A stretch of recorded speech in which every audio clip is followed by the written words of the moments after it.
Yo, Atlas speaking, and welcome to the finale of What If I Was Reborn in Avatar: The Last Airbender as the Dragon Knight. Let the tale begin. Chapter 47, A Wish to Understand. Tom paced uneasily in one of the palace's many dining halls. Aang's eyes followed the firebender as he seemed to wear a divot into the floor. The two were alone and waiting for their friends to return from an audience with the king and some of his generals. Long Feng may no longer have been using the laws of the city to block them from progressing, but even with the fast track they were on, bossing Say was still a bureaucratic nightmare. So are we just going to stay here instead of that house Long Feng gave us? Tom asked. His voice was far from panicked, or even worried, but there was still some unease to it that Aang couldn't help but pick up on. Well, the Earth King lives here, right? Aang asked. It makes sense for us to be closer to him. Especially since there's still the Daily running around. That's the problem, actually, Tom noted, still pacing. Aang gave him a quizzical look, so he elaborated. Honestly, I almost wish the king would hold up in our house since it's easier to defend than this whole palace. Nothing bad is supposed to happen to the king, is it? The airbender asked, a little worry in his voice. Not that he blamed anyone other than Long Feng, but he was very unhappy when he heard that Jet had only narrowly escaped the fate Tom had predicted for him. Tom stopped pacing to smile at the question, even if it was a bit of a wry one. I don't think you understand how off-script we are right now. Preserving the secret Lake Laogai base not only took away Long Feng's legal power, but also turned the king against the Daily. That's not supposed to happen? No, Tom confirmed, and that means my foresight will be all but useless for a little while now. Well, that's caused the situation's better, right? Aang asked, his nearly ever-present smile glowing. Well, mostly. It means that we have to watch out for more assassination attempts, though. They were ready to continue, but Sokka, Katara, and Toph all entered the room. Tom and Aang exchanged a quick look before Tom added, we can finish this conversation later. Yeah. Hang on, Katara said. What can't you two say in front of the rest of us? Toph gave the artifice of dismissal, waving at the two lightly, but the look on her face and even her tone spoke a different meaning to the two boys in question. Let him have their little secrets, Katara. Secrets have their way of getting out, after all. Tom smiled back at the wily earthbender, so you keep telling me. So, how did things go? Aang asked, trying to change the topic. Katara seemed a little dissatisfied by the unanswered question, but Sokka was more than happy to move on. The good news is we have the Earth King's support for the invasion on the day of Black Sunday. And the bad news? Tom asked. Actually, there isn't much for once, Sokka said easily. We're just having a bit of trouble getting the Earth Kingdom force moving with all the paperwork that seems to be involved. So that just leaves the Daily. Aang mused. Do you think there'll still be a problem? Katara asked. Toph chuckled. If I got humiliated like we did to Long Feng, she said with a pretty noticeable hint of pride, I know I wouldn't just slink off without getting my revenge. You're not Long Feng, Sokka pointed out. He gave his boomerang a light toss as it spun its way around the room.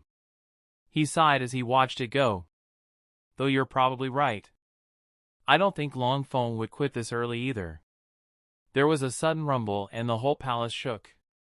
It had the distinct feeling of earthbending and a clear epicenter. The shaking was so long and so hard, Sokka almost forgot to catch his boomerang before it beamed him. Everyone poured out of the room, but Tom and Sokka went in the opposite direction from the rumbling. Katara was the first to notice and turned to address them. Where are you going? The sound's coming from this way. The Daily aren't the types to just attack the palace directly, Sokka pointed out. He's right, Tom agreed, that's probably a diversion. But what if it's not? Aang asked. Sokka gave it a moment of thought. We'll split up. You three head for all that earthquaking. Aang, Toph, and Katara nodded and dashed off toward the front of the palace. Sokka turned to Tom, you thinking what I'm thinking? The king. Sokka and Tom rushed to the throne room, bursting through the door to see the melee inside. The Dai Li were holding off the king's guards as Long Feng cornered the king and Bosco. Tom blasted forward with a jet of flame as Sokka joined the fray with the Earth Kingdom soldiers. Tom was already halfway to Long Feng before he even noticed. Round 2, motherfucker. Long Feng stumbled from the kick to his back. He tried to recover and was able to throw a stone pillar backward at Tom, but he dodged it and swept Long Feng's legs out from under him. By that point, Long Feng had recovered from the surprise attack. He slapped his hand down against the floor both to right himself and to throw another pillar Tom's way. Tom dodged that attack too, but it gave Long Feng enough time to push himself away from the elevated platform he had cornered the king on. Tom was quick to pursue, but even with the added boost of his flame jets, he wasn't fast enough to catch Long Feng off guard a second time. The Earthbender summoned a wall of stone between them. It gave Tom a little flashback to the first time he attacked a character from the show he had stepped in. It gave him great satisfaction when he was able to vault over it without missing a beat. On the other side, he threw a flurry of flaming strikes at Long Feng until he noticed a shadow over him. Long Feng used his earthbending to try to pull the wall he created down on his opponent. Tom lunged forward, trying to dodge the wall and attack at the same time. He succeeded at dodging the wall, but Long Feng was able to slide away from the flame-empowered punch. The two paused finally. Tom's close-quarters firebending was making it very hard for Long Feng to earthbend back at him, but now that the rogue minister was ready for him, Tom wasn't getting anywhere with his attack. Still, Tom smiled when a thought occurred to him. Wait, you just tried to kill me by trying to bring a wall down on my head. If that's not metaphorically resonant, I don't know what is. Silence, you little mirror-walking brat. Long Feng demanded, his face contorted and red with rage. You know, Tom said lightly, if you're going to try to insult me, you should probably use ones I understand. Feign ignorance all you want. But otherworldly technology is the only explanation for your clairvoyance. That comment dropped Tom's jaw. Did Mirror Walker mean Dimension Traveler? Does Long Feng know something about how I got here? About what's really going on? Tom was so distracted that he didn't see Long Feng's attack coming in time.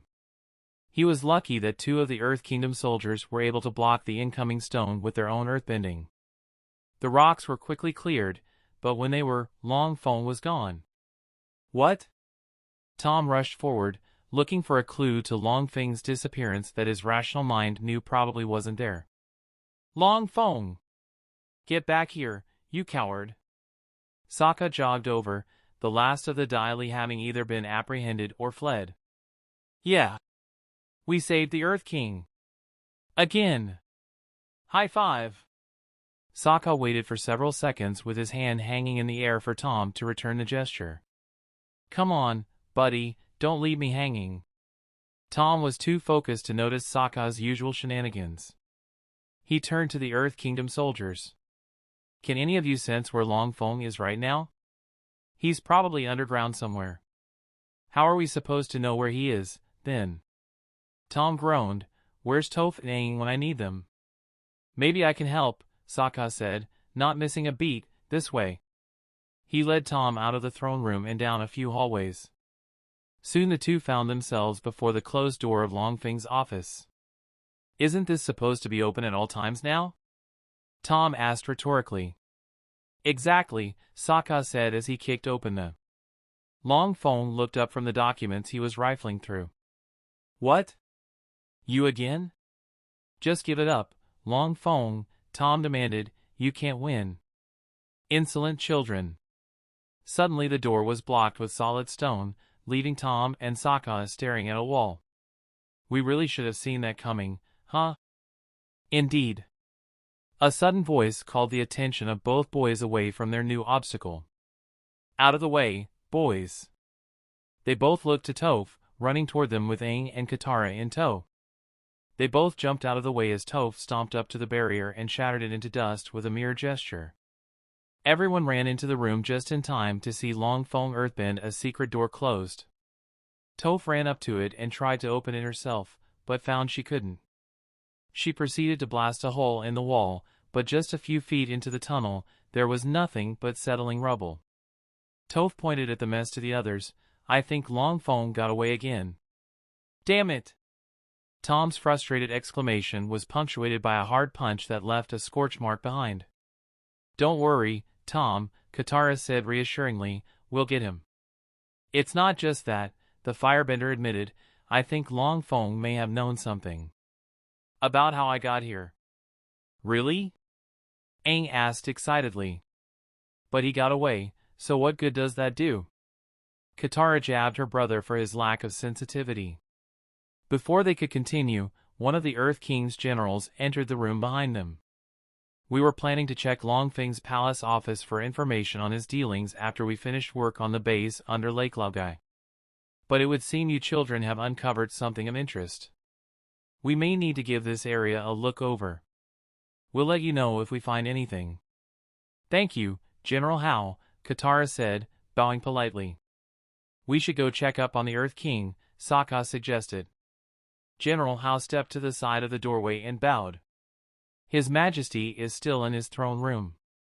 Everyone returned to the throne room to find the king worriedly listening to another of his generals.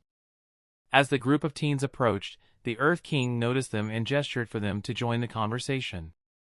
Avatar Aang, children, please join us. General Song was just informing me of disturbing news. It would seem the Dai Li are attacking Ba Sing Se's regular troops all over the city. It would seem you kids just stopped the most important part of a coup plan, General Song added. Are the Dai Li numerous enough to pose a threat to the city? Tom asked, the question almost more directed at the general than the king. Still, the king was the one to answer. Long Feng told me there were no more than a dozen Dai Li agents total. I'm sure they will be apprehended swiftly. And my liege, General Song said worriedly, we've already apprehended no less than 30 Dai Li agents. Pretty sure that's more than a dozen, Toph commented. I think it's safe to assume anything Long Feng told you was probably some kind of lie, Tom said, almost in warning to the Earth King. The king sighed at the wisdom he saw in that advice, covering his eyes with his hand in shame. Once I thought I was the king of the greatest city on earth. Now I realize I'm actually only the king of fools. That probably has more to do with the fact that you've never left the palace until recently, rather than any personal failings, Tom consoled. That's right, Aang added, there's no way you could have known about what was going on if your advisor didn't advise you. No, that's no excuse, the king said, some frustration, but also with a fair amount of determination in his voice. It was my choice to stay in this sheltered bubble. To follow traditions that allowed Long Feng to get away with his crimes. But no longer. Starting today, I'll make my way out of the palace regularly. I'll even visit the lower ring. I will be a king all of my citizens can be proud of. That's great and all, but you may want to hold off on that until the Dai Li are taken care of. Sokka suggested, bringing the Earth King down from the clouds. Oh! Good point. The reports of fighting around the city, especially the sparsely guarded lower ring, kept coming in. Aang and company wanted to help, but the generals assured they had the situation under control. As afternoon transitioned into early evening, they seemed to prove their confidence. Things were starting to normalize. At least somewhat. The city was in what one could loosely call a civil war, though it was more of a guerrilla war. Eventually, General Hao found the kids and asked for their attention. I think we found something that will be of interest to everyone. The group started filing out of the room, but suddenly Tom stopped at the back of the pack. Only Aang noticed, and he watched frustration consume Tom's expression. Guru letter, Guru letter, Guru letter, you idiot, he chanted as he whacked himself in the head. What is it, Tom? Aang asked, closing the door. When Appa was supposed to have been taken from you, he meets someone on his way back to you, Tom explained. He's super important for you learning to control the avatar state. He's supposed to attach a letter to Appa's horn. Well, you know where he is? Aang asked easily. The Eastern Air Temple. Then I'd rather have you tell me about this and us have to come up with an excuse to tell Sokka and Katara than have to lose Appa for a while to find this out. Tom chuckled at the young airbender's perspective. You're killing me with the optimism, friend. What can I say? It comes naturally. Aang and Tom caught up with the group before anyone noticed, and they arrived at Long Feng's palace office. General Hao took a scroll handed to him by one of his subordinates and read the name on the binding, Toph Bei Fong. He handed it to her, who immediately passed it to Katara to read. "It's a letter from your mom," the waterbender announced happily. "She's here in the city and she wants to meet with you." Long Feng intercepted out letters from home? Toph questioned. "That's just sad." "I also have a letter here for Avatar Aang and a Thomas Rindy," General Hao continued. "I beg your pardon?" Chapter 48, Cosmic Awakening. Tom pored over the impossible note over and over again. This didn't make any sense. How could Guru Puthik possibly know his full name? It seemed odd enough that Long Feng may have some idea of what Tom's situation is, but now some spiritualist hermit was asking for him personally by a full name he should not know. There was a conversation going on around Tom, but he was completely dead to it. This was the exact situation he had been trying to avoid by not being upfront with his foreknowledge. And yet things were spiraling out of control anyway. Someone addressed him in his shocked silence, but Tom couldn't even identify the voice. He got up and excused himself with but a mumble before walking off. When he sensed the others following him into the hallway, he disappeared with a heat shimmer. He needed to be alone. Long Feng and the Dai Li were still at large. Not only did the Li Ba Sing say just as threatened as it was in the show despite Tom's best efforts, but he couldn't get Long Feng's comments out of his head. What did Mirror Walker mean? On top of everything, he expected that he'd be able to be in Ba Sing Se for the next few episodes. He had worried himself more with whether or not to keep Toph from falling into the trap of the mercenaries her parents sent after her. Now that was the last thing on his mind. But just like with the spirit library, now he had to weigh the chance that Guru Puthik might know something. If he left, he wouldn't be able to do a thing about Azula and her coup plot. Things were made even more complicated by the Dai Li's new outlaw status. How would they react now that they had no political power? And there wasn't even a guarantee that Puthik could help him anyway. The spirit library was of absolutely no help, after all. Tom thought he had hidden himself away well in some kind of side janitorial closet, but he heard footsteps approaching. Of course Toph found him. Why did he think he could use a trick based around creating a mirage on a blind girl? She entered with Aang, the Water Tribe siblings nowhere to be seen. Another of their little meetings began. "Are you alright, Tom?" It might have seemed like a naive question coming from Aang, but Tom knew his friend better than that. He was more asking what was wrong, rather than if something was wrong. Still, Tom didn't know where to even start. "Isn't this all good?" Toph asked almost with a hint of impatience. "The Dai Li are outlaws now just like you wanted, and you have a lead toward getting home." "Yeah," Tom grumbled back, "it's the spirit library all over again." "The spirit library? There's no guarantee that Guru Puthik will know anything. And I was banking on being here for the next few days," Tom explained, pacing in the small room. It actually looked more like he was just turning back and forth, he had so little space. Toph sighed heavily. "Why? What could possibly happen now that we have the Earth King on our side?" "Azula infiltrates the city, almost kills Aang, and takes control of Ba Sing Se while you flee." "Oh! This is exactly why I wanted the Dai Li out of the way," Tom grumbled. He was finally starting to calm down, but only a little. "The Dai Li are out to survive. They'll side with Azula if they get the chance. Is there some way you could let somebody know how Azula will get in?" Aang asked. "Maybe then they can stop her. Not without coming off as either crazy or prophetic." "I still don't know why you don't just tell people about what you know," Toph said. She had actually said it many times recently. To some extent, Toph's impatient streak was one of the reasons he hadn't told her at first.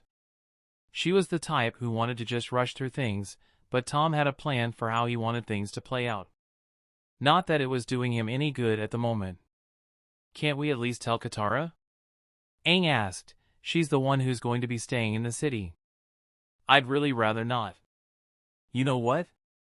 I'll just stick around for a bit," Toph finally declared. The two boys looked at her, so she continued.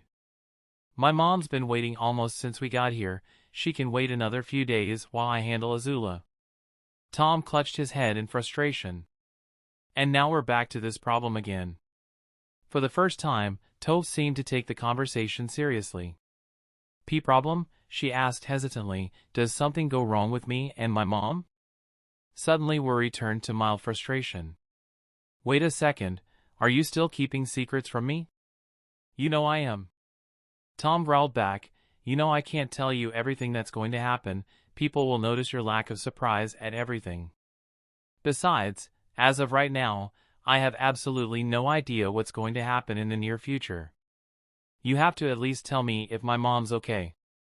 She's fine, as far as I know. That's not really the problem with the situation here. Aang got between them before they started a loud argument and put his hand on Tom's shoulder. I understand why you're worried, Tom, he said calmingly, but this could be your only chance to get home. And between you and the Daily having become criminals, I'm sure we can keep Bossing safe from falling. I appreciate your optimism, Aang, but... No buts. Toph snapped, you're going to meet that guru. We all know how important getting home is to you, so you have to take this opportunity. Now the only question is if you want me to stay in the palace or go meet my mom and deal with whatever it is you're not telling me about. Tom mulled things over. What if this was his only chance? He could probably seek out Guru Puthik at some other point if he really had to, but still. As much as things hadn't gone totally to plan, things had changed for the better. Aang and Toph were probably right. Besides, how could he justify not seeking this lead out to Katara and Sokka? Surely they would question that. That just left the issue with Toph. As much as he'd have liked to spare her from the trap set for her, that was how she discovered metal bending. And it's not like she was to get hurt or anything. Finally Tom started to let himself relax. Go see your mother, he told her, and we'll see you again in due time. After those leaving the things they needed for their trips, the party gathered at the foot of the palace next to Appa. They all said their goodbyes and wished each other luck on whatever it was they were off to do. Just before Aang, Sokka, and Tom were about to leave, one of the Earth King's generals informed them that 3 Kyoshu warriors had just arrived in the city. And their Azula was right on time. As Sokka clumsily climbed aboard Appa, Tom walked over to Katara. She was headed back to the palace and so about directly behind Appa, so no one would overhear them if they spoke. Katara? Could you do me a favor while the rest of us are gone? Tom asked, sounding pretty apprehensive. Katara took notice of his serious attitude right away. Sure. What is it, Tom? Tom paused, unsure of how he wanted to put it. He couldn't think of a way to phrase it that wouldn't come across as suspicious. Quickly Katara noticed his apprehension. What's wrong? Don't let your guard down around the Kyoshu warriors, he said bluntly. As expected, Katara was perplexed by the comment. The Kyoshu warriors, she questioned, but you've met Suki, you know the Kyoshu warriors are our friends. Just do me the favor, okay? Tom insisted, have I ever given you a reason not to trust me? That seemed like an odd statement to make. It was written all over Katara's face. Tom, she spoke slowly, are you feeling okay? The firebender just turned to board Appa. This is all I can do, he mumbled, this is my only way of changing it. He didn't know if she heard his comment. He didn't really stick around to find out. He hopped up on Appa and nodded for Aang to take off. Tom didn't say much on the way to Chameleon Bay, the location and intelligence report claimed Sokka's father was. Tom couldn't help but smile at the warrior's exaggerated nerves at seeing his father again for the first time in 2 years. Aang reassured him that he needn't feel nervous and Tom gave him a reassuring pat on the back. It seemed to help quite a bit. Feeling reassured, Sokka turned to his 2 friends, so are you guys nervous about meeting this guru? Not at all. Aang responded happily, I'm ready to master the avatar state. I'll do whatever it takes. They both paused a beat then turned to Tom, seeing his pensive face. Yeah. I admit I'm a little nervous. I just hope this isn't another dead end for me. Or worse.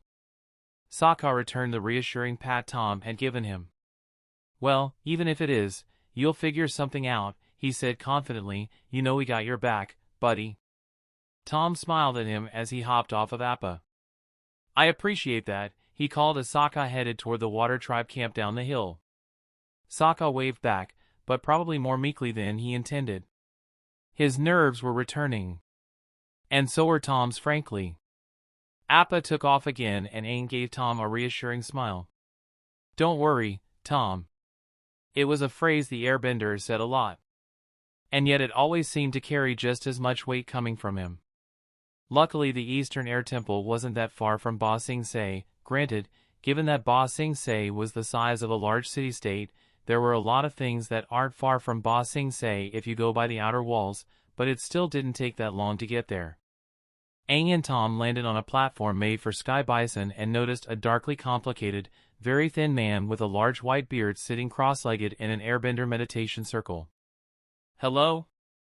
Aang asked the man carefully, Are you Guru Puthik? The man peeked his eyes open. Once he saw the two young men approaching him, he turned to them with a warm smile. Yes. And I'm glad both of you were able to come and meet me here. He looked directly at Tom as he continued, I have heard many good things about you, Thomas. But I worried your cautious streak might keep you from coming.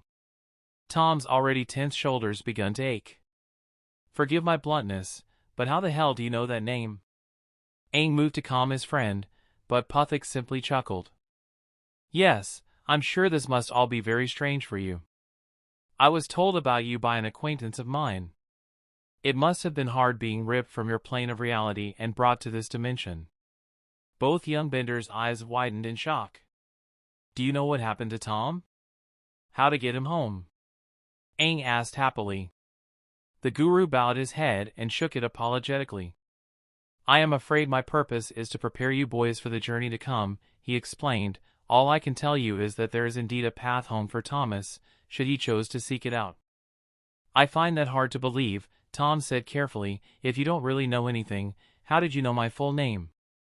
It was told your name by my acquaintance, Puthik explained. She asked me to train you for your trials to come, but also to keep her identity a secret. Well, you already gave me the clue that it's a her. In the meantime, I would give to both of you my lessons.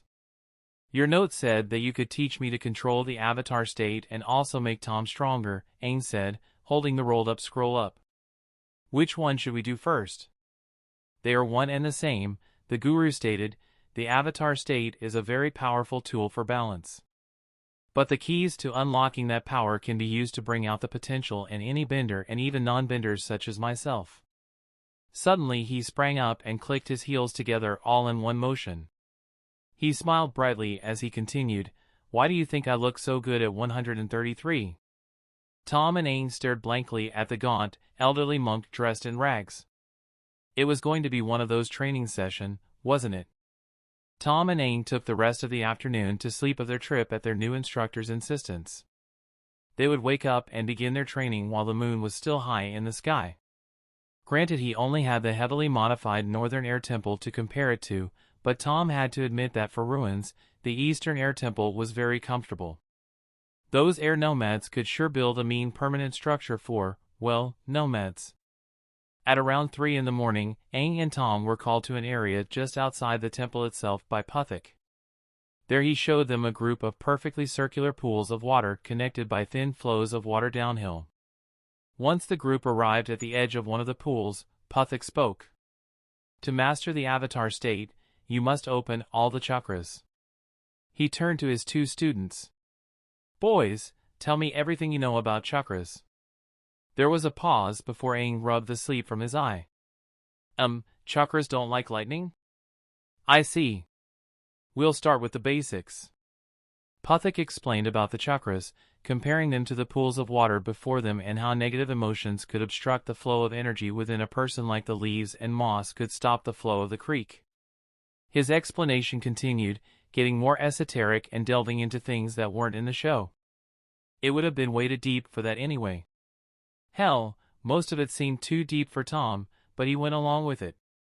Finally, they found a circular stone pillar near the mouth of a nearby cave. It was hard to tell if the pillar was carved or not. They sat down as Puthik's lesson moved on to the practical work of opening the chakras. There are 7 chakras that go up the body, the guru explained. Each pool of energy has a purpose, and can be blocked by a specific kind of emotional muck. Be warned, opening the chakras is an intense experience, and once you begin the process, you cannot stop until all 7 are open. Are you both ready? They nodded and the training began. First we will open the Earth Chakra, located at the base of the spine. It deals with survival, and is blocked by fear.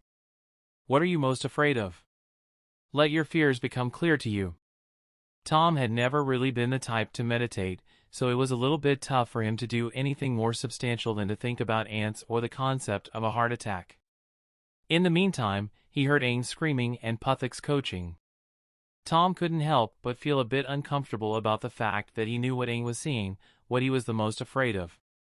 Rather than dwelling on that, he did his best to focus inward. What was he most afraid of? Slowly, it became clear.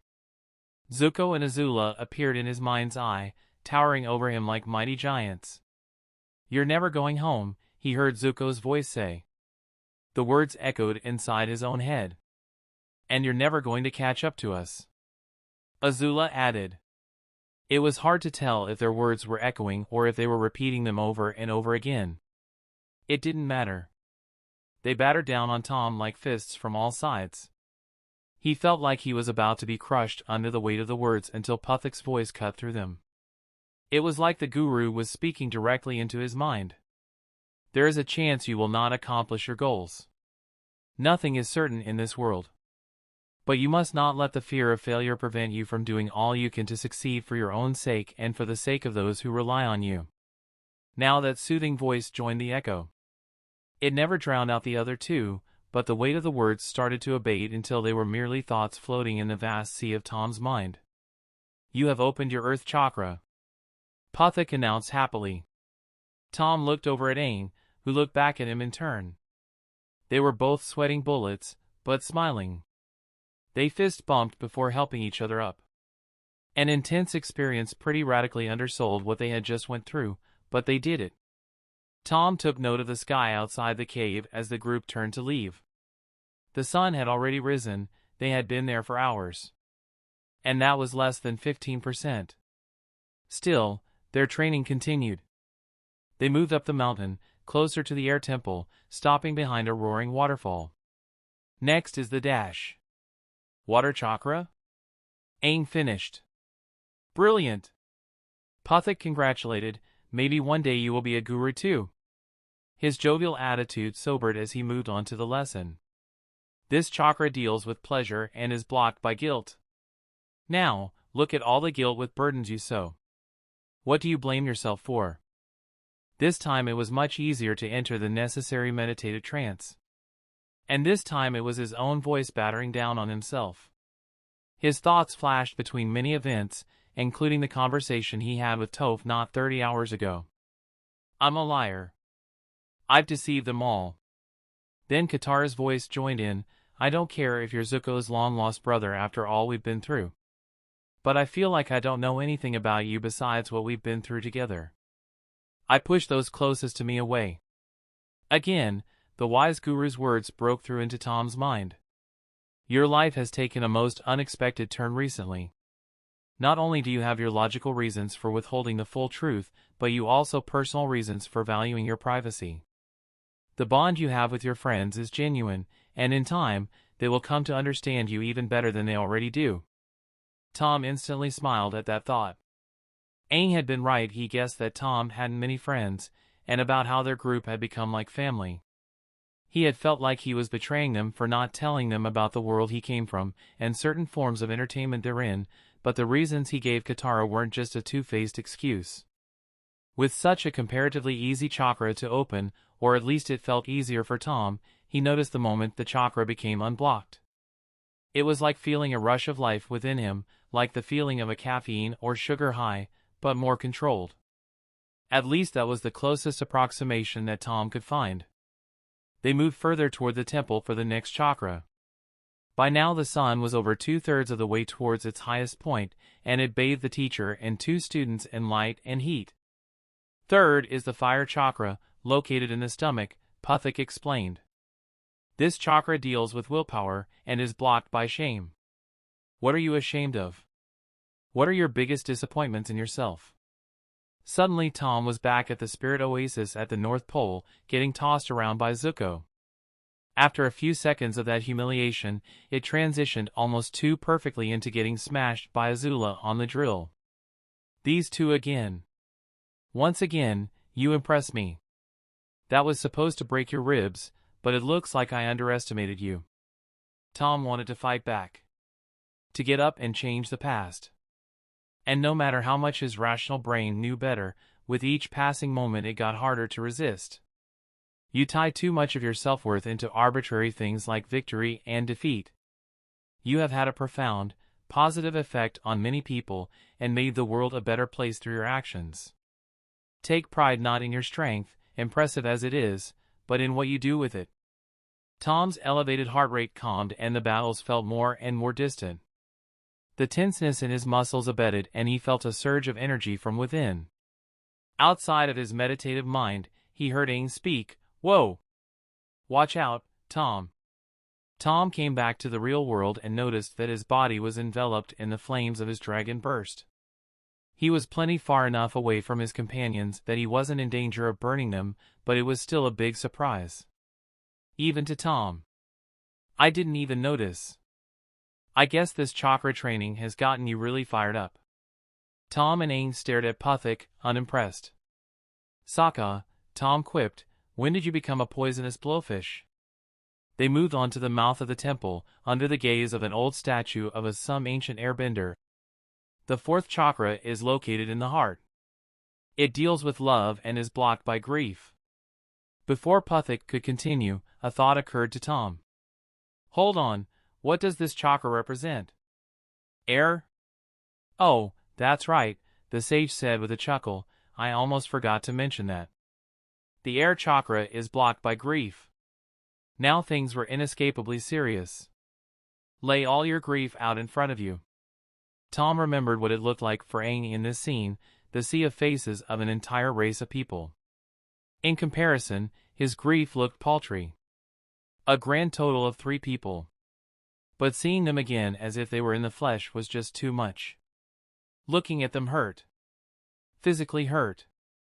And seeing them vanish into a puff of clouds hurt worse. You have both felt a great loss. Losing one's family is among the greatest burdens one can bear. But the air nomad's love for you, Aang, has not left this world. Nor your mother's or siblings for you, Thomas. Love is a form of energy, and it swirls all around us. Their love will always live on in your hearts, in the loved ones who remain by your side, and is ever reborn in the form of new love. It was true that there was still plenty of love in Tom's life. Just above his ever-forward gaze. Let the pain flow away. They both came out of their meditation, faces soaked with tears. Very good. Before they continued, Aang and Tom elected to take a short break. Once they returned to their training, it was already late afternoon. They had finally moved inside the actual air temple and were meditating in an ancient meditation circle. The 5th in the chain is the sound chakra, located in the throat. It deals with truth and is blocked by lies. The ones we tell ourselves. Tom realized it would take some really deep meditation to find this one. Lies told to oneself were, by their nature, invisible to you. Visible ones were just simple denial. So he let himself fall deeper into his own subconscious. After waiting for what felt like hours, and maybe it was, time had no meaning while meditating, a quiet voice started fading in from the background. I don't care about any of this. I can't bring myself to take this seriously. You tell yourself that you're not committed to this cause. That you waste your time on frivolous things and can't bring yourself to care. But if that were really the truth, why do you risk your life and push yourself to the brink again and again? The truth is you have always cared deeply for your friends and their fates. And for the fates of your rivals as well. If you truly wish to grow as a person, you must accept that your failures and your shortcomings are as much a part of you as your strengths. If you wish to rise to the challenges you intend to face, you must accept this reality.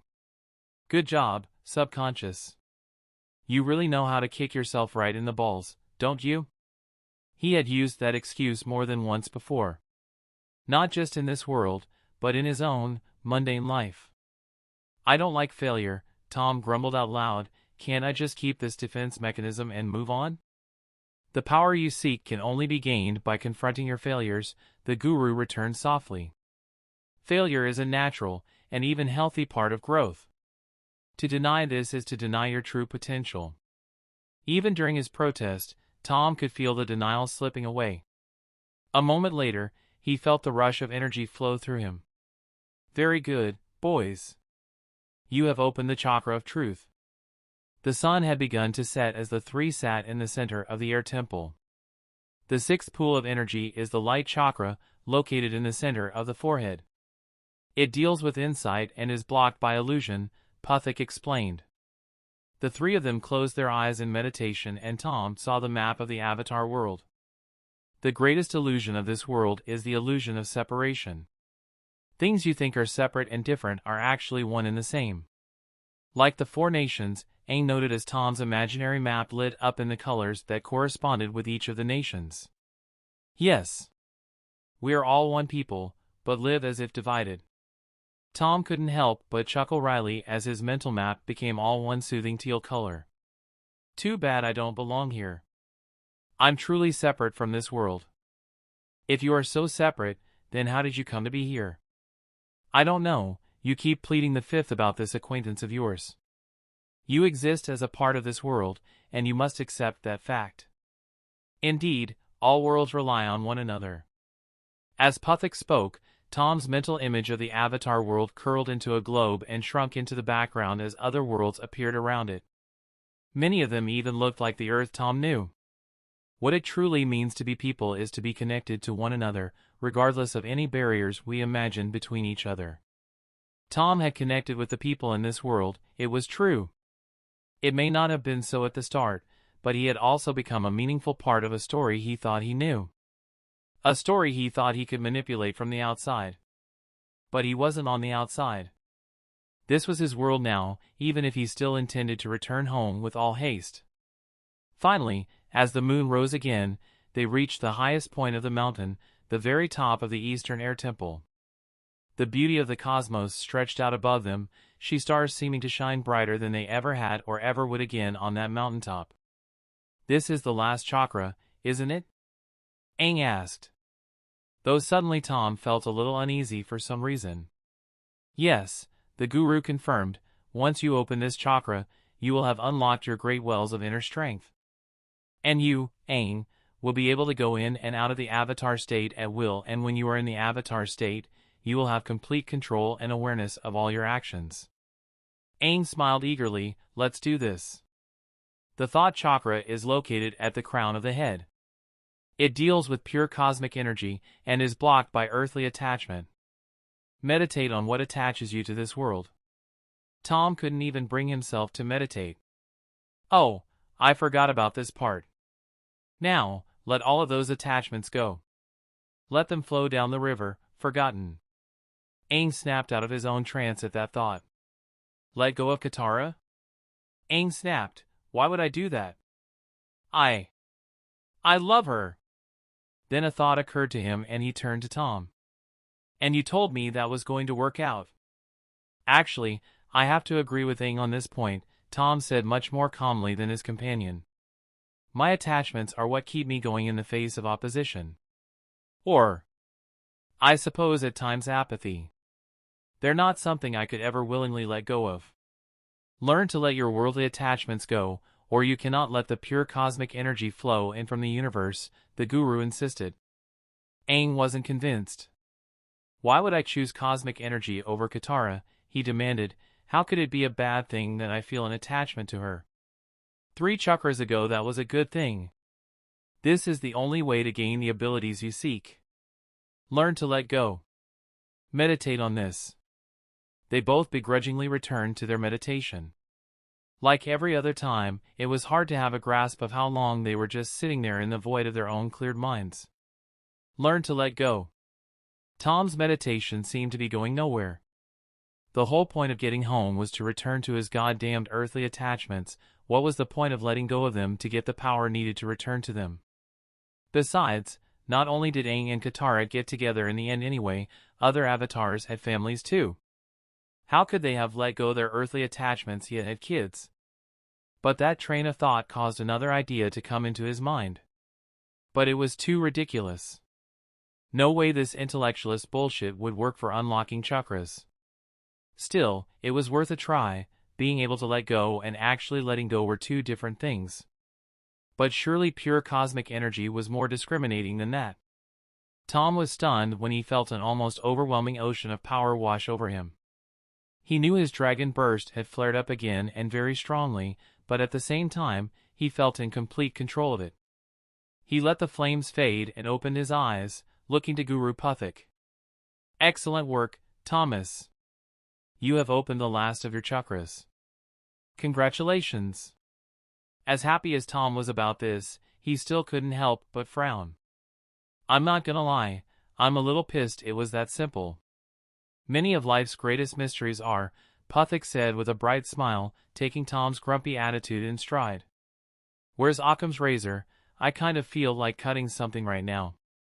Suddenly Aang shot up from his meditation. Katara's in danger. The young airbender started bolting down from the roof to get to Appa and rush to help. Hold on, Tom called out, all you have to do is dash. Stop both of you. It was the most insistent and authoritative that the boys had heard Puthik sound. Yet there was still a calmness that caused them both to heed the Guru's words. You can't simply tell Aang the secret to unlocking his thought chakra. It must be discovered through his own meditation and reflection. Seriously, the firebender grumbled. Totally. Tom pinched the bridge of his nose. Please. Don't do that. Oh. Puthik grinned sheepishly. Right. Sorry. Aang rolled his eyes, impatient after the vision he had just seen. Look, whatever the trick is for the thought chakra, I can figure it out on the way back to Ba Sing Se. You can't do that, Aang, Puthik insisted, his serious tone instantly restored. Why not? Because by choosing attachment, you have locked your thought chakra completely. If you leave now, you won't be able to go into the avatar state at all. Aang paused for a moment before turning to Tom. You coming or what? He didn't even wait for Tom's response before he took an air-boosted leap off the roof toward the Sky Bison stable where Appa had been staying. Puthik sighed. Watch out for him, won't you, Thomas? Tom smiled without hesitation. Of course. I've got his back. A moment later, Tom had disappeared from the rooftop as well. Chapter 49, Cracked Walls. Chameleon Bay was right in between the Eastern Air Temple and Ba Sing Se, so Aang and Tom stopped on the way to pick up Sokka. It was his sister that was in danger after all. With Appa pouring on the speed like he hadn't since he had gotten hurt in the desert, they were making excellent time, the ground rushing by like a blur. So what kind of trouble is Katara in? Sokka asked. I don't know, Aang returned. In my vision, I just knew she needed my help. It would be nice if your avatar powers could be a little more specific from time to time, Sokka noted. Meanwhile, Tom was looking out at the landscape. Almost right after the outer wall of Ba Sing Se came into view, Tom spotted Toph. Or rather, he spotted a rapidly moving mound of earth rumbling toward the wall. The tiny 12-year-old girl on top of it was barely visible at most. Tom pointed her out and Appa flew toward her. Sokka immediately called out to her and she, in her surprise, tripped or something and almost went flying. Luckily Tom had told Aang to be ready to catch her. With a flick of the reins, the young earthbender landed safely in Appa's saddle. So how you doing, killer? Tom asked. Toph's response was to punch him at full strength in the shoulder. Ouch! What? We are going to have words later about where I just was, hotshot, she growled quietly at him. She quickly turned her attention to Aang in front on Appa's head. So how did things go with the guru? Did you master the avatar state? Aang paused, reflecting on Guru Puthik's warning. Everything went great with the dash. Really? Tom asked sarcastically, cutting off Aang's already pretty transparent lie. Okay, fine, he grumbled in defeat, I didn't master the avatar state. If anything, I made it worse. Temporarily, Tom corrected calmly. How could you have possibly made it worse? Toph asked with a hint of impatience. Aang paused for a moment. I kind of can't go into the avatar state at all, now. Ever again? Sokka yelled loud enough to cause Tom and Toph to flinch. Again! Toph emphasized back, temporarily. He'll figure it out. I did, and he's smarter than me. You're not saying you can go into the avatar state, are you? Toph asked. Tom chuckled, not exactly. Their conversation continued with a much more casual tone.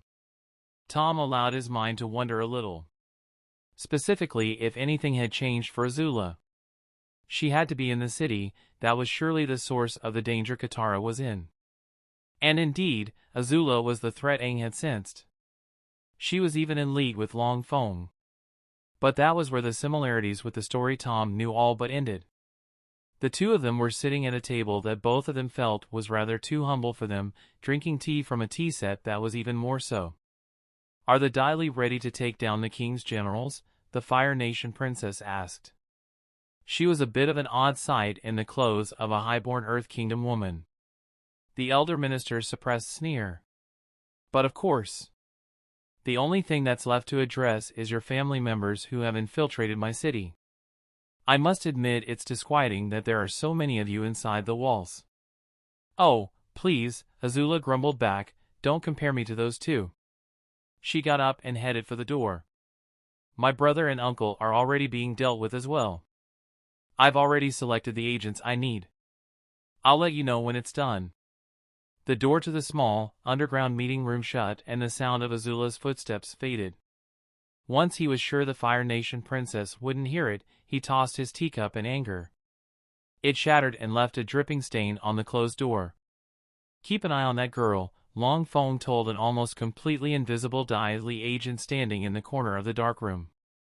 Of course, sir, the agent said right away, we already are. Long Feng stroked his goatee in worried contemplation. I don't like how assertive she's being. We'll have to end this quickly. Once we have complete control of the city, we can show her who is really in control here. At the same time, Zuko and Iroh had just arrived at the palace, tea set and personal invitation from the Earth King in hand. Iroh beamed at the sight of the palace. But as he looked at the Earth Kingdom insignia above the entrance, he couldn't help but chuckle at the irony. Many times I imagined myself here, at the threshold of the palace.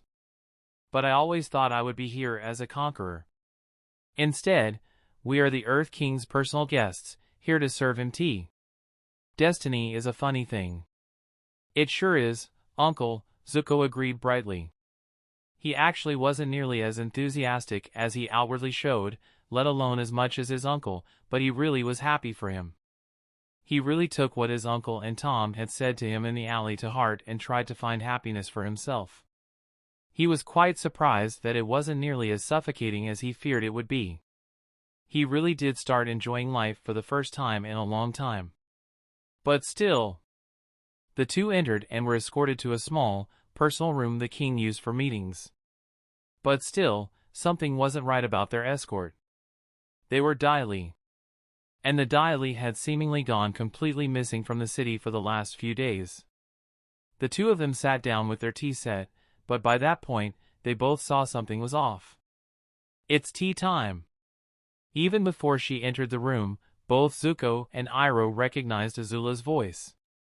Zuko stood up, ready to confront his sister, but Iroh remained passive, noting the ease with which Azula moved. Surrounded as they were, a direct fight would probably go badly for them. By the way, have you met the Dai Li?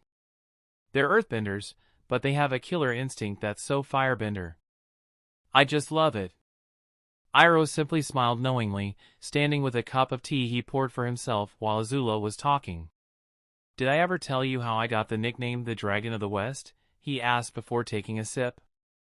I'm not interested in a lengthy anecdote, Uncle, Azula returned, making a show of looking over her nails and a show of disinterest. By this point, Zuko had already caught on to what was about to happen and moved behind his uncle to get out of the way. It's more of a demonstration, actually. It was hard to tell if the Dai Li didn't react because they weren't paying attention or if Iroh was just that much faster than they were. Either way, Iroh's sudden breath of flames parted the enemies surrounding them easily. The two fugitives blasted their way through a door and set out to make their escape, the Dai Li recovering quickly and in hot pursuit. Staying a step ahead of the earthbenders pursuing them, Iroh blasted a hole in an exterior wall so they could make their escape with a shot of lightning. Unfortunately, they were a few stories up. Still, Iroh jumped without hesitation, aiming for and landing on some topiary that broke his fall. He looked back up at Zuko, who was standing at the hole calmly. "Don't worry. You'll be fine," he called up to his nephew. "No!" Zuko called back down, "I'm tired of running. It's time I faced Azula." He turned around and headed back into the hallway toward the impossible number of enemies they had just been fleeing from.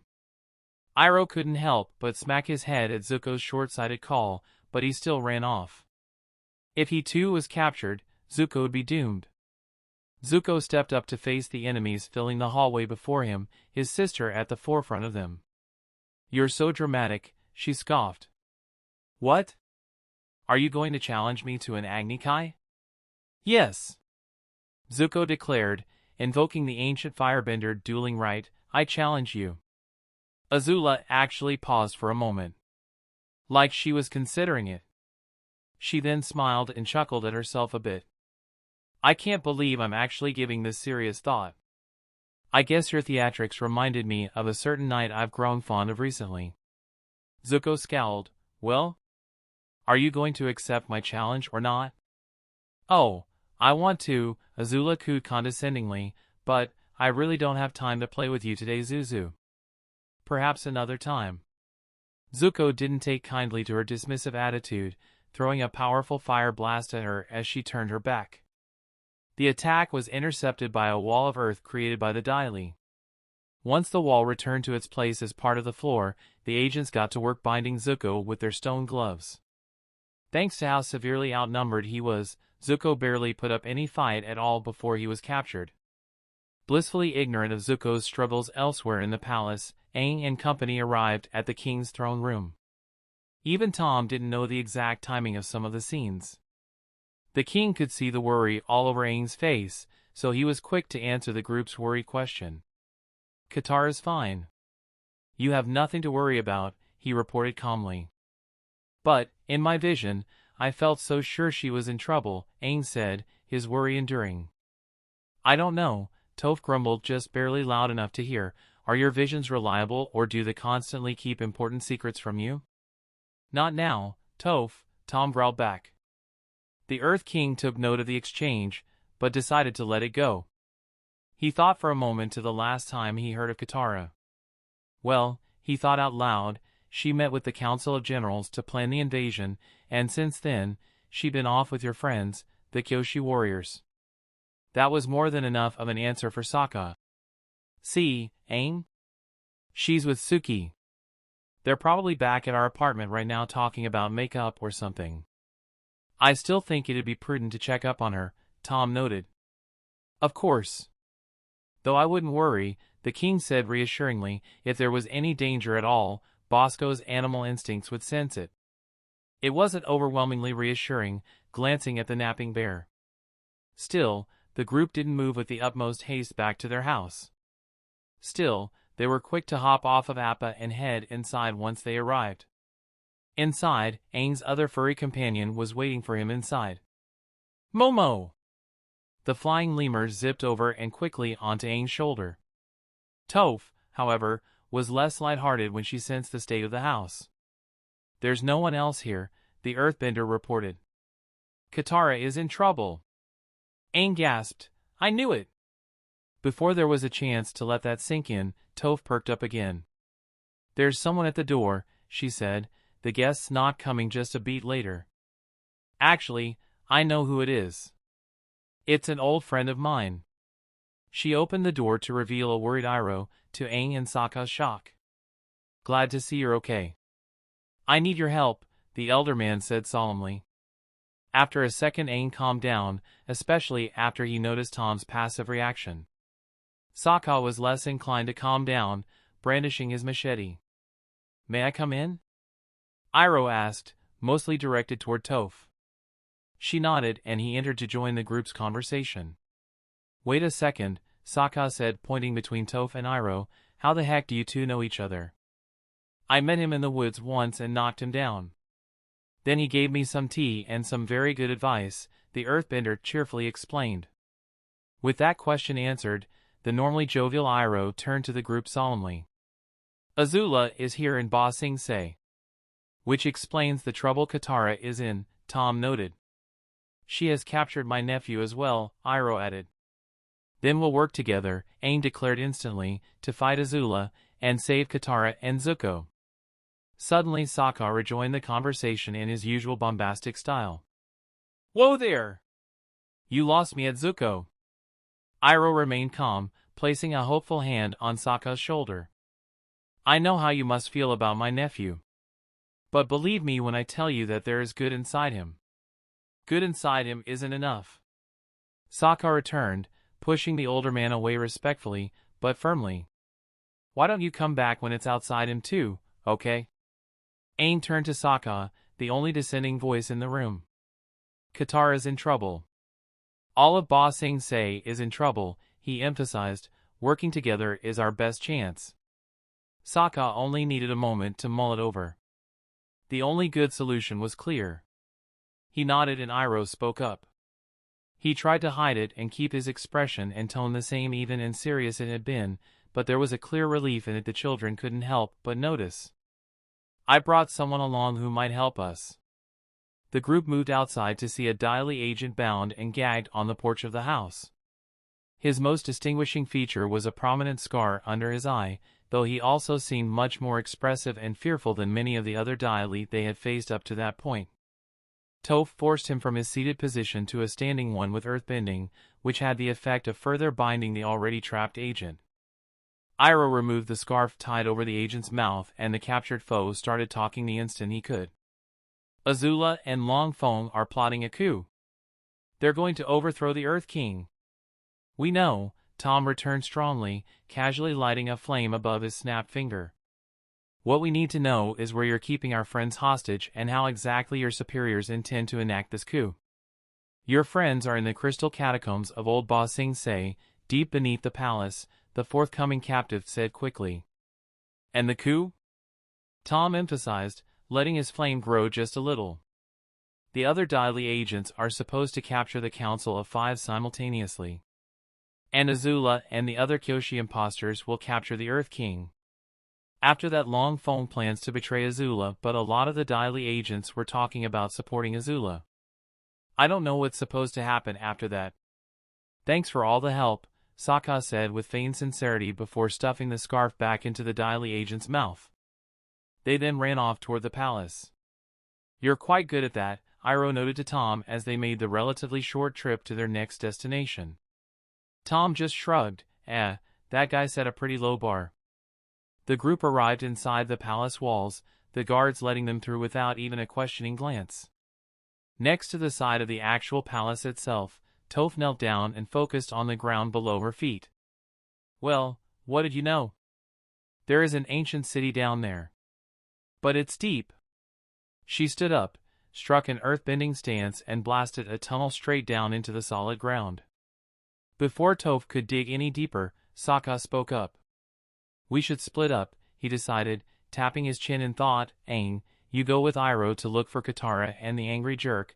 Before continuing and without missing a beat he turned to Iroh, no offense. Iroh simply shrugged back at him. None taken, he replied with understanding in his voice. And Toph, Tom, and I can go to warn the Earth King of Azula's coup, the Water Tribe warrior concluded. Actually, I'd rather stick with Aang for now, Tom said. I think I know where Azula'll be and I want to stay one step ahead of her. It wouldn't occur to him until much later that Sokka and Toph would encounter her much sooner, but his memory of show details was fading in the months he'd been there. "Are you sure?" Sokka asked. Tom nodded. "And you should probably take Appa and try to help as many of the Earth King's generals as you can before you go to the king himself. Sadly, he's not exactly the head of state he wants to be yet. Keeping the generals in play will prevent the Daily from taking control." Sokka and Toph both nodded and ran off to get Appa while Aang turned to the tunnel. Toph started to extend it. Despite the urgency, it was hard to go at a pace any faster than a relaxed walk since Aang could only earthbend so much of a tunnel at once. To be fair, he was pretty rapidly catching up with Toph, though. After they had made fair headway down, the firebenders lighting the way, Aang finally looked to Iroh. "So, Toph thinks you give pretty good advice. And great tea. The key to both is proper aging," he said lightly. "What's on your mind?" They reached the end of their tunnel and Aang earthbent a little further down so they could continue. He paused and looked quickly to Tom. "It's not cheating if I ask him, is it?" "Cheating?" Iroh asked, curious. "It's fine," Tom said, giving Aang a reassuring smile. "You're supposed to." Iroh seemed confused, but nodded for Aang to continue all the same. "Okay, so, I met with this guru who was supposed to help me master the avatar state and control this great power, but to do it, I had to let go of someone I love." They stopped again, reaching the end of the tunnel. Aang paused, lowering his head. It wasn't quite shame or disappointment, but it had that air. "And I just couldn't," he finished after a second. "Perfection and power are overrated," Iroh said easily. "I think you were very wise to choose happiness and love." Aang continued earthbending the tunnel. He didn't seem entirely convinced, though the validation seemed to help a little. Still, another question couldn't help but plague him. What happens if we can't save anyone and beat Azula? Without the avatar state, what if I'm not powerful enough? "I don't know the answer," Iroh said honestly. "Sometimes, life is like this dark tunnel. You can't always see the light at the end of the tunnel, but if you just keep moving."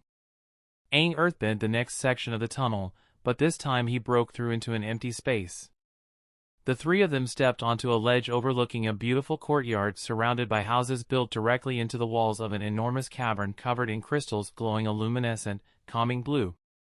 Iroh smiled as he and Tom let their flames go out and the elder man finished his metaphor. "You will come to a better place." Not his best platitude, to Tom's recollection, but who was he to judge? Aang bent the three of them an earth ramp to get down to the ancient square. From there, they set out to look for clues on where Katara and Zuko were. There was nothing visual or audible that was immediately obvious, so Aang did a quick search with his earthbending. Indeed, there was two people trapped in a small chamber not far from them. With just one more show of earthbending, they were in. Katara immediately embraced her friends, wrapping her arms around Aang and then pulling Tom into a group hug. "Aang! Tom! I knew you would come." Iroh had rushed over to embrace his nephew. But while Zuko was clearly happy to see him, he still had a venom in his voice when he looked past Iroh to the other group in the cave. "Uncle, I don't understand. What are you doing with those two?" "Sating you, that's what," Aang shot back. Zuko nearly attacked on instinct from that comment, but his uncle held him back. "Can we not pick a fight with Zuko while his psychotic sister is still on the loose?" Tom suggested. A moment later he addressed the other two firebenders. "No offense." Iroh let out a dry chuckle. "None taken." His face grew serious again and he nodded for them to go. "Help you other friends. We'll catch up with you." Aang, Tom, and Katara nodded and ran off the way they came. They headed back into the huge, crystalline town square Aang, Tom, and Iroh used to enter. Aang and Katara were running for the ramp out, but Tom's pace could only charitably be called a brisk walk. Katara noticed the firebender's slow pace once they were about in the center of the chamber and waved him to move along. "Come on, Tom. We have to find Sokka and Toph." Tom just smiled, glancing over his shoulder. "Actually, I think we have more pressing matters." Aang and Katara followed Tom's sightline to Azula jogging up lightly and silently behind him. The princess chuckled as she stopped near him. "And here I thought I could surprise you, my knight." Tom turned around and bowed dramatically. "Ah, but it is a knight's duty to stay vigilant." He came up from his bow and his stance lowered. "Aang, Katara. If you'd be so kind, I'd like to start this dance solo, if you don't mind." Chapter 50, Things Unchanged. Aang and Katara's eyes could barely follow what was happening just a few feet before them. Tom had blasted forward on jets of flame, and the next 40 seconds had been an unrelenting hurricane of fire and limbs. The ground below Tom and Azula was charred black from their firebending. Often close martial arts fights of this kind could look like choreographed dances, especially when neither party got hit. But there was nothing graceful or deceptively elegant about Tom and Azula's lightning-fast movements. They moved with practiced speed and sharp aim, but every blow was thrown with clear and savage power. To be fair to Aang and Katara, Tom and Azula weren't really following each other with their eyes either. Each attack and counterattack was a flurry of instinct, movements at the razor's edge of human reaction time. With neither of them gaining ground, they both threw their strongest flame-empowered kicks and shoved each other back. They both gasped for breath for a moment, the battle already pushing their limits. "No witty banter this time, my knight?" Azula asked coyly. "Talking's not a free action. Besides, I'm eager to see how things play out after I beat you." Azula slid forward, rapidly and without warning. "Aren't you getting ahead of yourself?" She tried to slam Tom in this side like she had before on the drill. This time, however, her attack was blocked and promptly parried. You're getting better, aren't you? Or you're getting predictable." The two continued, their guards starting to show small cracks. Where before it was impressive that the two of them could fight at that level without giving up a single hit, now it was impressive that they could take the kind of blows they were laying on each other without so much as a flinch. Eventually, Azula was able to land a more substantial hit, though even it was just a glancing blow. Tom hopped back to reset the fight, but Azula didn't follow. She just smiled, an idea coming into her head. "Say, why don't we make this fight a little more interesting?" the princess asked confidently. "How do you mean, interesting?" Tom asked, half sarcastically, "Because I don't know that your version of interesting is very good for my health." "I propose a bet," Azula said, casually ignoring the subtle insult. "If I win, you have to join me. But if you win, I'll surrender to you." "No deal." Azula frowned at how quickly he responded, though Katara and Aang were happy to hear that answer. "If I knock your lights out, you will have surrendered to me by default. Besides, I don't have the disposition to deal with a control freak like you." That last comment seemed to cut, but she brushed it off, putting on her best smile again. "Really? Are you sure there's nothing I can offer you to make you reconsider?"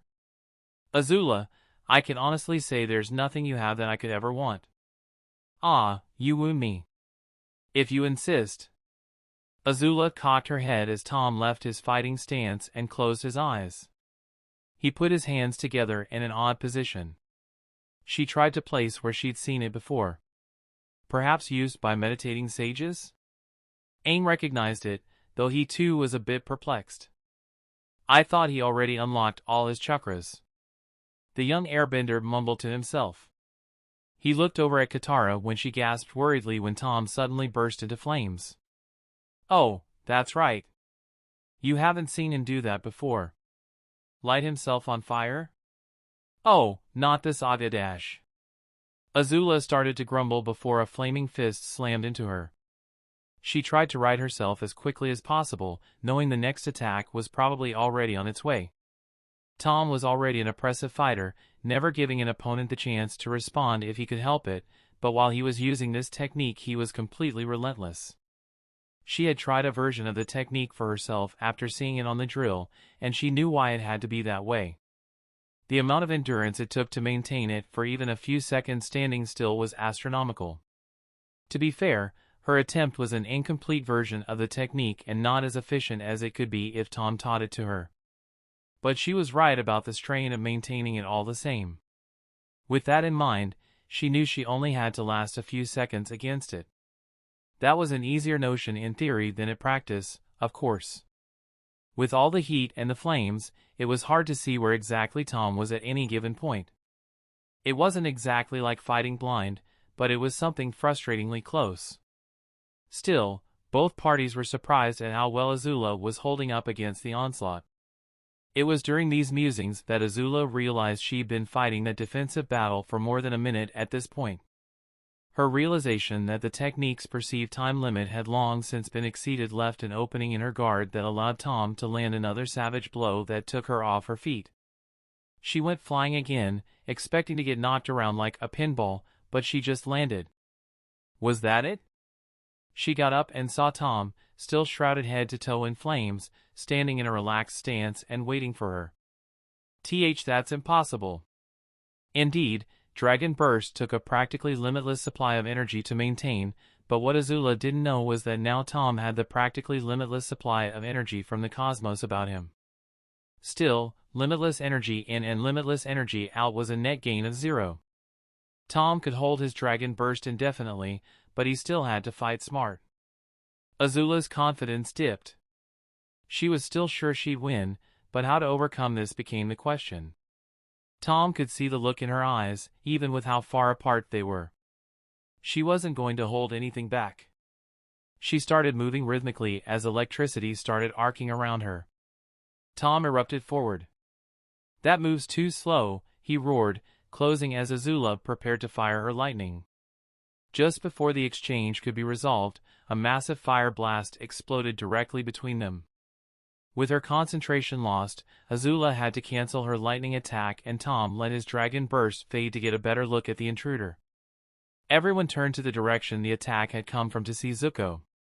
His stance said he was ready to fight, but Tom focused on the conflict written all over his face. From the show, Tom was pretty sure Zuko had already decided to side with Azula before he even arrived, so hopefully that conflict was a good thing. Still, his pride told him he needed to finish things mano-a-mano all the same. "Zuko, whatever you're about to do, please save it for a bit," Tom asked, going as far as to take his eyes off Azula. "Let me settle this first." "Oh, please!" Azula shot back at Tom. What would be the point of picking a side after the fight's already over? She turned to her brother, trying her best to play on his sympathies, not something she was used to. "Zuko, I'm outnumbered. I need your help. This is your chance at redemption. You know what the moral thing to do is, Zuko. The moral thing for him to do is to side with his family," Azula said, making a show of snapping at Tom. He knew it was probably nothing more than a show, but Zuko's face betrayed little more than his continued conflict. "Your uncle is your family," Tom retorted, keeping his focus squared on Zuko. "So which is it, Zuko?" Azula asked with finality. "Will you side with our traitor of an uncle, or our father?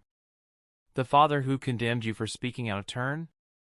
Tom added, "You know who's been there for you all this time. You know what the right choice is. Now it's just a matter of if you have the courage to make it."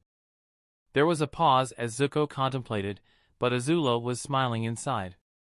Tom realized Zuko's choice hadn't changed just a second before Zuko sent a fire blast his way. He was able to block it, but he made the mistake of underestimating the strike. His fight with Zuko in the alleyway was his first against the prince in a while, and his heart really wasn't in it that time, not to mention he wasn't firebending. Even as the first blast was in the air, the second one was being thrown, but this one was intercepted by a blast of air and exploded between the sender and the target. "We'll take care of Zuko," Aang declared as he whooshed past on his air scooter. Katara moved to follow, but Azula just smiled and snapped her fingers. A pair of Daily agents dropped down from the ceiling to get in her way. Azula turned back to Tom, confidence all over her face. "I hope you don't mind I brought some friends," Azula stated, confident and condescending. "And here I thought this was a private dance." "Well, you're still my preferred dance partner if it makes you feel any better. But I guess I have to inform you that this is not a game." Azula quickly glanced over at her brother to make sure he was too engrossed in his fight to hear her next comment, and by the way, being rational with my brother never works. Trust me, I've tried. Now, shall we pick up where we left off?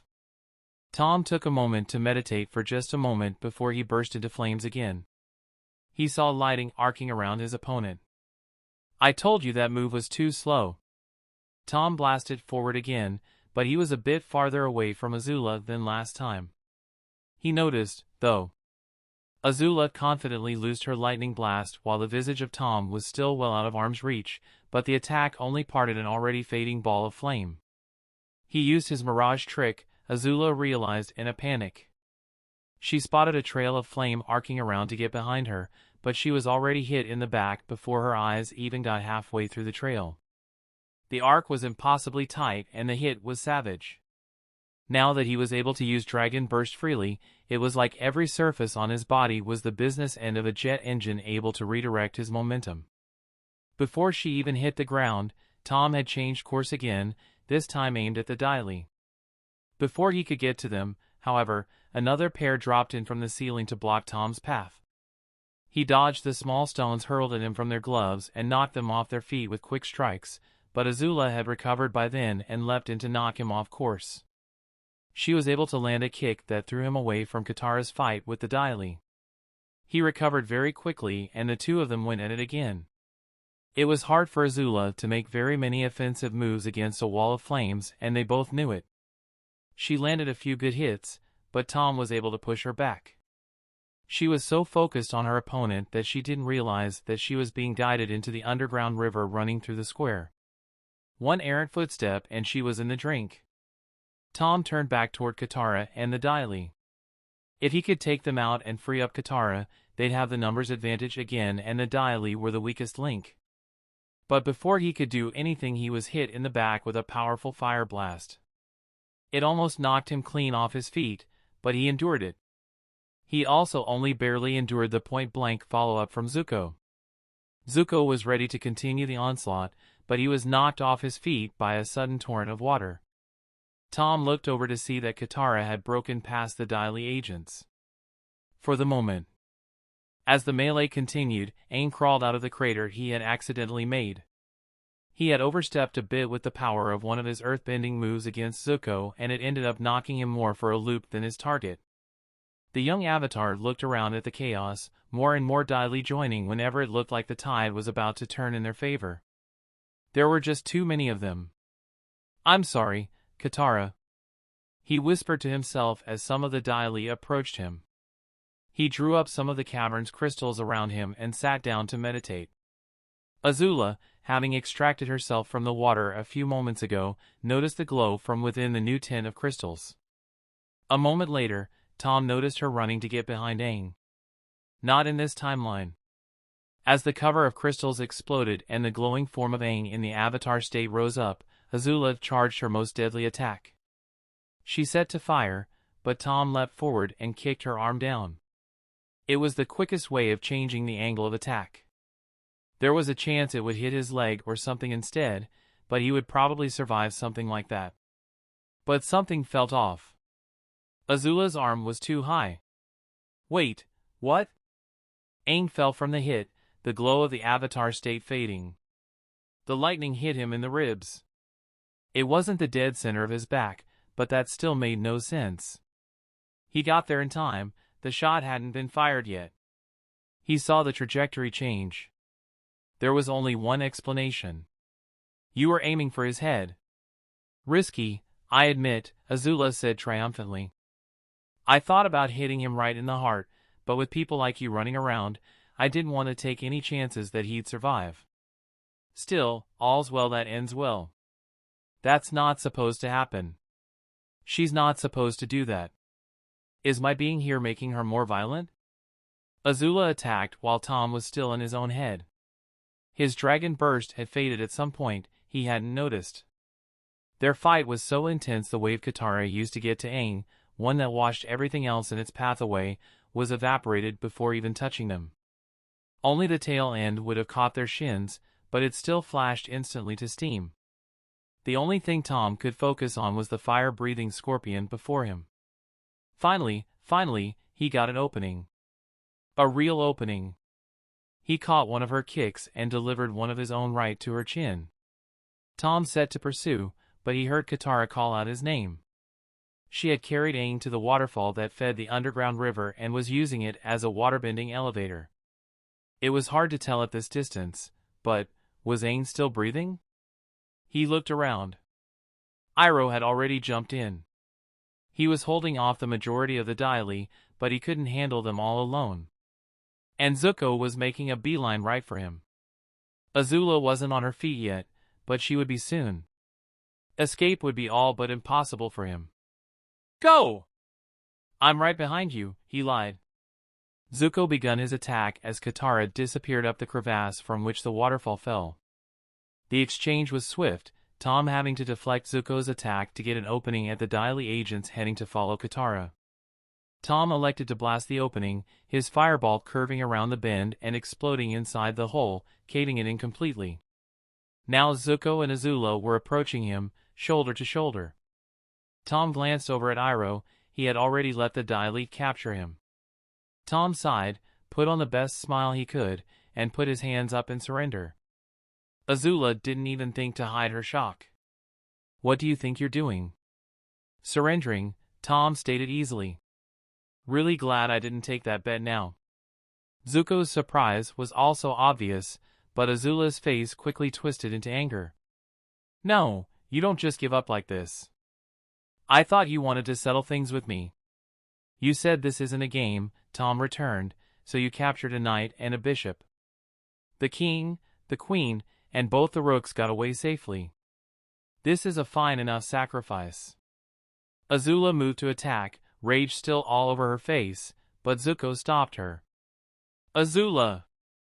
You can't just attack someone who's giving up.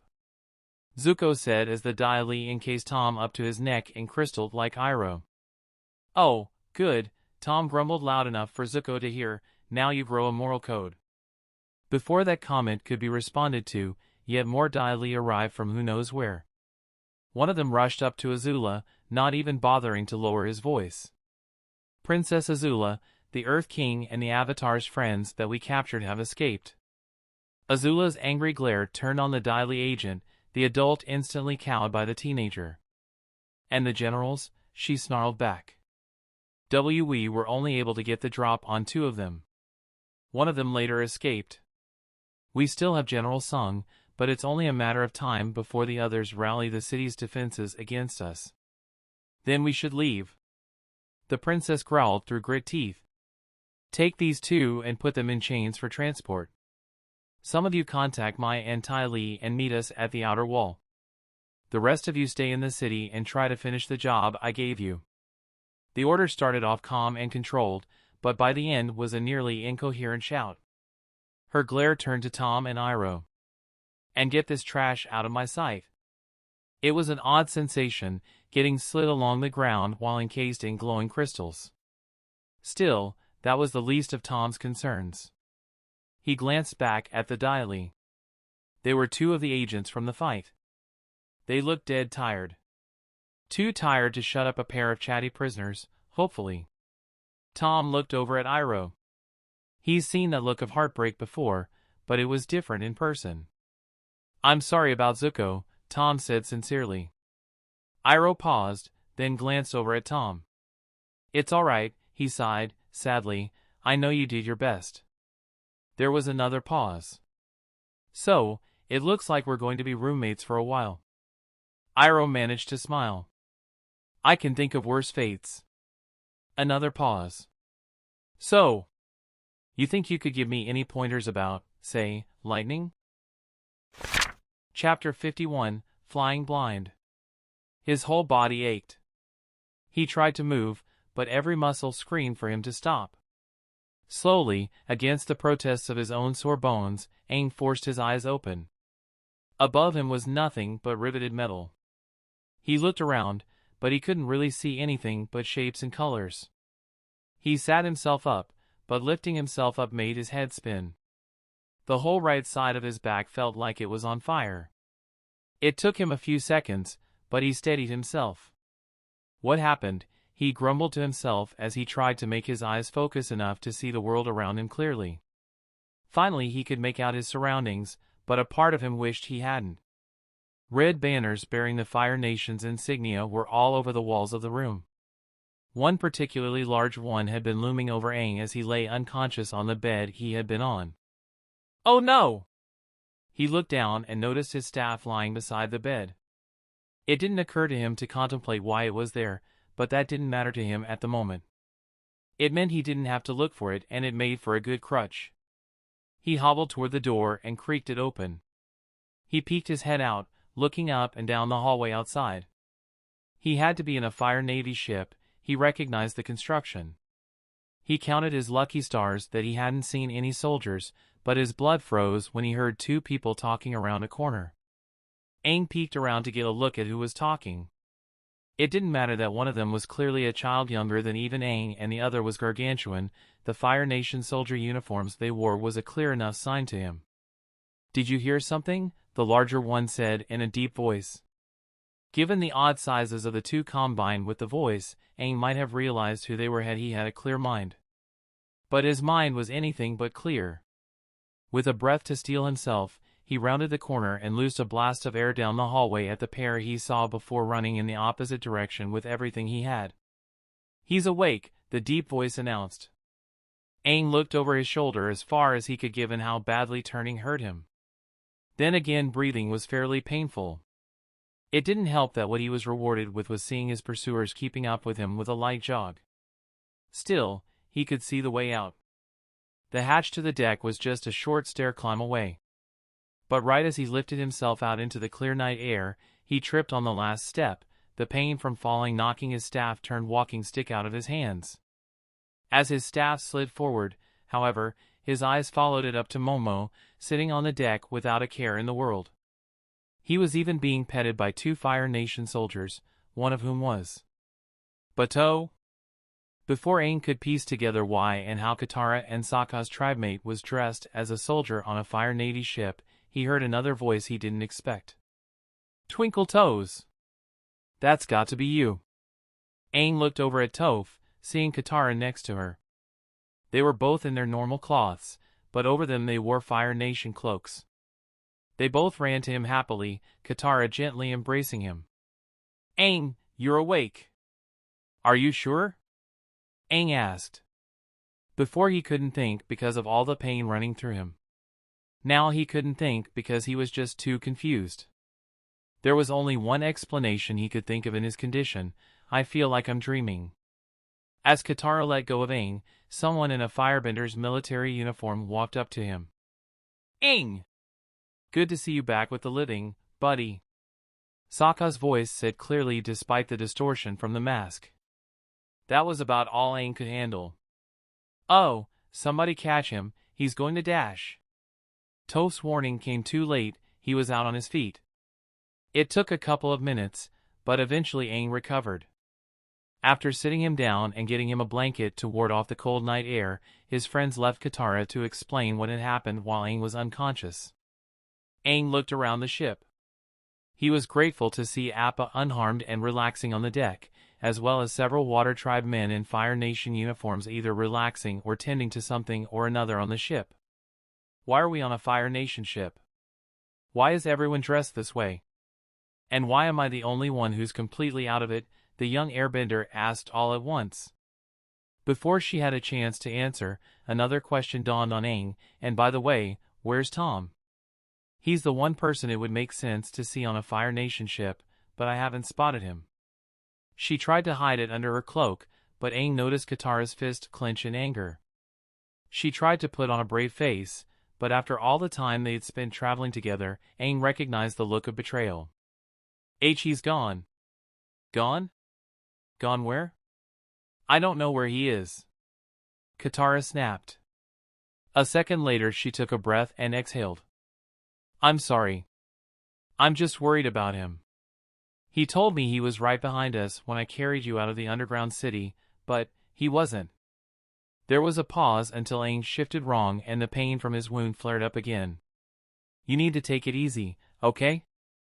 Katara said, taking his hand gently, "You got hurt pretty bad." There was another pause for a moment until Katara smiled, deciding to lighten the mood. "I like your hair." "I have hair?" Aang gasped, feeling his head. Indeed, instead of his normally smooth bald head, there was short stubble. "How long was I out?" "Over a week," Katara said, grim, but genuine smile on her lips. "Everything okay?" Aang and Katara turned to the man's voice. Aang just saw another of the disguised Water Tribe warriors, but Katara looked away in an angry huff as the man approached. "We're fine, Dad," the waterbender mumbled, just a hint of annoyance in her voice.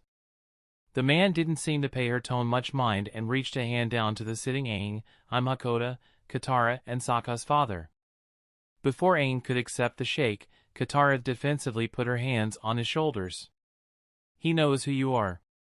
"I just called you Dad, didn't I?" Hakoda frowned, unable to ignore the tone he was addressed with that time. "I guess you're right." Aang looked between them confused for a moment, but was quick to move Katara's hand and accept the handshake. "Nice to officially meet you, Chief Hakoda." "It's an honor to meet you." Great, so now you guys have finally met," Katara grumbled, not even bothering to look up at her father. "So would you mind giving us a little privacy?" Hakoda's frown returned. "Of course," he said before quietly turning and walking away. Aang noticed Katara leveling a glare at Hakoda once his back was turned. "Are you mad at your dad or something?" Katara's attention turned back to Aang, genuine, or at least genuine seeming, confusion on her face. "What?" "Not at all." "Why would you say that?" Aang shrugged, but the simple gesture shot pain through his side that caused him to double over. "Maybe we should go upstairs," Katara said soothingly, giving Aang a hand up. "You need a healing session." Katara led him to the ship's bridge tower and to one of the rooms. Aang couldn't help but notice how comfortable she seemed to have become with the ship's layout. A few times Katara had to help Aang when his footing faltered, but soon they arrived. Katara sat her wounded friend down on the bed between two containers filled with water and removed his bandages. As she drew the water from the pots, she spoke again. "Tell me where the pain feels most intense." The pain felt intense everywhere, which made answering the question a little difficult. Once he felt the soothing feeling of the healing water touch his still rather fresh wound, it got a little easier. A little higher. He felt the center of the calming feeling change. Something about the sensation triggered a memory from the battle. He saw himself in the avatar state, just before. "Wow, you're definitely in the right area there." "I can feel a lot of energy twisted up around there," Katara mumbled as she worked. She started to draw the water away. "Let me just see if I can." Again, something triggered his cloudy memories. He saw himself get hit. He saw himself get carried away by Katara out of the underground city. And then he saw her face looking down at him, relieved tears in her eyes. Suddenly he snapped back to the present. Suddenly he understood. "I went down. I didn't just get hurt, did I? It was worse than that. I was gone." His quick breath slowed as he turned around to face Katara. "But you brought me back." Katara paused for a moment. "You stopped breathing when we were flying away from the city, so I used the spirit water from the North Pole. I don't know what I did exactly. You saved me." She put her hand gently on his cheek. They both smiled for a moment.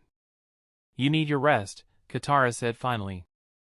After another moment's pause, she stood up and left him alone. Aang let sleep take him and woke up the next morning. Well, morning might have been a bit generous as it was nearly noon. Wanting a more thorough explanation, Aang and the other gathered on the deck. Sokka was the most apt to speak up, relaying what had happened during their flight from Ba Sing Se. "You were hurt pretty bad during your fight with Azula. We tried to take you to the palace, but the Dai Li were trying to overrun it, so we had to leave. Since the Earth King was with us at the time, he decided to come along for the ride. He figured there wasn't anything he could do in the city. So, while Katara kept you ticking, we headed to Chameleon Bay and met up with my dad and the other Water Tribe men. Last we heard, Ba Sing Se is still technically under Earth Kingdom control, but it's pretty much in a state of civil war. That's terrible. It could have been a lot worse, Hakoda noted.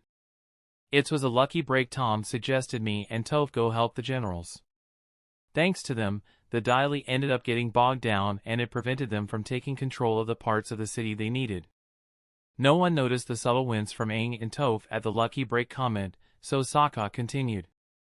So anyway, the Fire Nation must have known about the civil war because their ships started swarming Chameleon Bay.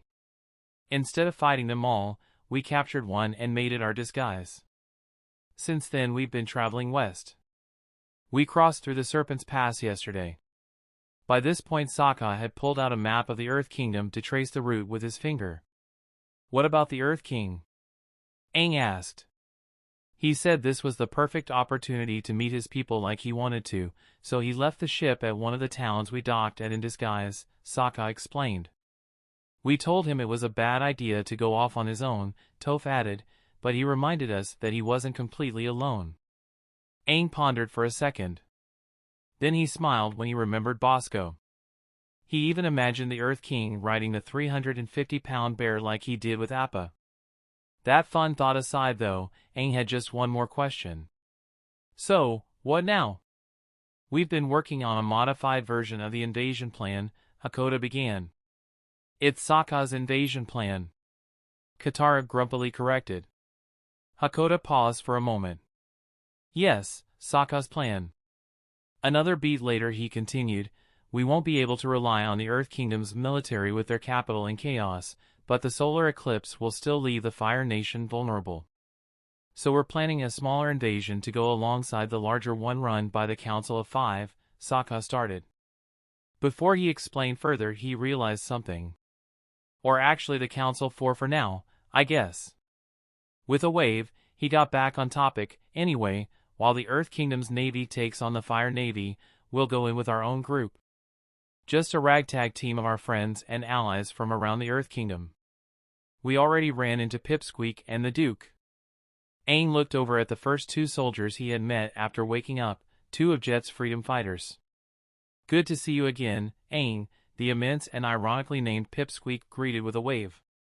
While the Fire Nation is tied up with the Earth Kingdom, we can rush in and hit them while they're off balance. And the best part is, that and the eclipse aren't even our biggest advantages. Before continuing, Sokka leaned in and, dramatic as ever, whispered loudly, we have a secret, you. Me? Yep, the whole world thinks you're dead. Sokka said like it was the most casual thing in the world. Isn't that great? Aang was much less enthusiastic about this revelation. After the shock wore off, he stomped angrily over to the side of the ship. The world thinks I'm dead? How is that good news? That's terrible. Sokka and the others followed Aang over to the railing. No, it's perfect. Sokka said, still as casual as can be, it means the Fire Nation won't be hunting us anymore. And even better, they won't be expecting you on the day of Black Sun. No, no, no, no, no. You have no idea.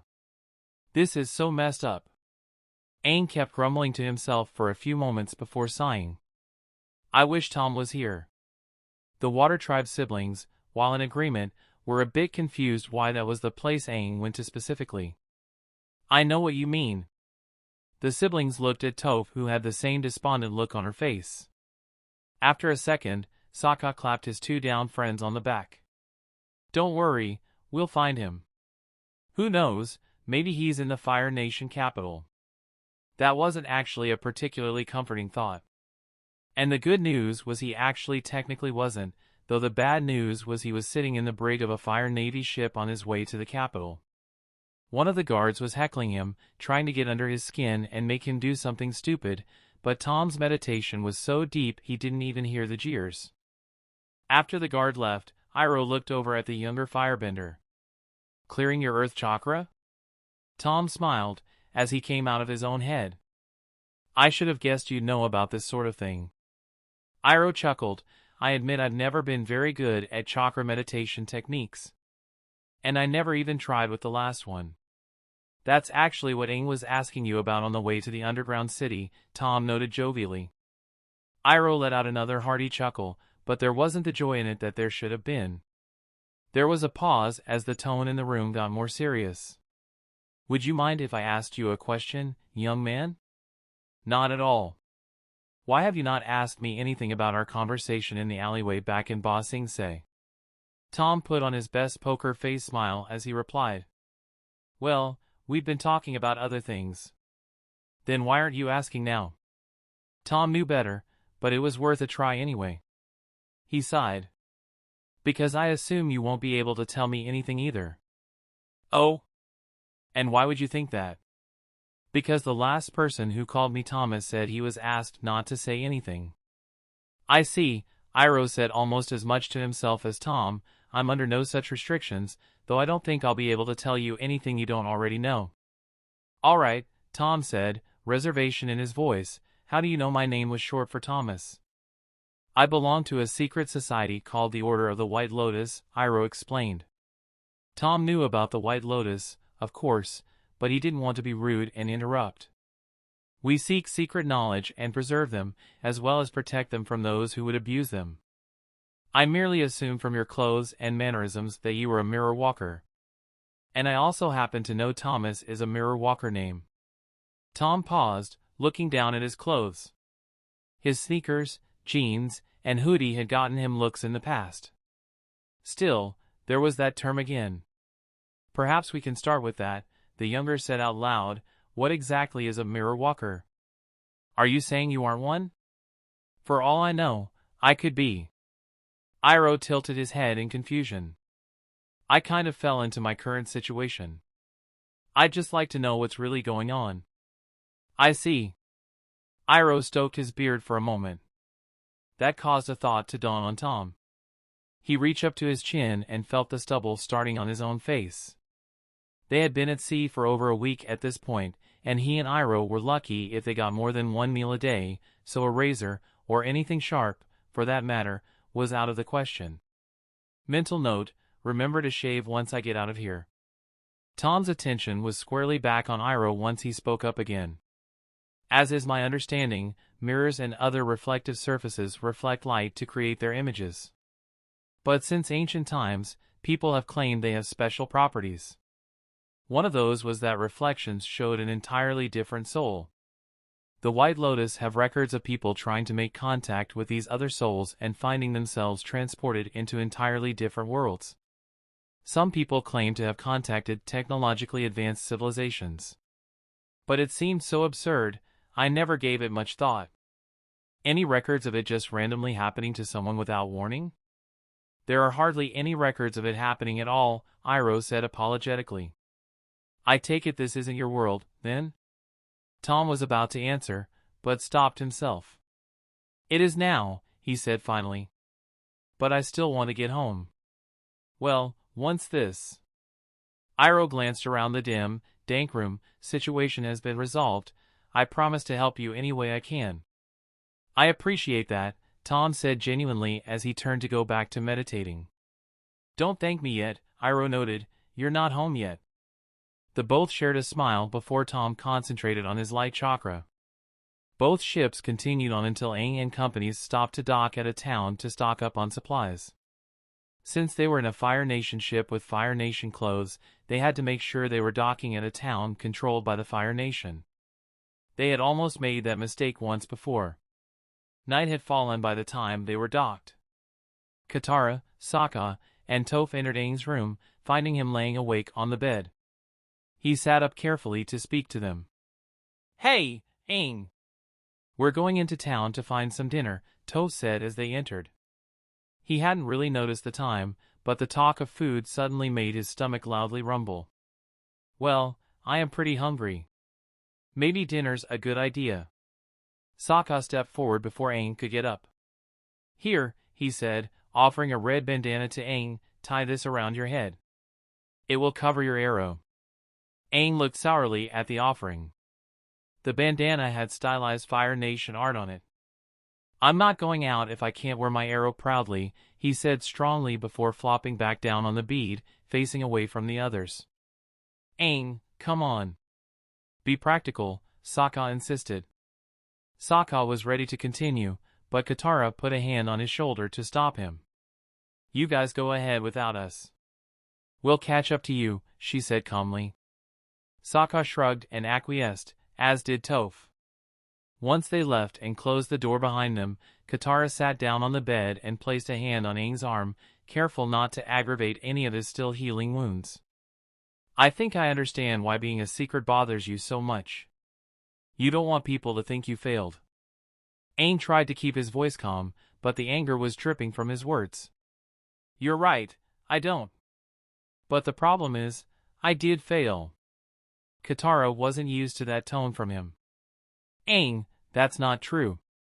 It is true, he growled as he got up and stomped to the other side of the small room. I was in Ba Sing Se. I was there. But I lost. We even had Tom. And even though he was helping us, Ba Sing Se is still in chaos. I may have only made things worse for Ba Sing Se for all I know. Katara couldn't help but be a little scared about his angry grumbling. How could you being there make it worse? And what does Tom have to do with this? She pulled herself together and got up to face him. Aang, calm down. What happened wasn't your fault. She took a step around the bed to get close to him again, putting on her best smile. Her smile was usually more than enough to brighten his mood. Besides, it's not like it's over. We still a plan. The invasion. And I hate the invasion plan, too. For the first time in the conversation, Aang's voice raised to a shout, and for the first time Katara felt like Aang's anger was leveled at her. She flinched back and Aang reached for a Fire Nation tapestry that hung over his bed. I don't want you or anyone else risking your lives to fix my mistakes, he snarled as he tore the banner off the wall, ripping the seam that held it to the rack on the wall. He paused as they watched the banner fall and cover his staff. After a moment he continued, his voice angry but under control again. I've always known that I would have to face the Fire Lord. But now I know I need to do it alone. Aang. She reached out. Katara, please. She stopped. Just go. He lowered his head and turned around as Katara's hand fell. Please. She did, feeling helpless as she closed the door behind her. After getting her own food in the town, Katara returned to Aang's room with a platter containing his favorite dish. She paused at the door, took a deep breath, and put on her best smile. I brought you some food, she announced over the creaking of the door. When she saw inside, though, all the joy left her face. She didn't even feel herself drop the platter when she didn't see him. She didn't even bother looking for his staff, she knew what had happened. She rushed to the deck, heading to the prow, where Hakoda and Bato happened to be talking. She stopped in front of them, their conversation stopping once they noticed her distraught and tear-covered face. I'll leave you two alone, Bato said before making himself scarce. What's wrong, Katara? Hakoda asked calmly. He left. What? Aang, Katara clarified, her voice wavering. He just took his glider and disappeared. He has this ridiculous notion that he has to save the world alone, that it's all his responsibility. Maybe that's his way of being brave, said, voice level and soothing. It's not brave, it's selfish and stupid. Katara snapped back, we could be helping him. And I know the world needs him, but doesn't he know how much we need him, too? We just lost one member of the family and now this? How can he just leave us behind? Hakoda looked away from his daughter and sighed. A moment later his eyes returned to her look of utter betrayal. You're talking about me too, aren't you? Even more tears begun to flow down Katara's face. How could you leave us, Dad? She tried to wipe the tears away as she spoke, but there were always more. I mean, I know we had Gran, and she loved us, but we were just so lost without you. Hakoda pulled her into a firm hug as she continued to cry. I'm so sorry, Katara. I understand why you left. I really do, and I know that you had to go, so why do I still feel this way? I'm so sad and angry and hurt. I love you more than anything. You and your brother are my entire world. I thought about you every day when I was gone, and every night when I went to sleep, I would lie awake missing you so much it would ache." They held each other for what felt like forever. But eventually, Hakoda led Katara to her room. As they left each other's company, their thoughts both fell to Aang. Where was he? Was he all right? He was miles away at that point, holding onto his glider with everything he had. He knew he was in no condition to be flying long distances like this, but he didn't care. He couldn't let anyone get hurt. Not Katara, not Appa, not anyone. A part of him knew what he was doing was insane, but the rest of him pushed himself harder. Tom always pushed harder. Eventually he noticed a line of shapes moving across the water, barely visible in the overcast night. Even before the shapes came into full view, he knew what he was facing, a blockade. Aang inhaled, the breath of air brining in a superhuman volume of air thanks to the young avatar's bending. He then, with full momentum, retracted the wings of his glider and dove underwater. He sliced through the sea thanks to the boost from his airbending, sending him under the ships and the Fire Nation none the wiser. When he came up he found a piece of driftwood and clung to it. With the Fire Navy ships behind him but still in view, Aang knew he had to gain some distance. It would be hard to get aloft again in his situation under normal circumstances, but with his body still trashed from Azula's lightning attack, there was no way he was going to get airborne again.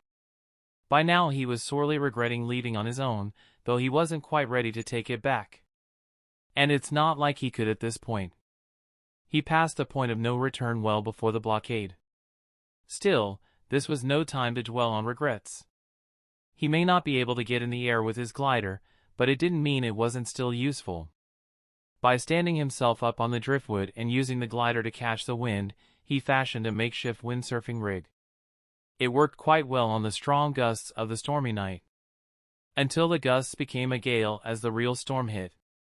As the sea became choppy, it became harder and harder for Aang to handle his board and kite. Suddenly, a wave he wasn't prepared for washed over him from behind. He was submerged and had to find his way back to the surface. By the time he did, his staff was washing/blowing away, well out of his reach. The sea tossed him around as he helplessly tried to hold onto his last refuge, the driftwood. "I'm not gonna make it. I failed." Suddenly a bolt of lightning fell from the clouds above Aang parted, and the spirit of Avatar Roku faded into existence before Aang. "Roku? You haven't failed, Aang," the previous Avatar assured. "But everyone thinks I'm dead again. They think I've abandoned them. And I'm losing this war. I'm letting the whole world down. If anyone is to blame for the state of the world, it is me," the spirit said with more than a hint of shame. "I should have seen this war coming and prevented it. You inherited my problems and my mistakes. But I believe you are destined to redeem me and save the world."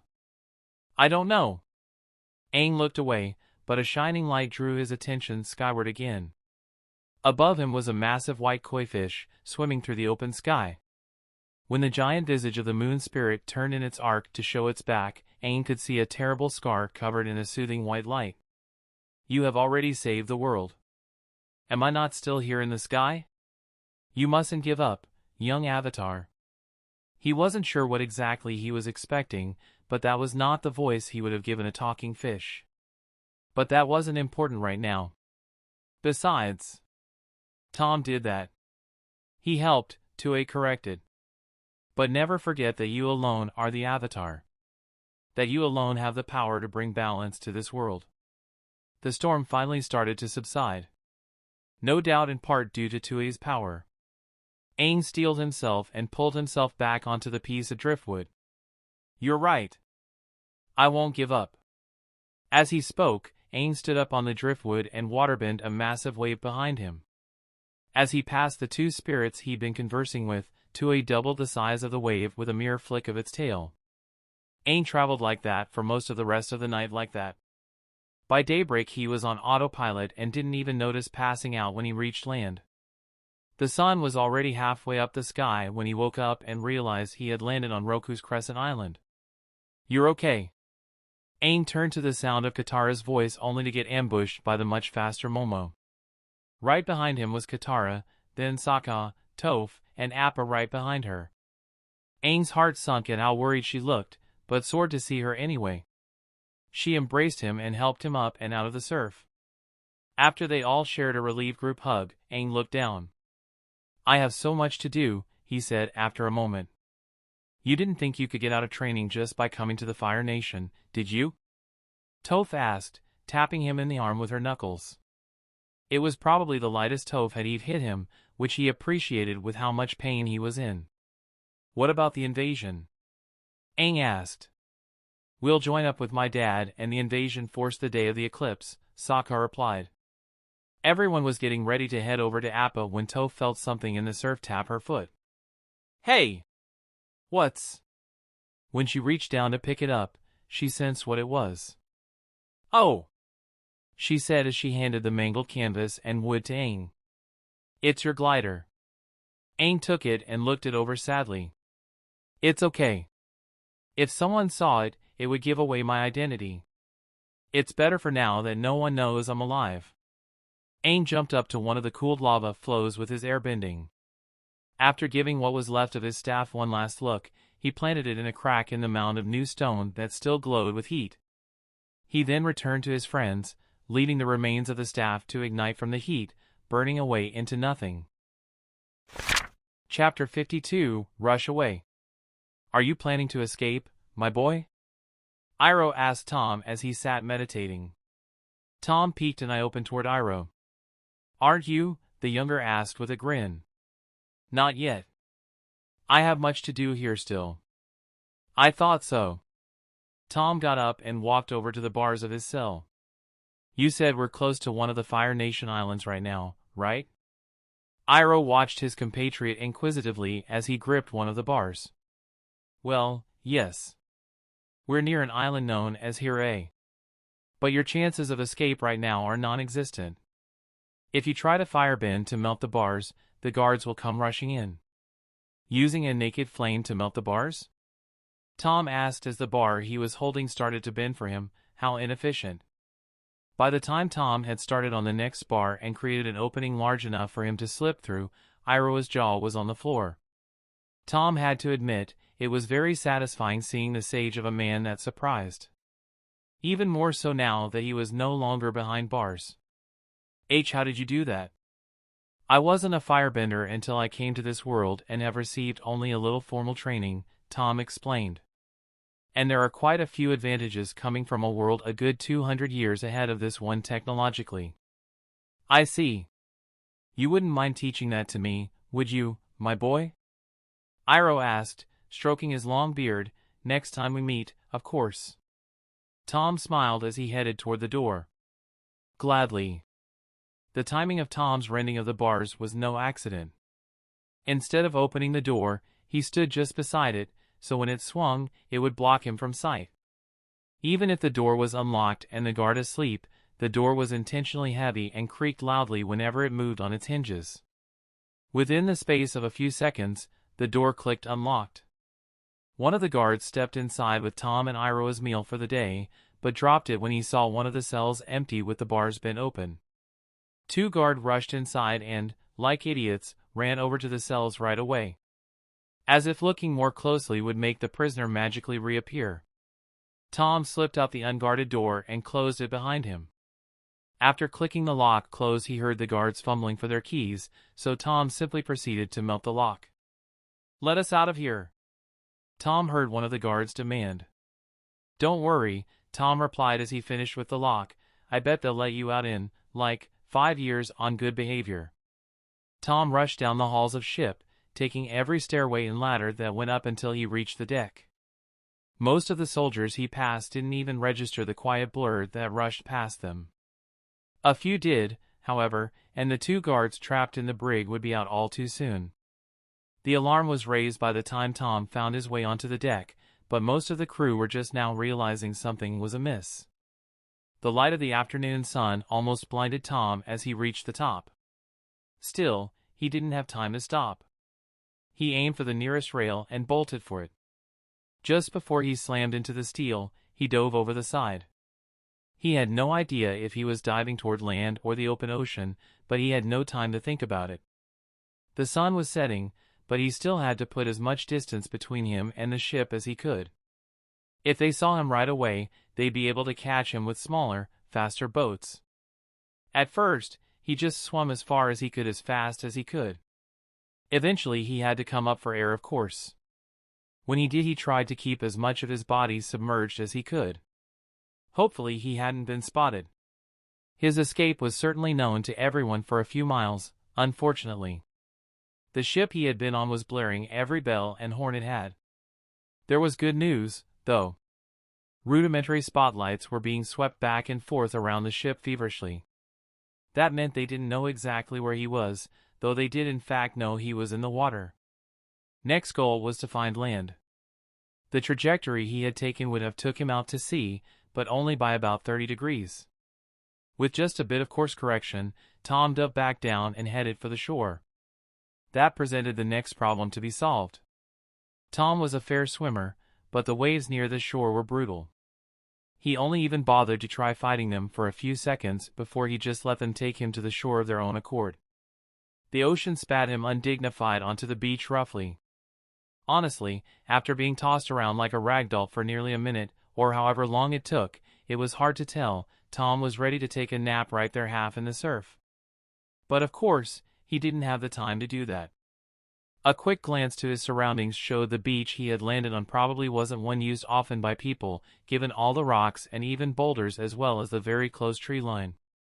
Tom ducked behind one of the bigger boulders and peeked around it to get a better look at what his former captors were up to. He couldn't see any of the people on the deck, just the fires they were bending or touches they were carrying. Their search seemed a bit panicked and quick, but there was still a pretty clear grid pattern they were following. And it was getting really close to the shore. There wasn't much time. Tom ducked toward the shadows of the trees and bolted into the forest, largely aimlessly inland. Directly away was the priority at first. Unfortunately, given the fading light, his disorienting ride to the shore and the dense forest, even if Tom had any real idea of where he was, there'd be no way of knowing where he currently was or where he was going. He rushed through the woods at a pretty fair clip for several minutes. Time was finally moving at a more comprehensible pace for him now that things had slightly calmed down, before having to stop. He found a nice big tree, nestled in between its great roots, and sucked down as many breaths as his burning lungs would allow. By this point, the last vestiges of twilight were burning away and the whole forest was one great shadow. It would make spotting pursuers harder, unless they were carrying their own light source. After catching his breath, he set to climbing the tree he had rested under. It would make a fine enough vantage point. Eventually he did note fires approaching, lighting the way for a search party, but he also heard something else moving in the trees with him. Diley, perhaps? Tom didn't plan to find out. He started trying to move around the search party in the forest's branches, but the numbers of Fire Nation troops seemed endless. And they were no fools. Some of them had lights to search for the escapee, but many, most even, didn't. And those with lights seemed to be arrayed to funnel their quarry toward the ones without. Tom felt like he was doing a good job of dodging his pursuers. And he was for the most part. But eventually he bumped into his actual tree-born shadow. In the dark it was almost impossible to see the little fist flying out of the leaves.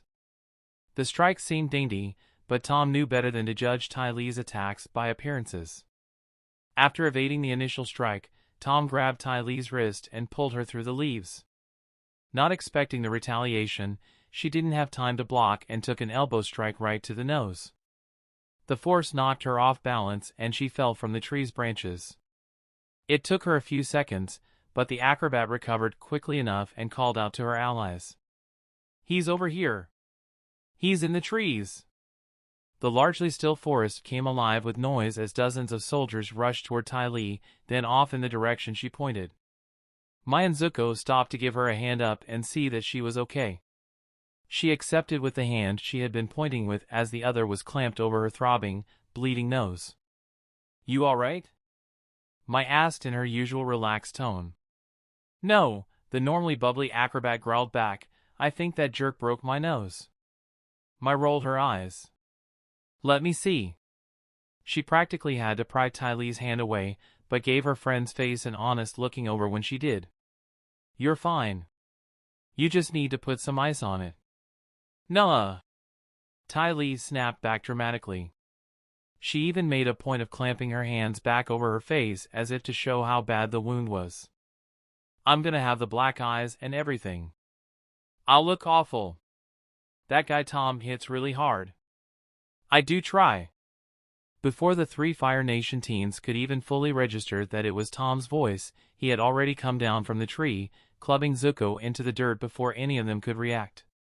Ma was quickest to recover from the shock, sending a wave of small blades of some kind at Tom.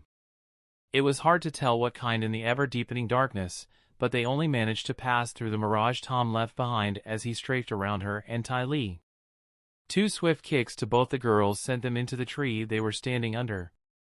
With the three of them reeling, they didn't see what direction Tom had run off in. As much as Tom hoped he had finally given his pursuers the slip, it wasn't lost on him that Azula was conspicuously missing. It was pure luck he noticed her against the last rays of the sun as she came hurtling at him. He ducked out of the way of her initial flurry of fireballs and tried to change direction. But she was a step ahead. She had curved her attacks and Tom ran right past her, giving her the opportunity to kick his feet out from under him. He rolled away and back onto his feet just before her foot came down on his face and the fight was on yet again. They seemed to almost have picked up right where they left off, clobbering each other with hits that would normally end a fight. Tom didn't really want to fight at this point. Every lick of fire broadcasted into the darkness where he was and he had no expectation that Azula would fight fair if her troops caught up. But even if she didn't know why, Tom could see from the look on her face that she noticed he wasn't using Dragon Burst like before. The version he had used in Ba Sing Se was a cosmically empowered version that kept him from literally burning through his own reserves of strength, but it took him a second of meditation to clear his light chakra to use it like that. It had only been seconds, but the fight was taking too long. With no other option dawning on him, Tom hopped back and ignited the normal Dragon Burst before blasting forward again to slam into Azula. It only pushed her back for a few seconds, but it was all he needed to unlock his light chakra. Azula was inches from him by the point his eyes opened again, but he still had just enough time to catch her flaming punch. Tom couldn't help but find just a little schadenfreude in the look on Azula's face when his flames overtook hers. Still, Azula wasn't ready to give up by a long shot. She forced Tom to let go by throwing a kick at him that he had to dodge. But it still put her in the position she had been in before. Lightning was the only thing she had that could get past that wall of flame, but it took time to use. Time Tom wasn't going to give her. The best she could do was dodge and hope her idiot soldiers figured out they were running off in the wrong direction and come to help her. But before anything else could happen, they both heard the sound of a tree creaking and popping like it was cut and about to fall.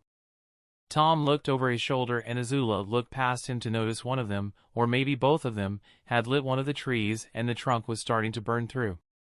A quick glance up confirmed that the tree was starting to come down right on top of them. They tried to jump out of the way, but it was already too late. Azula, being a bit farther away and was able to mostly get out of the way, but the heavy trunk still landed on her leg. Tom barely got his head out of the way so it didn't brain him to death on impact. It smashed him to the ground and settled on top of him. Both Tom and Azula took a quick glance around. They were both trapped under the tree, but at least it wasn't on fire anymore. Put out by the gust from the fall perhaps? It didn't matter. It also wasn't the biggest one around, though from the little bit of instinctive struggling they did, it was too much for either one of them alone. Tom groaned, an act that shot sharp pain through his side. Ow! Great, looks like we get the teamwork Aesop. Azula raised an eyebrow at that, but decided not to dwell on what that meant. On 3, she said before counting off. With them both pushing together, the tree was pushed off both of them and rolled off to the side. They both tried to get up, but only Tom barely crawled to his feet. Tom looked over at Azula holding her leg that had been trapped and hissing in pain. Probably broke it. I'm not that fragile, she growled back. You should probably stay off it either way. And let you escape? Ideally. Tom turned to run away, but the quick movement shot pain through his side again. He also heard Azula gasp in pain again, probably from trying to get up. Deciding to take his own advice and not push himself, for once, Tom settled on a brisk walking pace. As he left, he glanced over his shoulder at Azula, still trying to pursue him despite her injury. "You know, I'm the one with the advantage here. At least you finally got your wish from before. I'm pretty sure my ribs are broken. If you've got such an advantage, why leave?" Azula asked, "Why not finish me now?" Tom slowed his pace and turned around to face her. "And stick around so your lackeys can catch up?" "No thanks," he grinned. His face grew a little more serious as he added, "Besides, I'm not a bully like you. I don't pick on the weak." "You say pick on the weak, I say might makes right. Might for right. Not that talking to abject evil ever gets you anywhere." By now he was far enough that he couldn't see Azula's expression in the darkness, but when she spoke again, there was a vulnerability in her voice he wasn't used to. Evil is a matter of perspective. Tom just shrugged and turned around. "Whatever helps you sleep at night." And with that he departed as quickly as his wound would allow. It took a few hours, but eventually Tom managed to stumble across civilization. Unfortunately, the small town seemed to have a full military garrison if all the uniforms were to be believed. Obviously, they were out for Tom, so he had to stick to dark alleys to get around. But he couldn't just keep up with this forever. He was exhausted and his entire left side was throbbing with pain. He didn't want to get anyone else involved in his escape, but he had to find a place to hide. With that in mind, he tried to duck into one of the houses as quickly and quietly as possible. He thought he did a pretty good job of getting in stealthily, but just to be sure, he waited just inside the door for a few seconds. Sure enough, a soldier bearing a spear threw the door open and opened his mouth to call out. He stepped past Tom without seeing him, so Tom got the drop on him and wrapped his arm around the guy's neck before he could call out. "SHH, Tom scolded, these nice people are trying to sleep." Despite the good grip, the soldier was able to hit, or perhaps more accurately bump, Tom's hurt side and the young firebender let go instantly. They stumbled a few steps apart before the soldier readied his spear for a thrust. Tom caught it just behind the head, redirecting it into the wall where it broke off as Tom smashed the soldier in the side of the head with his elbow and kicked out the back of his knee. He was out cold before he dropped, but Tom still bared the former spear now staff at the soldier just to be sure. Once Tom was confident that the soldier wasn't just playing possum, he put down the spear quietly and surveyed the room. It took only a half sweep for him to spot little brown-haired girl, couldn't have been more than 8, staring at him across the room. There was a look of utter confusion on her innocent face, her olive-green eyes locked with Tom's. "Don't scream, don't scream, don't scream, don't scream." After a second, her face lit up with a charming smile. "Wow! That was cool," she said quietly, but with emphasis. "Do you think you can teach me that, mister?" Chapter 53, Fast Friends. Well, the good news was that the adorable little girl whose house Tom had broken into wasn't screaming bloody murder even after he had demolished the Fire Nation soldier who had followed him inside. Tom couldn't help but smile at hers, so bright and innocent. Suddenly that smile wavered for a moment. "Oh, wait, why did you beat that soldier up?" she asked, careful to keep her voice down, probably to not wake up her parents. "Why do you ask, sport?" Tom asked in return, charmed by expressive mannerisms. "Well, a lot of the soldiers can be really mean and pick on people," the little girl explained. "It's not right to hurt someone for no reason, but you seem nice, so I figured you had one. How do you know I won't lie about my reason? I'm a stranger after all." The little girl shook her head emphatically. "I can tell you're a nice person, so you wouldn't lie to me." It was hard for Tom not to laugh at the girl's youthful exuberance and innocence. "Yeah, I think I'd have a hard time lying to that smile of yours." The girl widened her smile even more. It was so natural he couldn't tell if she was being cheeky or if the notion really brought her that much joy. "Maybe both. Okay, here it is. I'm on the other side of the war. I'm helping the Avatar. The girl gasped loudly before clamping her hands over her mouth to quiet herself. Still, the whole time her eyes were alight. She slowly uncovered her mouth and whispered with barely restrained excitement. Are you a firebender too? Tom answered by snapping his fingers, a flame lighting above his finger. The girl practically shook with excitement. With those weird clothes, too. Why, you're really him, aren't you? You're the Dragon Knight. Dragon Knight? Yeah, me and my friends all gave you guys nicknames, the girl explained enthusiastically. You're the Dragon Knight 'cause you're a firebender and everybody calls you a knight all the time. We like to play capture the Avatar. You're well informed. And which side do you like to be on? My favorites are you and the Avatar. And our side always wins. Just like you and your friends. Tom chuckled quietly. We don't actually win all the time. I'm here because I just escaped from a Fire Navy brig. The girl was about to have another excited outburst, but she noticed Tom was looking off somewhere else. Her eyes followed his and spotted who Tom assumed were her parents. It looks like it's time for me to go. He started to bend down toward the unconscious soldier. I'll get this and myself out of your home. Sorry to interrupt your evening. Tom thought he had covered up his wince well, but he could tell from the supremely plain-looking man's face that he noticed. You're hurt, the man said. He looked to be in his mid-40s, as did his wife. They seemed to be a little old to have a daughter so young, but they had probably just found each other later in life. Not everyone marries at 20 after all. Though in looking at them, Tom couldn't help but feel like he'd seen the wife before somewhere. Was she a background character? It was probably nothing. I don't want to trouble you, Tom said as he started to try to lift the unconscious dead weight. He was surprised when he noticed the hand of the man join his in lifting the unconscious soldier. It's no trouble at all, the man said. You'll find no love for Fire Lord Ozai in this house. He turned to his wife as he gently directed Tom away from the unconscious soldier and toward the woman on the other side of the room. Noriko, please look after our guest while I take care of this. Of course, Norin, she said as she moved over toward Tom. She gently placed a hand on his shoulder, but her grip was strong and insistent. Follow me, young man. Can I help? The little girl asked enthusiastically, though she instantly shrunk under her mother's glare. Go to bed, Ki.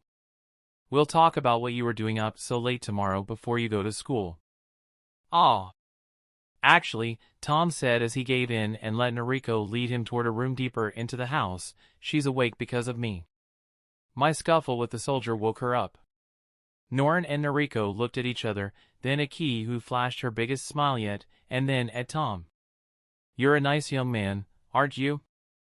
Norin asked as he hoisted the soldier onto his shoulder. They separated and Noriko tended to Tom's wounds. Turns out that he had even more than he noticed in all the excitement. Once everything that could be bandaged was, Noriko insisted Tom go to their guest room and get some rest. Tom tried to politely decline, but he was pretty much just going through the motions and they both knew it. After all, he was in these kind strangers' house for a reason. It took him all of a second to be out like a light. Getting to shore would have been enough to knock him out on its own, but the adrenaline-fueled chase afterward was just too much for him. Not to mention using Dragon Burst without his infinite energy cheat. It was mid-afternoon by the time Tom woke up. Late for even him. His hosts must not have woken him up. Still, he couldn't help but feel they were treating him a little too nicely. Tom took a careful peek into their living room before he entered. He didn't see anything that seemed to betray a trap. But he did notice both Norin and Noriko sitting at their table having tea. Tom entered the room and addressed them, which they returned. Feeling better? Norin asked. Well, better is relative, Tom returned, so yes. By the way, I hope I'm not overstepping for asking, but you didn't take off work or anything to watch me, did you? Norin gave a reassuring smile. No, you needn't worry about that. We run the local theater and in between shows. I see. Sounds nice. We met thanks to the theater group here, so it's very special to us, Noriko said, the two of them indulging in their shared memories for a moment. Just then the door opened and revealed Key. Her face lit up when she saw their guest was awake. "You're finally up, Tommy," she declared with glee as she entered. Tom tried to hide his discomfort at being called Tommy. It's not like she'd know why he had a problem with it. "You know," he said, returning the child's smile, "I normally only let one person call me Tommy. Is it me?" Key asked, eyes sparkling. Tom couldn't help but laugh. "You know what, sport? I guess I'll have to let two people call me that." "Yay!" She ran over and started pulling Tom's arm, trying to lead him toward the door. "You should come play with us. My friends would flip." As much as Tom enjoyed Key's enthusiasm, he didn't move a step. "Sorry, Key, but I don't think that would be the best idea. Besides, I have to get back to my friends." "Ah," the energetic girl whined, "already? At least promise you'll come visit again sometime." "Sure thing, sport." "Key," they both looked up at her mother. Tom wasn't sure if Key noticed, but there was the hint of a grim look on Norin's and Noriko's faces. "Go play with your friends." "Okay," she said before turning back to Tom. "Come back soon, okay, Tommy?" "You bet, sport," he said, ruffling her hair.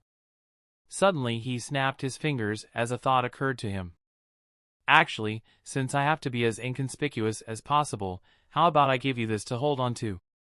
Key's ever-expressive face lit up as Tom took his jacket off and handed it to her.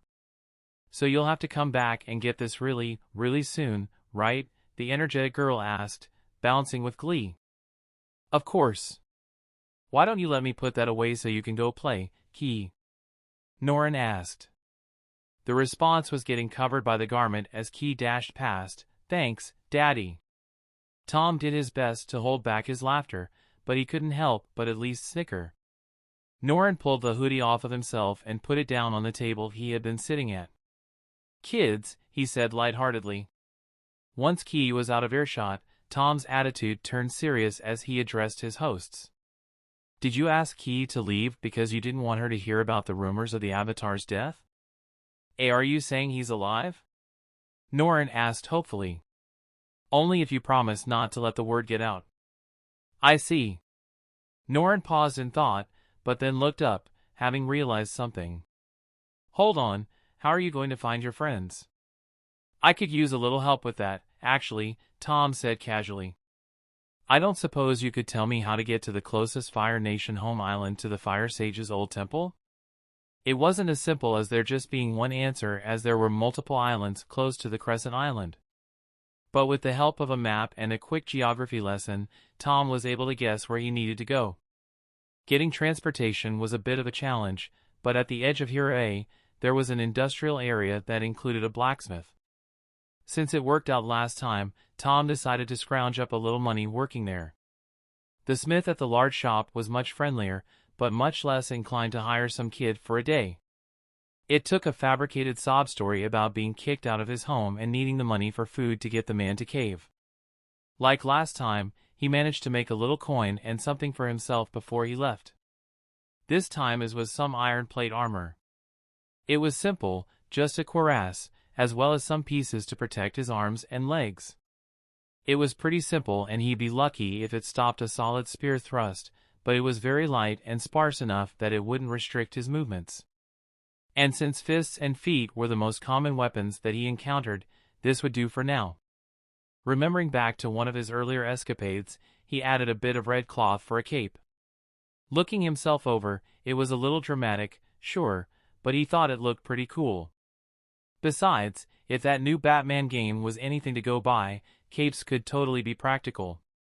With the money from his hard day of work, he chartered a boat to the island he suspected he'd find Aang and the others on. From that point until he managed to bump into them, he'd be winging it.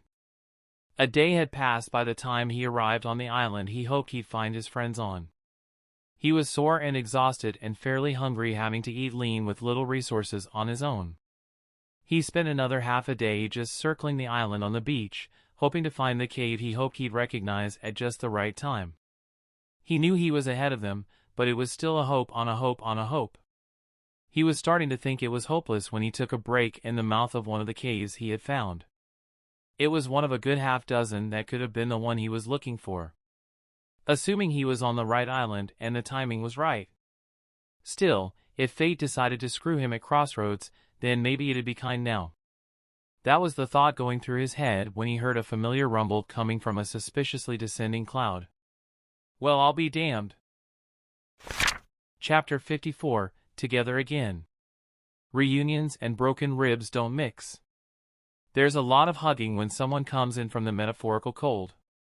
And strong, thank goodness you're alive, and well, hugs in particular do bad things to broken ribs. Still, it was hard for Tom to complain about being reunited with his friends so soon. It was probably the longest he had been apart from them since he had met them. Parting can be hard, after all.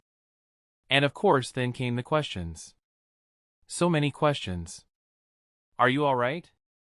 What happened? How did you get away? It was hours before they addressed what they would be doing, but Tom at least didn't mind. They also filled him in on what had happened to Ba Sing Se and the Earth Kingdom while he was captured. For once his surprise wasn't feigned. And when they did get back on topic, Tom didn't have much to contribute other than he was also against becoming a cave person. As for their borrowing of clothes to blend in with the locals, Tom took something simple, a light, simple red shirt that he could wear over his black t-shirt, as well as a nondescript pair of pants. He kept his own shoes. Sure, leather shoes and the cheap shirt wasn't a normal combo around here, but by this point they were so scuffed and charred and whatnot, they didn't look that out of place. To some extent, he looked like the pauper of the group. With disguises procured, the group entered the local city. Sokka, Toph, and Katara put a few extra coins toward buying a few accessories to complete their look before they decided to set out and find something to eat.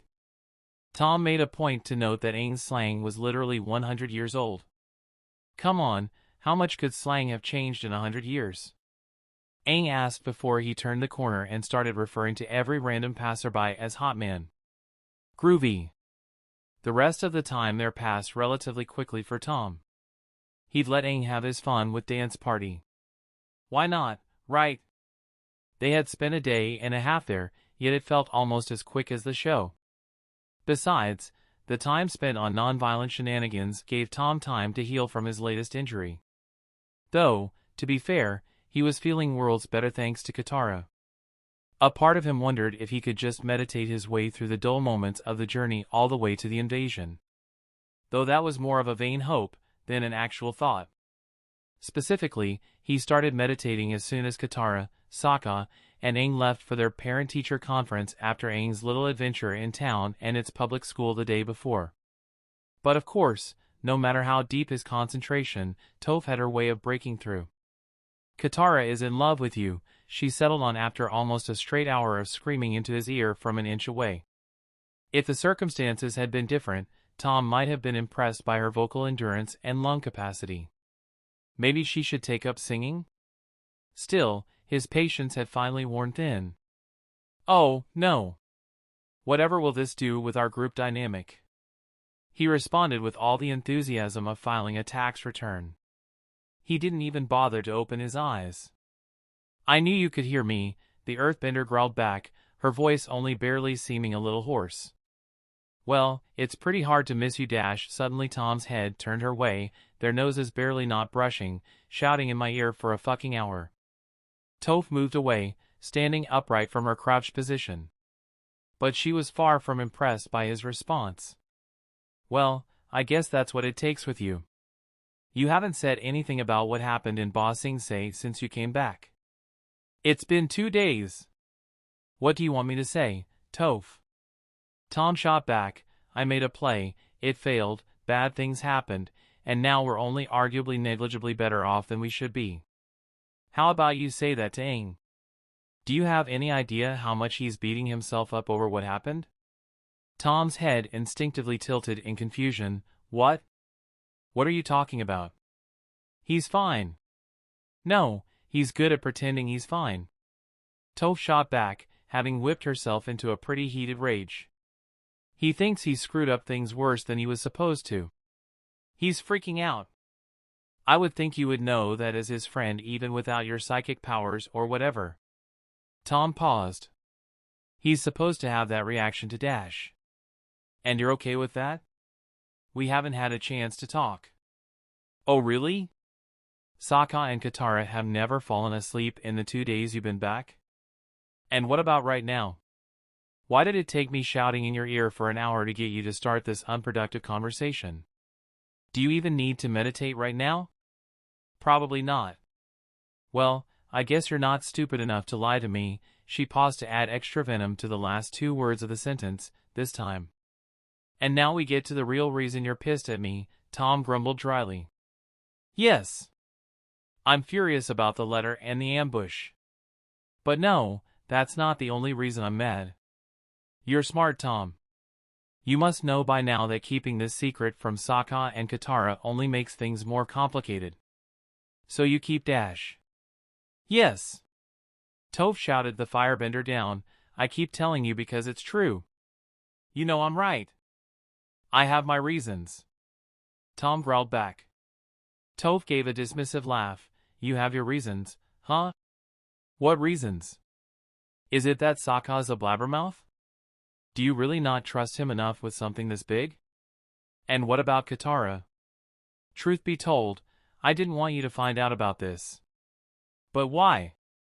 What are you so afraid of? The heat in Tom's voice had been dying as Toph's very true words cut through his defenses. But it returned in force with his answer, finally standing and turning to face her directly. Do you honestly not understand what the implications of my knowledge means for all of you? And in turn, Toph's anger stalled. Implications? What implications? Tom turned around, trying his best to cool off. The argument had gone far enough. And worse, he noticed movement against the lip of the cave when he turned toward the entrance. If you don't, then you're better off for it. And so are they. Toph balled her fist as Tom walked away, finally sensing that the others had returned while she was distracted by the argument. The others entered, knowing they had been spotted, but no one said anything. No one knew what to say. Eventually, they had to talk about something, so Aang's little adventure at the school seemed like a safer place to start. It seemed obvious enough to Sokka that they should just leave, but Aang has already invited his classmates to a dance party in the cave they were staying in. And after all, why not still hold the party? Anything to lighten the mood at this point would be welcome. With just a few hours before the students from the school arriving, the group got to work prepping the cave for a party. Even Tom and Toph chipped in despite their bad moods. The group spending took a task that would normally be unreasonable to accomplish over the span of days into a matter of minutes. Tables, chairs, drinks, a stage for the band, and candles for the perfect lighting. With time to spare, Tom headed outside the cave, quietly signaling for Aang to follow. He did, finding Tom resting against the wall of the hill the cave was carved into. We're better off, you know, Tom said, unprompted. Huh? Boss Aang say should be a lot worse off than it is. Aang's head fell in thought for a moment. Then why did it take you this long to say it? Because you're not the only one good at hiding all that angst, Twinkletoes. They both turned to see Toph standing behind them. They both reacted a little sourly at her comment. Angst? Aang questioned. I don't have any angst. I'm the happy-go-lucky type, remember? He expected Toph's look of disbelief, but when he got one from Tom too, he reconsidered. Well, I don't have that much angst. I mean, the fate of the world literally rests on my shoulders. Toph rolled her eyes before turning to Tom. And what about you, Hotshot? Tom's tense shoulders slumped. None of them had even noticed his shoulders had been so tense until that moment. He paused, not wanting to get into it, but knowing they deserved at least something. I should have been able to stop the lightning, he sighed, finally, but Azula aimed higher than she should have. At your head. I think she's becoming more violent than she should be because of me. If the situation is any worse than it should be, then the blame falls on my shoulders. It's not your fault Azula's crazy, Tom, Aang assured.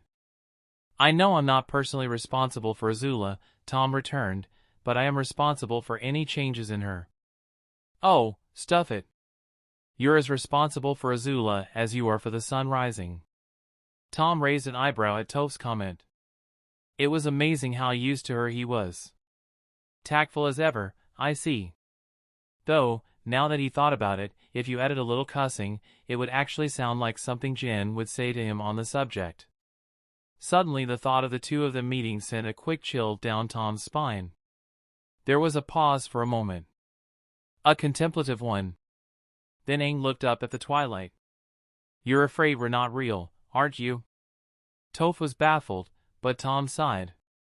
If none of this were real, it would certainly explain why a goddamn TV show predicted all of your lives so perfectly. That's what you were worried about. Toph snorted. Relax, hotshot. I'm as real as it gets. Tom smiled. Indeed. But that's not the only thing. You're all like family to me. No matter the part of me in the back of my mind that tries to tell me that I'm hallucinating all of this.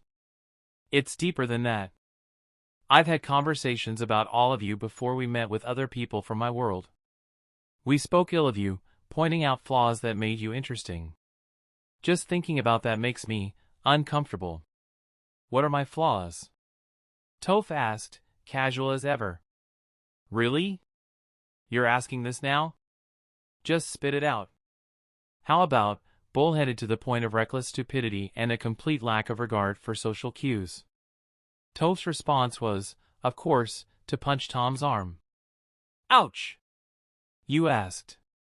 Well, Aang emphasized to cut off another potential argument. I don't think Katara or Sokka would have that much of a problem with it. Even if I agreed with that, Tom began uneasily, I know I have a problem with it. Call it selfish, but I'd rather no one else find out about all of this at all. He smiled, his mood lightening a little. Besides, Toph is probably right about these sorts of things coming out on their own. Well, if you don't want that to be right now, you'd better clam up. Tom and Aang peeked around the corner to see Katara heading toward the mouth of the cave where they were talking. So we're in agreement on this now? Tom asked, cocking a suspicious eyebrow. Nope, I'm just building up for when I'm proven right. Right about what? Katara asked curiously, rounding the corner. What are you talking about? Nothing, Tom said, earning a quick, disapproving frown from Katara. Tom ignored it and turned back to Toph. On a related note, I would have given you the details if we had the time. Toph huffed dismissively, but there was still the faint crack of a smile on her lips. Well, next time make time. I will. And for whatever it's worth, I'm sorry. After a brief pause, Toph punched Tom in the arm again. Yeah, well, apology accepted. It'll make gloating when I'm proven right all the sweeter. Toph, you're a class act. I know. All too soon, the students from the school arrived. It took a little prodding from Aang, but eventually the kids loosened up and the party really got started. Tom couldn't help but enjoy the scene all the more in person, even if he was still on the sidelines of it. Something that Katara noticed. You're not going to dance, Tom, she asked. It was actually hard for him to not laugh in her face, though what stopped him was the knowledge that she had no idea how funny that notion was. Me? Dance? No, never again. You're that bad, huh? Toph asked, grinning wide. You have absolutely no idea. I kind of find that hard to believe, Sokka noted. You're athletic and stuff. What's the problem? If you give me choreography and a few days to practice it, I'm a passable dancer, Tom said, but I don't do this sort of dancing well. At all. Katara cocked an eyebrow, then why do you keep referring to fighting as dancing? There was a pause. Huh. I do, don't I? That was all Tom elected to say on the subject. His mind was elsewhere. Back home. That said, it didn't take much for him to evasively change the subject as soon Sokka noticed Aang dancing with one of the girls from the school. Wow. They look pretty good together. If that's what you like. Katara mumbled, making a point of looking away. As much as he knew he shouldn't have, Tom couldn't help but comment. Especially since Sokka had wandered off right then. That's not a hint of jealousy I hear in your voice, is it? What? No! Not at all. Oh, yes, Tom teased, that cherry-red face of yours is very convincing. You totally like Aang, don't you? Toph joined in. I do not. Stop making things up, she growled back, trying her best not to draw attention to herself. She was so wrapped up in her denial that she didn't even notice Aang walk over and offer his hand to dance with her. When she did notice, she shuddered at first before quickly getting herself back together. She tried to politely decline, but when Aang insisted, she smiled back at him and took his hand. She totally likes him. Obviously. Tom spent the rest of the evening enjoying the party.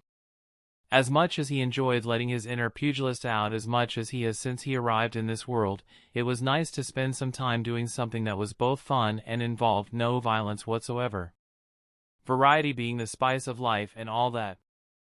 As a matter of fact, his hands-off approach continued through a certain fishing village and through Sokka's apprenticeship with a certain sword master. In fact, it wasn't until the group arrived at a small lake surrounded on all sides by a natural stone wall that Tom perked up again. He enjoyed the water like the rest of his friends, but all day, he found himself chuckling and looking forward to the coming night. Oh, I wonder how this one will go. Chapter 55, Kindred Spirit. As much as Tom enjoyed his time in the water like the rest of the group, he couldn't spend the entire day relaxing. After all, they'd have a guest to entertain that night. Specifically, he wanted to get used to getting from where the group would be sleeping up to the lip of the ridge around the lake. A firebending boosted jump was enough to get him there quickly enough. His seemingly random jumps from the ground to the ridge got him some odd looks from his friends, but they were largely used to that sort of thing by this point. It hadn't even occurred to him that with how different things had become with regards to Zuko's story that he might not have even sent an assassin after Aang. Speaking of which, he'd have to remember to ask Zuko that guy's name either way. Tom stayed up that night as he often did, though this time it was with purpose. Rather than just blankly staring into the fading campfire, he held himself against the rock wall they were camping against, watching as much of the wall as he could. The uneven and natural crater-like formation had a hill within the interior that abutted the lake. It made the perfect cover from the angle Tom expected their guest to come from. And he was wearing the armor he had made for himself. This would make a good field test for it. Everyone else was asleep, of course, until Toph suddenly sat bolt upright. Her calm but emphatic words roused the others as well. Guys! You're all gonna think I'm crazy, but it feels like a metal man is coming. The glint of the moon off dark steel drew the eye up to a gargantuan man, some 200 pounds of pure muscle. Maybe a little more or less depending on the weight of his metal arm and leg. Aside from his size and prosthetics, his bald head bearing a third eye tattoo was his most distinguishing feature. There was a pause as the two parties just stared at each other for a moment. Then the man inhaled deeply through his nose. Aang moved instantly, recognizing the breath control of a skilled firebender. But the attack that came was unlike any other firebending than the group had yet seen. There was some kind of thin tube of distorted air, sometimes popping along the way with gouts of fire. Once it got close enough, Aang used a wall of air to stop whatever it was and it exploded in a ball of flame and deadly force. And that was where Tom's practice in jumping up to the wall in one move came in. Before the assassin had the chance to launch a second attack, Tom was already most of the way to his opponent. Artillery doesn't work that well at close range, does it? Tom tried to cave the assassin's nose in with his elbow, but the giant was too quick and ducked. The assassin responded by swinging his metal hand, frozen in a clawing shape with unnaturally long nails, toward Tom. With a boost of flame, Tom flipped out of the way. The instant his foot touched the ground, he sprang forward again, still on the attack. He landed a punch right in his opponent's core, but the assassin didn't even flinch. The assassin then slammed Tom into the ground at his feet with that metal arm of his. Tom was only barely quick enough to put up his arm to block the attack. It was hard enough to warp the vambrace in a single blow. Tom looked up to see the assassin point his, organic, palm at him and take an even deeper breath than before. He got up and rushed as quickly out of the way as he could, fire erupting between the two of them as soon as Tom's flames flashed to life. Tom landed on his back, but rolled straight to his feet, ready to continue. When he looked up, he saw the assassin preparing the attack Tom knew him for. The explosion that followed ripped apart the mirage Tom had left behind. The second it took for the assassin to recover was more than enough for Tom to come blasting in from the side. But even a full-force punch to the jaw barely got any reaction at all. It certainly didn't take him long to recover and take another swing at Tom with that metal arm of his. Tom was able to dodge the attack, but had to jump away again when the assassin launched another invisible beam of explosion or whatever it was he was doing. It was actually a little frustrating to Tom that he couldn't figure out what this guy was doing despite now being a firebender himself and experiencing it firsthand. He considered that as he had to jump back behind the natural rock wall the rest of his friends were using for cover. Well, long is his range, short didn't work and medium is my worst, so I'm out of ideas.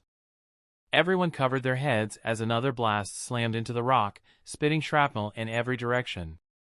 "This is crazy!" Sokka exclaimed, "How can we beat a guy who blows things up with his mind?" "We can't." Aang returned, getting ready to make a break for the far wall. "Jump on Appa. I'll try to distract him."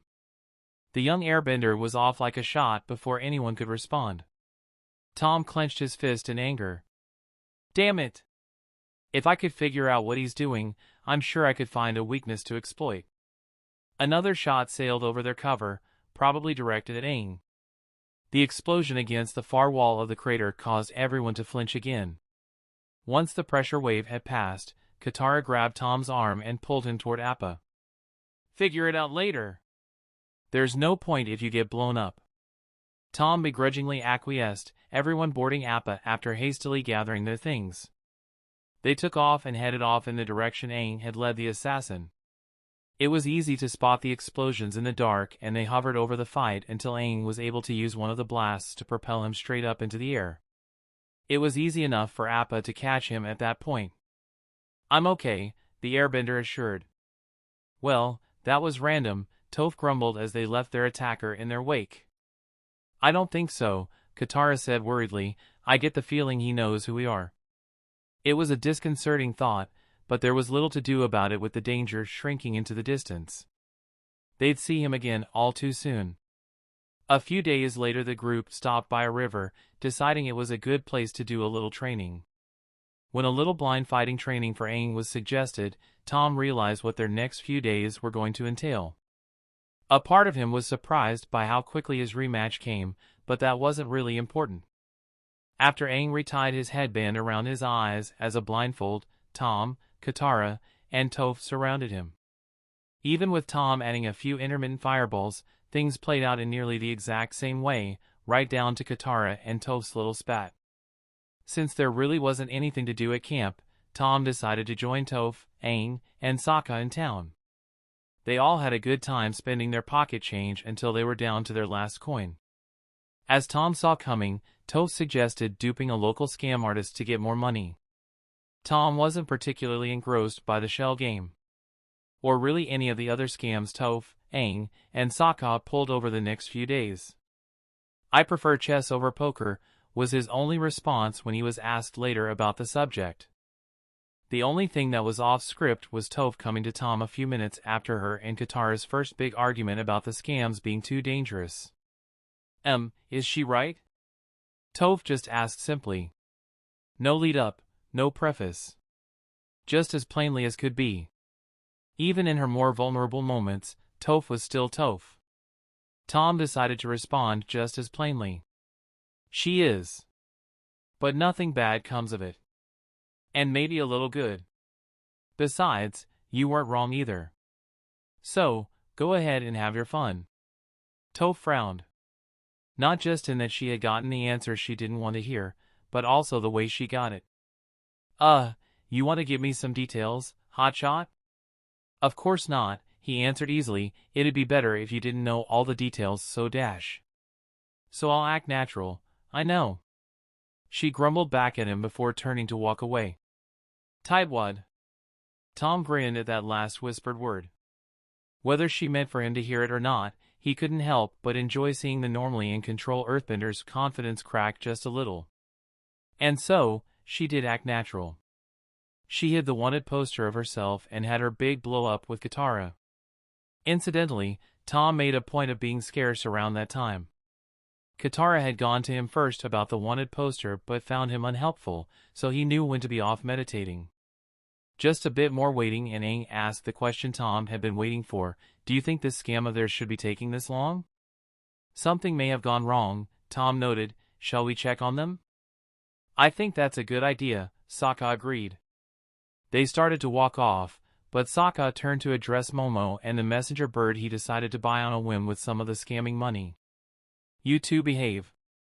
Appa's in charge." The two small animals were ready to do just exactly the opposite as soon as the three humans were out of sight, but Appa roared them into submission. At least camp would be orderly when they returned. Once they arrived in town, it was immediately clear that something was wrong. It wasn't lost on any of them. There wasn't a soul anywhere. The town was completely empty.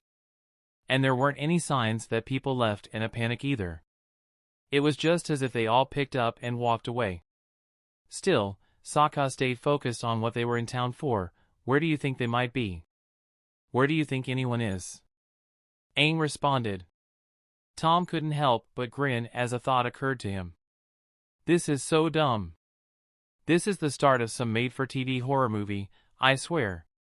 "Made for what horror what?" Sokka asked. "Never mind. We have an old friend to catch up with," Tom said as he casually tossed his thumb over his shoulder, pointing up at one of the roofs. Aang and Sokka looked up to see their assassin friend from a few days prior. They both leapt for cover, but Tom seemed to stand still as the assassin's explosive attack rapidly approached. The assassin seemed a bit surprised for a moment that his attack landed so easily. "I'm amazed people keep falling for that." The assassin turned his head just in time to get punched in the face with a flaming fist. But like before, he barely reacted. He responded by trying to club Tom with his metal arm. Tom was able to duck it and tried to vanish again with heat shimmer, but he was close enough that the assassin could track the quick movement. He lashed out in a metal kick, slamming Tom in the back and making him tumble across the roof they were on. Tom recovered right away and jumped away into the air before the next explosion came. While extending his jump with jets of flame from his feet, he threw a few fireballs the assassin's way, but they were blocked with a circular sweep of his arm. He was definitely a firebender, that was for sure, which means what he was doing with that explosion ray thing was some kind of firebending. No time to dwell on it. Tom propelled himself under the skyline of the village to dodge another explosion. In the alleyway he found himself in, noticed Aang and Sokka running to him. Right away they turned to one end of the alley at the sound of loud, mechanical footsteps. Just as the assassin rounded the corner, Aang grabbed a wooden cart with his airbending and flung it in between the group and the assassin. They used the explosion that followed soon after to find better cover. Once they were relatively safe around a corner, Sokka started gesticulating in his frustration. "This guy is too good. He shoots fire from his brain." "It's not that bizarre," Tom grumbled back, "he's just firebending. If I figure out what he's doing, I'm sure I can win." The assassin had to have lost sight of them in the smoke from the explosion and fired a shot down the alleyway to try to flush them out. Tom watched the attack closely. The air looked distorted. Like it was rippling. Wait. He thought back to that close-range attack. It was like the air was warping and distorting between them before the explosion. And it exploded the instant Tom's flame bumped into the distortion. He smiled. "Finally. I figured it out." Before Aang or Sokka could ask about this revelation, Tom stepped out from behind the corner and into the alleyway, the assassin in full view. For the assassin's part, he didn't react to Tom's brazen act. His passive face remained unchanged as he took another deep breath and loosed an attack at his target. All Tom did in response was to put up his hand. Once the distorted air was less than a foot away from his palm, he flicked his arm to the side. The distortion followed the arc and curved past him, exploding several feet behind him harmlessly. For the first time the assassin reacted, his face betraying surprise as Tom continued his confident stride forward. "You fight like me, don't you?"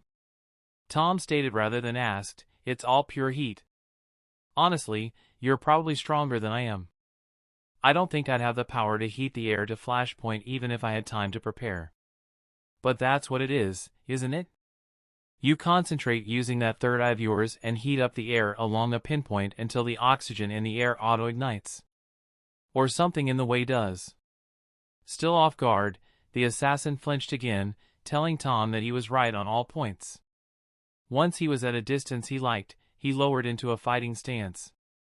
"It's a pretty cool technique. But it has its weaknesses, doesn't it? Let's see how many I can exploit." After another moment the assassin regained his composure. For the first time, he spoke, "Eres un espejo caminante, verdad Zagel?" To Sokka and Aang it was just gibberish, but those words sent chills down Tom's spine. He didn't know what the assassin had said either, but he recognized the language he had just spoken, Spanish. That could only mean one thing, Mirror Walker. "Yes," the assassin said, "like you." There was a moment's pause. Well, I have a lot of questions now." "I as well," the assassin agreed, "pity they will go unanswered. You are in my way. I don't suppose I could convince you to back down and talk this out? One long-distance traveler to another? No. No importa donde estoy, sin contrato escapa Jose Gonzalez." The assassin, Gonzalez apparently, launched another attack, but it exploded far too soon. He couldn't see past the eruption of flame, but Tom had tossed a small flame in the path of the attack. The naked flame set it off early. The next Gonzalez saw of Tom was his completely flame-cloaked self erupting through the explosion at full speed. Tom smashed into the giant at full force, unleashing a flurry of punches to his face and chest. Finally Gonzalez gave ground, but only a few steps before he recovered. He locked his fingers with the ones on his metal hand and clubbed Tom square in the back and into the ground. He tried to follow up with a stomp, but Tom rolled out of the way. The time it took for him to charge up another of his unique attacks was enough for Tom to just barely recover, fortunately for Tom, but the blast still knocked him into a wall and out of his cosmic dragon burst. His vision was blurred as he tried to pick himself up. He could hear Gonzalez approaching, his metal leg was far too loud to miss. But before he had to think of a way out of the situation he put himself in, he looked up to see Gonzalez's head get encased in ice. Gonzalez stumbled aside, revealing Katara to be responsible for Tom's reprieve. She rushed over to him and dragged him to his feet by the arm. "Tom, get up!" Once he was on his feet he lingered, looking over to the struggling Mirror Walker just a few feet away. "Let's go! We have to get out of here." Begrudgingly, Tom acquiesced, the group running out of town in the direction of their camp. Before they were out of sight, Gonzalez was able to shatter the ice around his head with his metal hand and spot his fleeing targets. He fired another shot, but Toph countered with a boulder. It shattered and the low pressure from all the burnt-up oxygen drew a fragment of stone right into Gonzalez's third eye hard enough to take him clean off his feet. He tried to fire again, but the attack only managed to explode in his face, letting the group escape. For the entire rest of the night after they packed up camp and moved on, Tom was seething. Everyone decided to give him a little space. He was clearly in no mood to talk about what had happened. For his own part, he was racking his brain. When is the next time he shows up? When he's supposed to die? That's unacceptable. I won't let this lead slip through my fingers. Gonzalez, you're mine. Chapter 56, Secrets Kept. Tom was fuming for days after their encounter with the man who would have been dubbed Combustion Man. Even after he cooled down enough to let things settle back into their normal pace, he was still in an unusually sour mood. Eventually, Toph and Aang got a chance to talk to Tom alone. Tom explained that the gibberish Gonzalez was speaking was a language from his world. And that language and name meant he was probably from Tom's world. Talking about it really helped, but it was still frustrating having answers dangled in front of his nose only to get snatched away by an assassination contract. Katara tried her best to brighten Tom's mood before and after the metagroup's secret talk, but to little avail. He could be so frustrating sometimes. Why wouldn't he just open up to her? Eventually the group came upon a dense forest. With how dark it was, Sokka suggested the group tell scary stories. And suddenly Tom knew exactly where they were. Everyone had at least one story to tell. Tom told Hookman and Bloody Mary. They were effective. Tom wasn't the best storyteller in the world, but he got them to jump all the same. Surreptitiously playing with the intensity of the campfire also helped. Toph's was a pretty standard haunted house story, but she had the chops to get everyone's pulse up. Aang's was a traditional air nomad tale that was more fable than ghost story, but it was pretty spooky too. And of course, Sokka had a laundry list of stories to tell. None of them were anything close to scary, though some of them were interesting in their own right. Still, on a scale of 1 to spooky, they were all a solid 1. And then Katara told the story about her mother's friend Nini. And boy, did the show not do that story justice? Tom knew every single line of that story by heart. It came from one of his favorite episodes. But the voice Katara gave to Nini was all but literally haunting. She was so good that even Tom jumped when Toph gasped. "Wait! Did you hear that?" She got up and turned toward the low mountain that the group had seen from the air before landing. "I can hear people under the mountain. And they're screaming."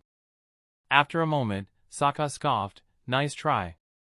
"No, I'm serious," she insisted. "I hear something." "You're probably just jumpy from the ghost stories," Katara suggested. A beat later, Toph spoke again. "It just stopped." "Alright, now I'm getting scared," Aang admitted. But by this time, Tom had gotten his own pulse under control. He was the only one that didn't shriek when a new voice came in from the shadows of the trees. He only gasped loudly. That forest was spooky. The voice belonged to an old woman. And even though her voice was calming and her words of "hello, children," were about as non-threatening as they could be, the group still found themselves in a shivering group hug. Again, even Tom who knew it was coming. Seriously, the forest was really, really spooky. "Sorry to frighten you," the woman said as she stepped out from the shadows and into the light of the campfire. "My name is Hama. You children shouldn't be out in the forest by yourselves at night. I have an inn nearby. Why don't you come back there for some spiced tea and warm beds?" As much fun as the ghost stories had been, everybody had pretty much had enough of nature and they gladly accepted the kind offer. Hama led the group to her inn. It was at the top of a town on the side of one of the low mountains, giving the streets an interesting but easy slope to them. It was a small, quaint town. The kind where everyone knew everyone else. Hama's inn was of a modest size like the town, but quite cozy, immaculately kept. The night was young, so they enjoyed the promised tea around a quaint dining table. After Hama poured everyone their tea, her smile faded for a moment for the first time since they had met her. "You know, you should be careful," she warned. "People have been disappearing in those woods you were camping in." "What do you mean disappearing?" the ever-curious Sokka asked. "When the moon turns full, people walk in, and they don't come out," was her ominous warning before suddenly snapping back to the smiling and bright woman they had met in the woods. "Who wants more tea?" she in such a hard non-sequitur that it could almost give you whiplash. Of course, Tom knew what was really happening under the full moon. Needless to say, he kept it to himself. "Don't worry, you'll all be completely safe here," Hama insisted. She clapped her hands together cheerfully. "Why don't I show you to your rooms and you can get a good night's rest?" After showing the group the wing that held the guest beds, she excused herself to retire to her own bed. With the inn empty and more than enough rooms for everyone, they decided to each take a room for themselves. If another group came, they could just share when the time came. By that point, after all the ghost stories, the short hike to the inn, and then the tea, it was starting to get a little late, so most of the party decided to turn in. Before Katara retired to her room, Tom asked to speak with her. "What is it, Tom?" she asked. Something about his demeanor reminded her of when the group split up in Ba Sing Se. Before everything went wrong. When Tom told her to watch out for the Kyoshu warriors. Actually, it was the first time she thought about that since it happened. She never really thought about it, but he had been right. How did he know? She shook her head quickly. Tom was standing right in front of her. It'd be horribly rude not to listen to him. Do you remember what I told you after we met Jet that first time? What a bizarre question. It was the same as Ba Sing Se. Come to think of it, Jet was another case where he guessed right about something. He'd done that a lot, actually. Like with the sandbenders. He was worried they would come back, and they did. And he didn't fly with them over the mountains when those traveling musicians told them about the Cave of Two Lovers. And he didn't even react when Toph's father told her she couldn't travel with them. It was like he knew she'd come after them against her parents' wishes. Speaking of Toph, they never would have even met her without Aang's vision in the swamp, and Tom was the only one who wanted to cat. Again, she shook her head. Wadash. Sorry. I guess I'm just tired. She paused a second to return to his question. It had been a while ago, but she recalled the advice he had given her. You told me I shouldn't tell people about what happened to my mother. What about it? Just. He paused, keep it in mind. With that he promptly turned on his heel and headed for his room. Katara's head was spinning so much from the oddity of the sudden conversation she didn't even think to stop him until she heard the sound of the door close.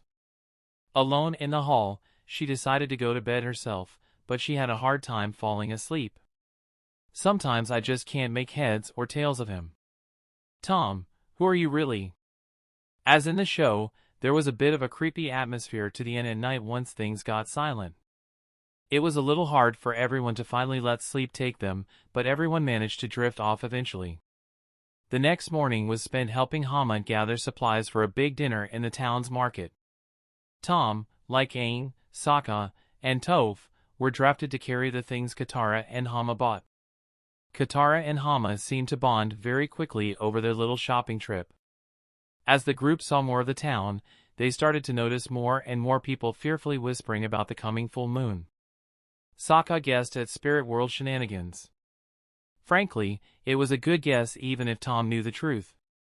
Aang and Sokka decided that once they dropped off the metric ton of food they were all carrying that they should investigate the town. It wouldn't be hard to set things up to expedite the process. Still, there was at least half a day to get through before he even had the chance. Soon they were indeed headed back to the inn. There really wasn't anything to do about Sokka snooping, so Tom just unloaded all the food they bought like the rest of them should have been. When Hama returned, she walked off to look for the others right away. In spite of his internal musings about how his being there didn't change the scene of Sokka snooping, he'd have actually been surprised how much he came up over the course of the conversation. The result was the same, though. With the water tribe comb found and Hama's first secret revealed, the group returned downstairs. Sokka was the first in the room and made a point of shooting a glare at Tom. You tattled, didn't you? I did nothing of the sort. His sister was next and in a decidedly different mood. She practically skipped over to him. Tom! You're not going to believe this. Hama's water tribe. Southern water tribe. Katara's jubilation stalled a moment. That's all you have to say? Well, I guess I'm just used to seeing Southern Water Tribe people around the Fire Nation. Katara didn't find Tom's joke nearly as funny as he did. It didn't help when he couldn't help but snicker at the sour look she gave him. That night they sat down around the table again, but this time enjoying a traditional Water Tribe feast.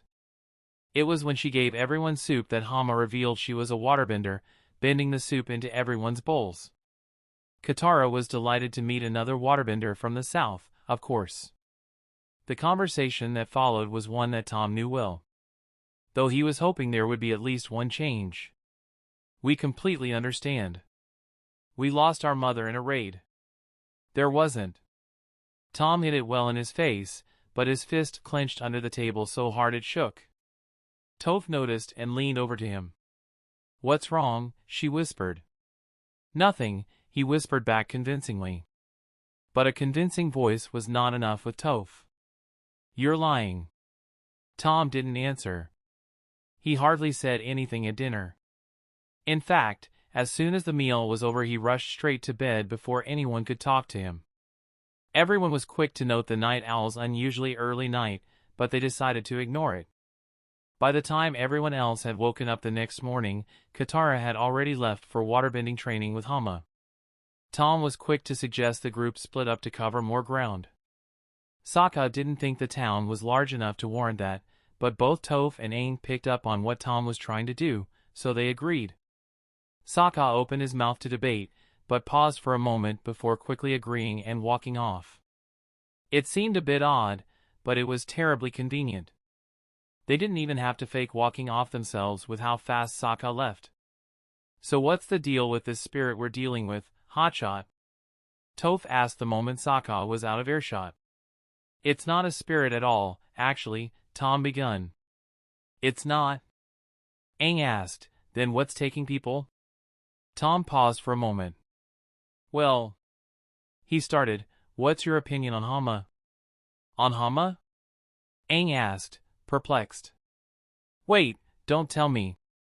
"She's using a unique waterbending technique called bloodbending," Tom explained. Toph shuddered, EW. "Just, why?" "It's not as gory as it sounds. But not entirely pleasant anyway." Aang thought for a moment. Then it came to him, it's like the puppets. If she can control the water in your body, she'd be able to control you. "Sometimes it amazes me how smart you are," Tom admitted. "That also explains the screaming I heard the other night," Toph added. "That must be where the people Hama took are." "So how do we stop her?" Aang asked. "There should be a cave with all the people she captured in one of the mountains. Someone named Old Man Ding would know which one. Take Sokka and ask him." "What are you gonna do?" Aang asked. "I want to keep an eye on Hama herself." Aang paused for a moment. "And maybe I should go with you." Tom smiled. "Don't worry, Katara will be fine." It took another moment, but Aang agreed. Aang and Toph headed up toward town while Tom headed toward the woods. The problem, as it turned out, was that even though the town was small, it was still a full town. It took until the late afternoon for Aang and company to finally find Old Man Ding and hear his story. Meanwhile, Tom had to find the two waterbenders and all the abundant nature just outside of town. He thought about flying above the tree line with his firebending, but he quickly realized that would draw far too much attention to him. Either way, his best bet was to find the field of fire lilies. It was the only remotely recognizable landmark he could use to orient himself. It didn't take him that long to find the field, but that was the easy part. It was late afternoon before he caught up with the two waterbenders. They didn't notice him as he followed them deep into the forest. Eventually, the sun disappeared under the mountains and the full moon rose. He could have intervened sooner, but he made a point to wait for Hama to show her hand. "Katara, they tried to wipe us out, our entire culture, your mother. And also to prove a point. We're the last two waterbenders of the southern tribe. We have to fight these people whenever we can, wherever they are, with any means necessary." Katara had probably figured out what was going on a lot sooner, but by now the truth was inescapable. "It's you. You're the one who's been making people disappear during the full moons." Hama would have continued, but that was when Tom made his presence known. "I tried to warn you." The waterbenders turned at the new voice. "You can't just give up all your weak points to every stranger you happen to make friends with." What are you doing here?" Hama demanded. "I should think that would be obvious." "So you're here to convince your friend not to side with me?" Tom actually laughed at that notion. "Oh, please. As if Katara would give your nonsense the time of day." "He's right." "I'll never help you," the younger waterbender agreed instantly. "I guess I should explain then. Admittedly, I'm here for somewhat selfish reasons, I guess." Tom meditated for a moment before becoming shrouded in flames. "I wanted to see if I could beat bloodbending." Before Hama had the chance to react or put up her guard, Tom had already sent her flying into a tree with his elbow. Bloodbending is really powerful in isolation, but you yourself are slow and fragile. That means you can't handle a high-tempo fight very well. Hama picked herself up, her body twisting up creepily. You think I'm slow, eh? She raised her hands toward Tom and tried to reach out with her bending, but the illusory mirage had no water to bend. The surprise on her face melted quickly into a wicked smile. Fool! Do you really think I need to see you? Hama crossed her arms, her palms facing different directions. Her head turned, having caught Tom in midair, about to strike her from the side. Tom grimaced as much at Hama's cackling as the unpleasant sensation of being suspended with bloodbending.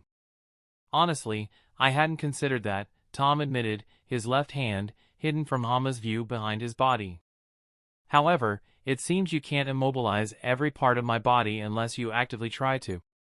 He pointed his left palm and foot in the opposite direction from Hama and focused his dragon burst's power parallel to those 2 points. He managed to blast forward, in spite of the bloodbending. It felt like he was getting shoved back by a weakish fire hose. It wasn't a pleasant experience. Even painful. But it got him moving again. To block the human fireball barreling at her, Hama drained all the water from the tree she had been blasted into before to create a wall of water. The water instantly flashed to steam, obscuring the 2 combatants. Tom? Katara called out as she tried to waterbend the steam out of the way. When the steam cleared, she saw Tom taking slow, shaky steps toward Hama, who herself was taking steps backward, her hands pointed at him. Have you lost your mind? If you keep resisting like this, my bloodbending will tear you apart. Forgive me if I don't trust your sudden concern for my well-being, Tom groaned back. Besides, if you could tear me apart, you would have already. Stop! Hama turned in surprise at Katara's voice.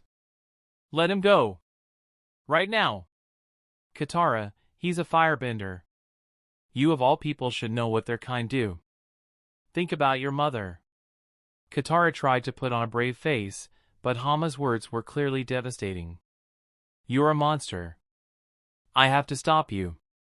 You shouldn't have betrayed me, Kata. Before Hama could finish her sentence and turn to bloodbend Katara, she felt herself almost lose her grip on Tom. He'd taken 3 steps she hadn't even noticed already. Let go of me to attack her and I'll break you in half.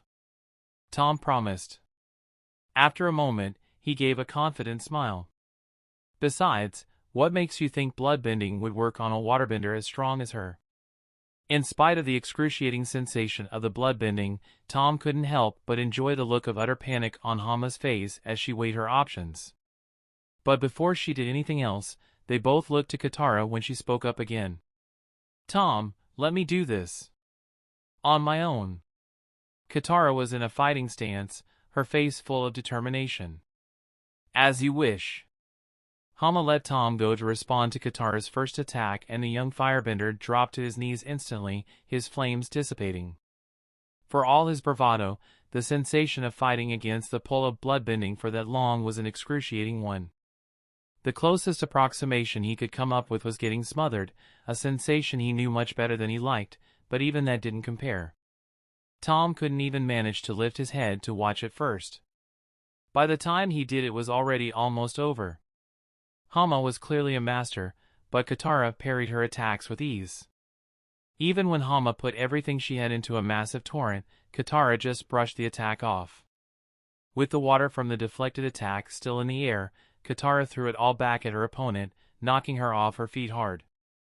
As soon as Hama was down, Katara rushed over to Tom, who was finally picking himself up. Are you okay? Tom smiled back at her, making a show of dusting off his sleeve. Never better. Why do you ask?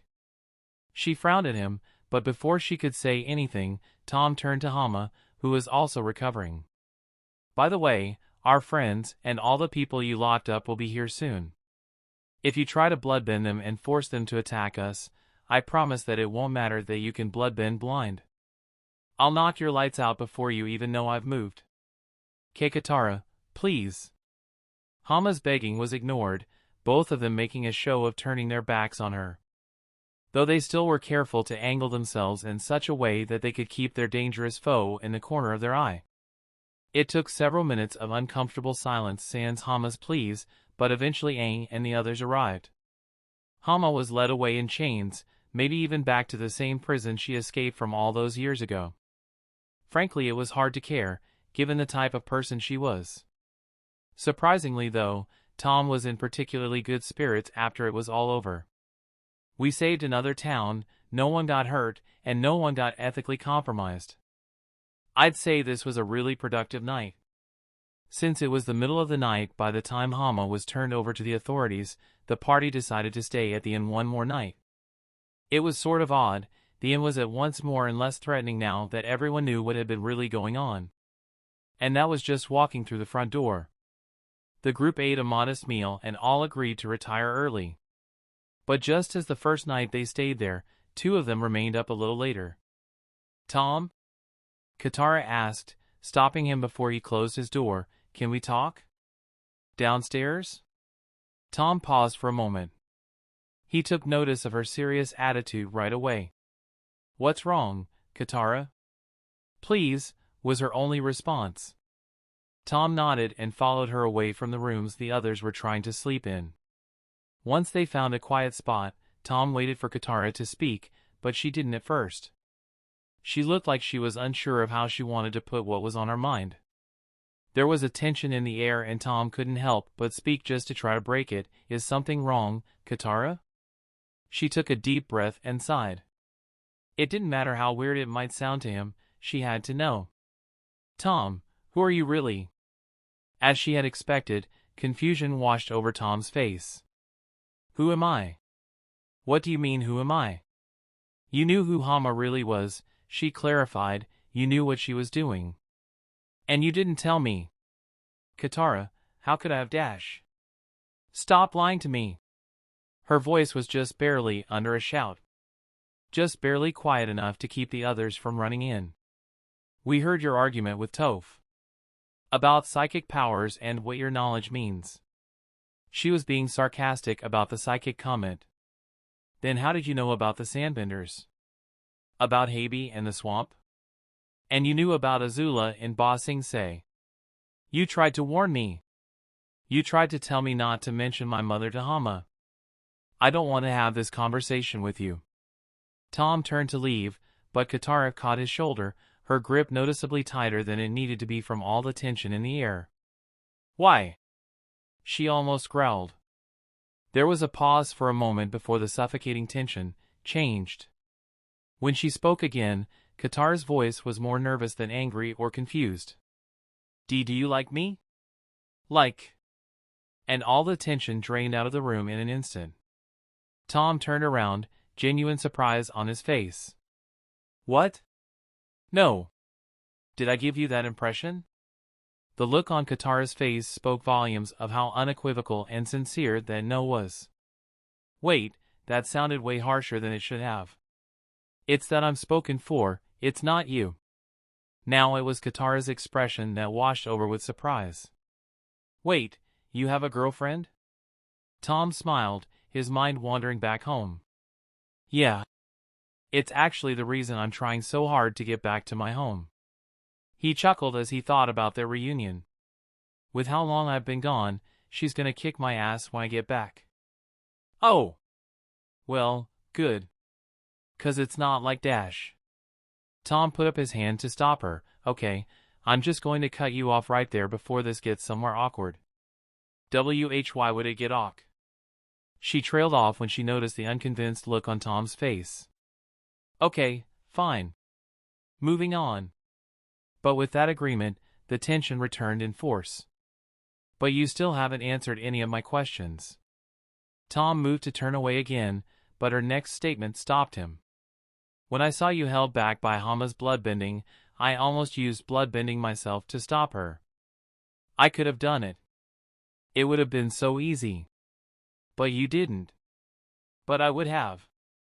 She paused, trying to steady her shaky breathing. "It didn't really help all that much, though. Why didn't you just tell me? Tell me not to get close to Hama? Tell me not to trust her?" The question hung in the air for a moment. Tom, please, just answer me for once. Why can't you trust me? It's not a matter of trust. Then what? It's because you were my favorite. The whole world seemed to pause for a moment. What? I don't know all the details myself. But I'm not from this world. And in the world I'm from, Aang's life is a story. A work of fiction. And you were my favorite character in that fiction. It was almost impossible for Katara to comprehend what she was hearing. This. You must be joking. No, Tom assured, even Avatar Roku's spirit corroborated this. But that still doesn't explain why you've been keeping it a secret. I'm your favorite? What does that mean? You wear your emotions on your sleeve. Normally that's a good thing. But you do it with your negative emotions too. I found your dark side interesting. Ugh, I feel like a scumbag just saying it out loud like that. I like the fact that later you're supposed to bloodbend unprompted. I celebrated your worst qualities and worst moments over your best. But you're not just a character to be toyed with by an author. You're my friend, and I feel like I betrayed you for all the times I've looked into your life and judged you. The air in the room was suffocating. Still to the point of being noticeably uncomfortable. Even the natural sounds of the night seemed to have silenced themselves to listen. That's it? She asked through teeth grit and anger. That's so unbelievably selfish. I know. And you were just going to run away to your far-off world without telling me any of this. Before he could say anything in response, she stormed past him toward the door. I can't believe I thought you cared about me. Tom simply stood there, staring off into space. He could have been there for only a few seconds, or half the night, he couldn't tell. It didn't matter. Damn it! A day and a half passed. Katara seemed her usual cheerful self, but everyone could sense her anger at Tom. No one had thought of a way to broach the subject, though. Until they stopped for the night and dispersed to make camp. There was a town nearby and Tom happened to pass Toph on the way into town. Her earthbending gave her a little extra warning, so she had time to force herself to smile. I told you, she sung as he passed. Not now. Toph was surprised enough to flinch at his reaction. She wasn't used to reacting like that. Though she kind of wished Tom had noticed. The oddity might have given him something else to think about besides what she assumed was consuming his thoughts instead. It's one of those things you never think about if you're not experiencing it in person, but the vast majority of the towns the party passed through hadn't been interesting enough to be an episode. For every headband and painted lady, there were 3 or 4 villages that were just passed through without incident. Being that they were camping out near one of those towns, Tom didn't feel he needed to be somewhere in particular. So he selected as far away from Katara's glare as possible. The town itself was unassuming. At a glance, it was a happy and pretty fair-sized hamlet. But it didn't take long for Tom to notice the veneer. Lots of the townspeople were scared, averting glances at the newcomer whenever he seemed to notice them. There were more than a few business transactions that struck Tom as less than legal. He also couldn't help but notice a few people that seemed to be wearing suspiciously similar clothes. They were wearing Fire Nation red mandarin collared suits, but all the seams and the buttons were of very flashy silver. The buttons might have even been real silver. Tom, in his casual stroll around town, noticed a group of the unusually well-dressed individuals having a vigorous and very one-sided debate with a middle-aged couple before what seemed to be the couple's restaurant. Oh, good. Organized crime. Tom walked up behind the 3 men in red and silver, clearing his throat to get their attention. Needless to say, they didn't take well to being interrupted. You should walk away, boy. I can't do that, Tom said with a confident grin. I just found a constructive outlet for my bad mood. Besides, I don't take well to extortionists. The man in the middle of the red and silver group glanced at the others in his group before turning back to Tom. You're not nearly as clever as you think. Leave or my associates will make you. Tom just shrugged. If you want to handicap yourselves to only 2-on-1, I won't stop you. In an instant, Tom blasted forward, his flame-cloaked elbow ready to smash into the jaw of one of the men in red and silver. He'd done it to plenty of people before. Most didn't even see the attack coming. Hardly anyone but Azula and a handful of others didn't just get instantly laid out by that particular sudden hit. But the man in red and silver just caught it casually. "You're a fast little jackalope, aren't you?" Tom's target mused. Tom kept his eyes focused on the first of the pair opposing him, but swung his foot at the other, flames and all. But this attack was caught too, leaving Tom in an awkward position. "He's strong too," the other noted as they tossed him back. Tom landed easily on his feet. He snarled at his opponent's condescension. "Fine. I'll take this seriously." A moment's meditation and he was cloaked in flames. He rushed forward again, but even still, his foe had his guard up. This time, though, Tom anticipated it. At the last minute, before the strike, he suddenly changed directions, arcing directly over his target and landing behind him. Before the man could react, Tom's foot crashed full force into the back of his knee. His leg buckled instantly. As he started to fall, Tom spun, his other leg swinging in a wide kick too strong to block. As the first one went flying, Tom turned to the second, going for an elbow strike again. This time he was much faster thanks to his cosmic dragon burst and the attack landed. His foe was taken off his feet too, and Tom followed up with a swift punch that sent straight into the packed dirt street. By now the final member of the group returned his attention to Tom, giving him a second look over. He mused out loud, "You're not just some random ideologue. You're that knight, aren't you? The firebender who sided with the Avatar." "You shouldn't make assumptions, friend," Tom responded, his focus and his fighting stance not wavering for a moment. The well-dressed man seemed to have the fire dancing about Tom. "Really, boy? You're not fooling anyone. Still, I thought you were brought to our attention for personal reasons. But it would seem you are indeed worth our attention." "Oh, boy," Tom said, his voice dripping with sarcasm, "can I join your super-secret society, mister?" "Make your jokes. Your previous benefactor is dead. And there may just be a place even for an impertinent brat like you among our organization."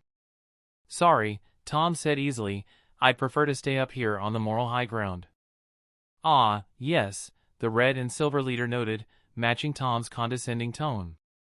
"Your precious balance. Indeed, it's natural that predator and prey live side by side as equals." "Great. You're a social Darwinist. Now I have a reason to dislike you personally." "I won't deny being a social Darwinist," the man said, "but as an intellectual such as you fancy yourself might say, the strong do what they can, the weak suffer what they must. An arcane perspective. The wisdom of your forebears." The two eyed each other for a few seconds before the man in red and silver scoffed. By this point his allies, or perhaps lackeys, had gotten up. The three of them said to turn away. "Regardless, this is not the place for any meaningful conversation. And there is a small chance a confrontation would go your way. However slim it is. A little sort of humility is refreshing to see," Tom noted as they left. "We'll be in touch, boy." Eventually, Tom lost sight of the group after a bend in the road. Tom waited a second to make sure they were gone before turning to the couple they had been bothering. "You shouldn't have done that, young man," the woman said in a hushed tone. "Sorry," Tom returned honestly, kind of an instinct. "I don't suppose you know who those people were, do you?" "The only thing we can tell you is that they are well connected and very powerful," the man said. "You should be careful. Many of the people who tried to stand up to them are gone." Tom thought for a moment. "Out of curiosity, how do you mean gone? Did people quietly disappear, or were they obviously killed?" He paused a second as he waited for the answer. Then something occurred to him. "I just realized how callous it was to ask that. I don't even know if you lost someone." "It's all right," the woman assured. "You're a brave young man and you're trying to help. And just between us, we agree with you about your place in the war. A good portion of town does too. Most are too scared to talk about it, though. And to answer your question, the man interjected, it's been both. So, please, be careful. Tom promised he would and took his leave, contemplating what he learned on his way out of town. Even more odd was that he noticed that not a single of the red and silver uniforms crossed his gaze on the way out of town. It was almost creepy how a quarter of the town's population seemed to have just up and vanished. He was still mulling things over when he finally made it back to camp. He didn't recognize any of the individuals he had confronted, nor did he recognize their uniforms. That meant that, assuming his presence was the only difference between the show and the world he was in, whatever this group was doesn't play any meaningful part in the war or in Aang's story. As he returned to camp, he noticed Katara heading out of camp. It wasn't that she was actively avoiding him, though she did make a point of speeding up. You may want to give the mobsters a chance to clear out before you go into town, Tom noted before Katara got too far. She stopped, facing away from him. She paused before glaring over her shoulder at him. What did you do? She growled. Nothing we don't normally do, the firebender responded. Katara let a frustrated shout escape her. Why do you always have to do that? Why can't you just use plain old normal sentences and answer people when you talk to them? And besides, I thought we agreed not to do anything risky so we don't attract the attention of that third-eyed freak again. Pretty funny coming from Miss I will never, ever turn my back on people who need me, Tom retorted. Besides, wasn't it you that brought Gonzalez down on us the last time? Oh, well sorry, I can't predict the future, Tom. Guys! Calm down! Aang demanded, hopping lightly between them. The raised shoulders Katara and Tom didn't realize they were holding lowered. Still, the tension remained in the camp. Tom, you can't just pick fights like this. It'll get out of control. This is just like the scams. Tom was about to make a comment, but then something occurred to him. You're right. This is the same circumstance. It wouldn't be hard to end up in the same situation as the last time we fought Gonzalez. Katara, frankly everyone, instantly realized what he was getting at. Tom, no, the waterbender insisted, this is a bad idea. Tom shrugged defensively and started away, I don't know what you're talking about. I'm going into town again. Tom! Katara took a step to follow, but Sokka caught her by the shoulder. She turned on him angrily, let go. You realize he's going to try to find that assassin again. I know, Sokka insisted, and I don't know what happened between you two, but he's not going to listen to you right now. He turned to Aang and Toph, watching things unfold off to the side. You two go talk to him. Katara had turned away in frustration, so Sokka gave them a wink, make sure you talk him out of doing anything rash. Sure thing, Sokka, Aang said dramatically with a wink of his own. His poor acting earned a punch from Toph before they left. Sokka waited for Aang and Toph to get out of earshot before he turned to Katara again. We need to talk, little sister. Soon Aang and Toph caught up with Tom. The firebender was clearly fuming, metaphorically, and didn't even notice his friends approaching until they were right next to him. A little distracted, hotshot? Toph asked with another grin. This time it was a little more sincere. Tom rolled his eyes in response. I know what I'm doing is reckless, but dash. Don't worry, Aang cut off, this is important. This isn't something from Aang's story, right? Toph asked. Tom nodded, I didn't recognize the people I encountered. And Gonzalez isn't supposed to show up again until later. But I dash. Quiet! Toph ordered. You're used to knowing everything that's going to happen and being the one that everyone relies on. But this time, you get to rely on us. Aang finished. Tom paused, so Aang patted him on the shoulder, we're your friends. Let us help you the way you have been helping us. Tom let out a strong sigh. Thank you. Toph delivered a strong punch to Tom's arm. You don't need to thank us. Just let us know what you want us to do. Soon the three of them were looking around town. In spite of the red and silver uniforms clearing out of town, it didn't take them long to find a member of that group milling about in the middle of the street. The group watched the man just standing there, looking around like he was waiting for someone. "Is that one of them?" Aang asked, peeking around the corner of a building. "He is," Tom confirmed with a glance. "But this is obviously a trap." "Obviously," Toph agreed with emphasis. "Why else would someone be standing in the middle of the street like that?" Tom thought for a moment. "Actually," he thought out loud, "it seems a little too obvious. Toph, can you sense anyone trying to sneak up on us?"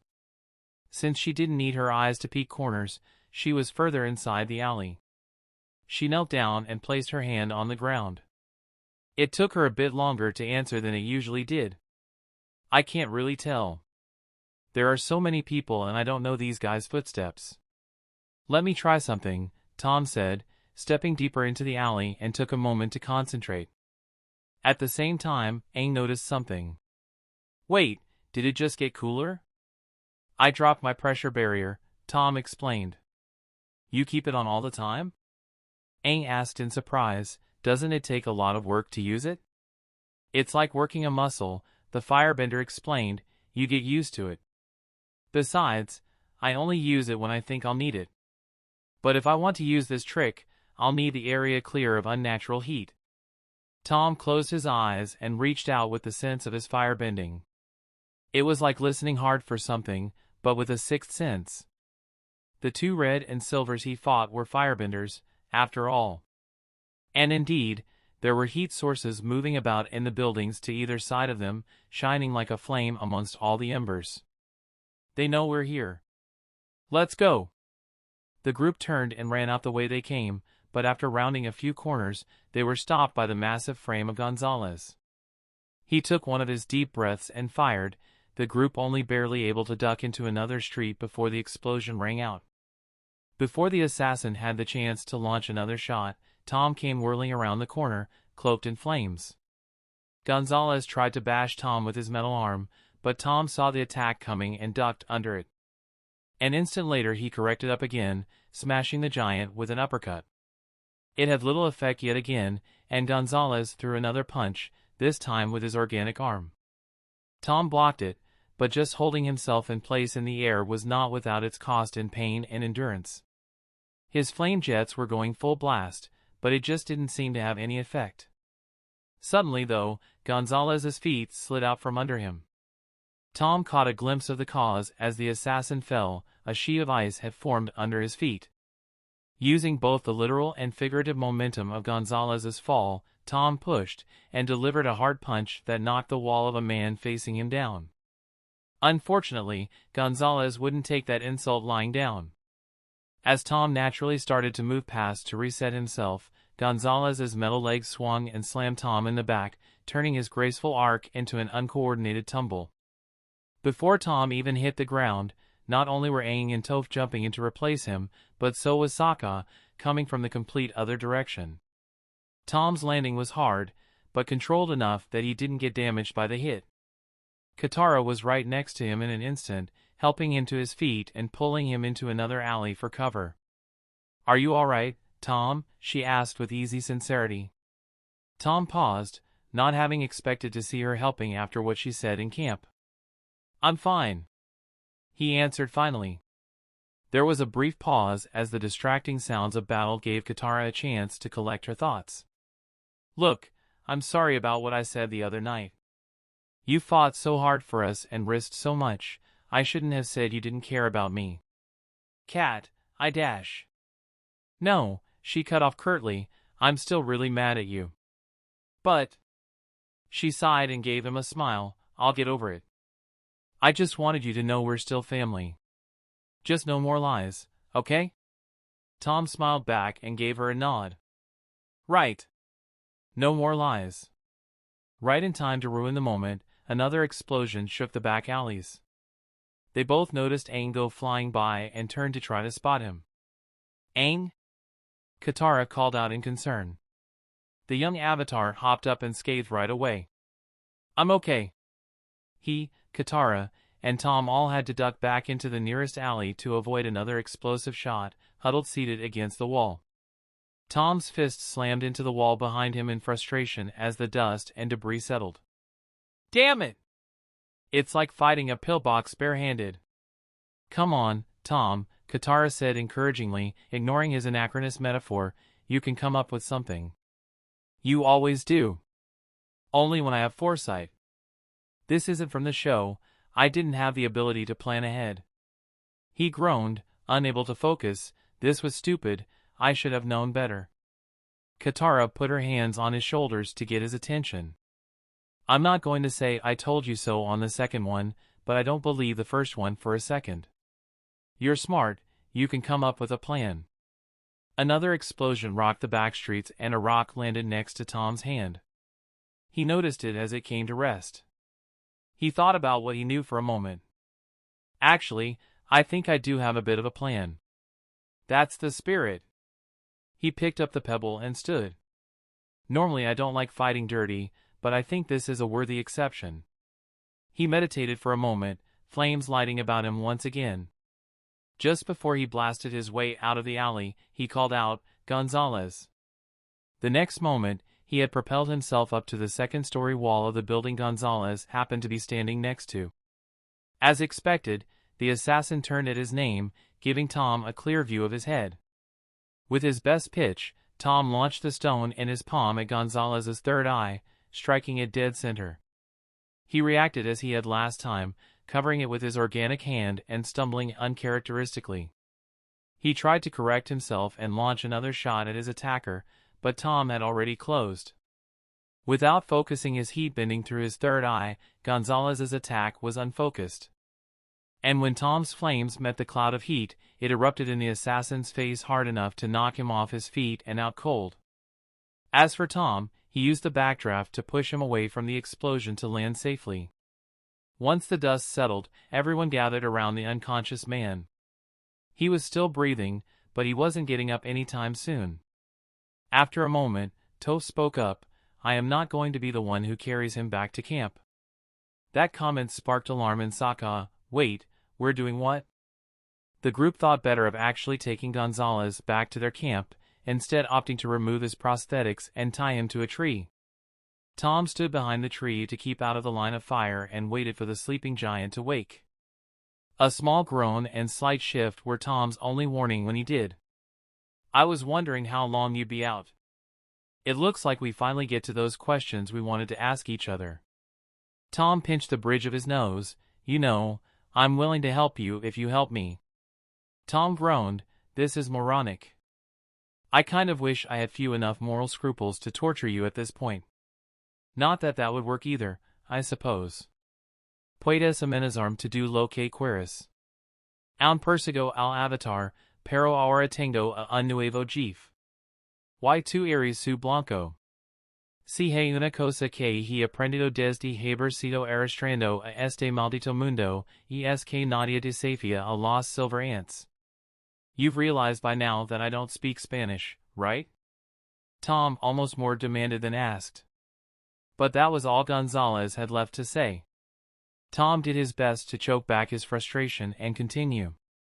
Look, I don't know if you care about getting back to our original world, but I do.